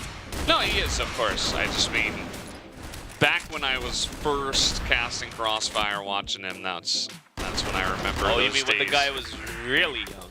Yeah. Spoxy himself, a young player, just able to get some insane shots down with the pistol, and also sniping him out of the air, able to get that final shot as well. So looks like we are ready to go. Let's hear from Lion Claw in the interview. Well, there you go. Congratulations. You take the 2-0 and also complete your group as the #1 seed. How do you feel about your group stage so far at Lion Claw? We feel good. I mean, we managed to go 3-0. We didn't lose a single map. Of course, there's only positives to take from this group stage. There were some difficult matches. I mean, the first match we had to play with a substitute. It made it very hard to win, but I'm glad we managed to come on top. Yeah, so now that you guys secure your spot, I think you guys will be playing against the #2 seed from the other group. Do you have anything to say to your opponent? No, I mean, I have nothing to say. I think they are a good team. They are playing well. I mean, they show that they are capable of competing against the best. It's a pity that they didn't win the CFOL, which is the second division in our region. But I'm happy that they were able to show their skills. So the other first seed across the aisle in the other group was Rock Esports. Any thoughts about potentially playing them in the grand finals? And have you what are some thoughts going into a potential match in the future? I mean, it's normal. Last year we shared the top with them. This year they are winning more than they won last year. I mean, they're a good team. I think it's always an interesting match. When we played the last time, they were on their top performance. I think this time we are much better than the last time we faced them. I think we can beat them. Yeah, if you ask them, they say they will beat us. If you ask me, I say we will beat them. That's for every case, right? But yeah, congratulations on the win and getting to playoffs. Any last words you want to leave to your fans and family before we wrap the interview up? Nothing to say. I mean, the job is not done. We still have to win tomorrow, and hopefully we'll be able to reach the grand final and qualify for China. All right, well, awesome. Thank you so much, Lion Claw. Congratulations once again on the win, and thank you for the interview. Great to hear from him as down to business, it felt like, for Lion Claw. He's like, we got stuff to do. We're much better than we were last time against Rock, and certainly I feel like these two teams, being the favorites, Rock and Gaimin, very much looking forward to that matchup, which is why I wanted to ask what he thought about it. Yeah, definitely standing on business, we say. Also, I think he's still prepping for the playoffs based on the glance he gave us. And based on the fact that how Horse was saying, we're going to finish everyone off 5-0. And now we talk to Lion Claw. He tells us we're going to finish everyone off in the finals and go into the grand finals at China. So a lot of stakes are still on the line, even though the group stages have just wrapped up. It was one hell of a ride throughout 3 days. Although the matches do seem to look a 2-0 ride, but if you do go into it, it wasn't that easy. Wasn't that easy, and so the group stage is over. You'll note that tomorrow for the playoffs, we will have Rock Esports up against Inner Circle, and then Gaimin Gladiators up against Entropy. But let's take a look at the final standings from the group as well. Entropy Gaming getting that win, knocked out Anubis Gaming. And of course, Rock Esports up at the top, haven't dropped a single map just yet. Just yet, indeed. So the survivors of Group A are, of course, Rock Esports as #1, and Entropy Gaming as #2 seed. So now let's go take a look over at Group B. It seems to be that's going to be Gaimin Gladiators to secure their #1 seed in Group B. And unfortunately for Ray, that's going to be Inner Circle surviving, and Ray will come in top 3, and it will be TBI Esports in #4.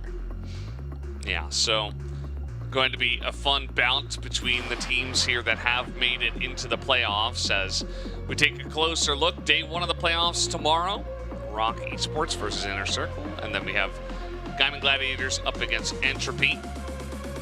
Any match you're looking forward to more than the other? I think Entropy and Gaimin will be a very, very bloodbath type of game. Not saying one's better, but based on the playstyles of the two teams, Gaimin is also more of a passive playstyle type of team. They don't usually throw in the spices, so to speak. Entropy as well. Madison is more of a standard player as well, and he built his team in a way that at least I think, plays in a more standard sense. So was Gaimin too, very standard. So when two teams play standard, it comes down to the very decider map in most cases. So I'm expecting full maps being played. Yeah, I feel like that one should be the closer match for sure. I think that Rock Esports are kind of just on a crazy level right now, and it's going to be difficult for Inner Circle, but really just depends on how well they should be able to prepare for that match, and excited to look forward to that. Any final thoughts, Bench, before we send it off? I mean, we are starting the stream on the same time, same place tomorrow, 14 p.m. CST. So why don't you guys come back tomorrow for some extra fun CrossFire of Eumena. Yeah, best of five's always a lot of fun. Maybe we'll actually see New Mexico for Bench for you guys out there. But we are done for today. Thank you so much for finishing off the group stage with us here. Join us for the playoffs tomorrow, and we'll see you then. Have a good night.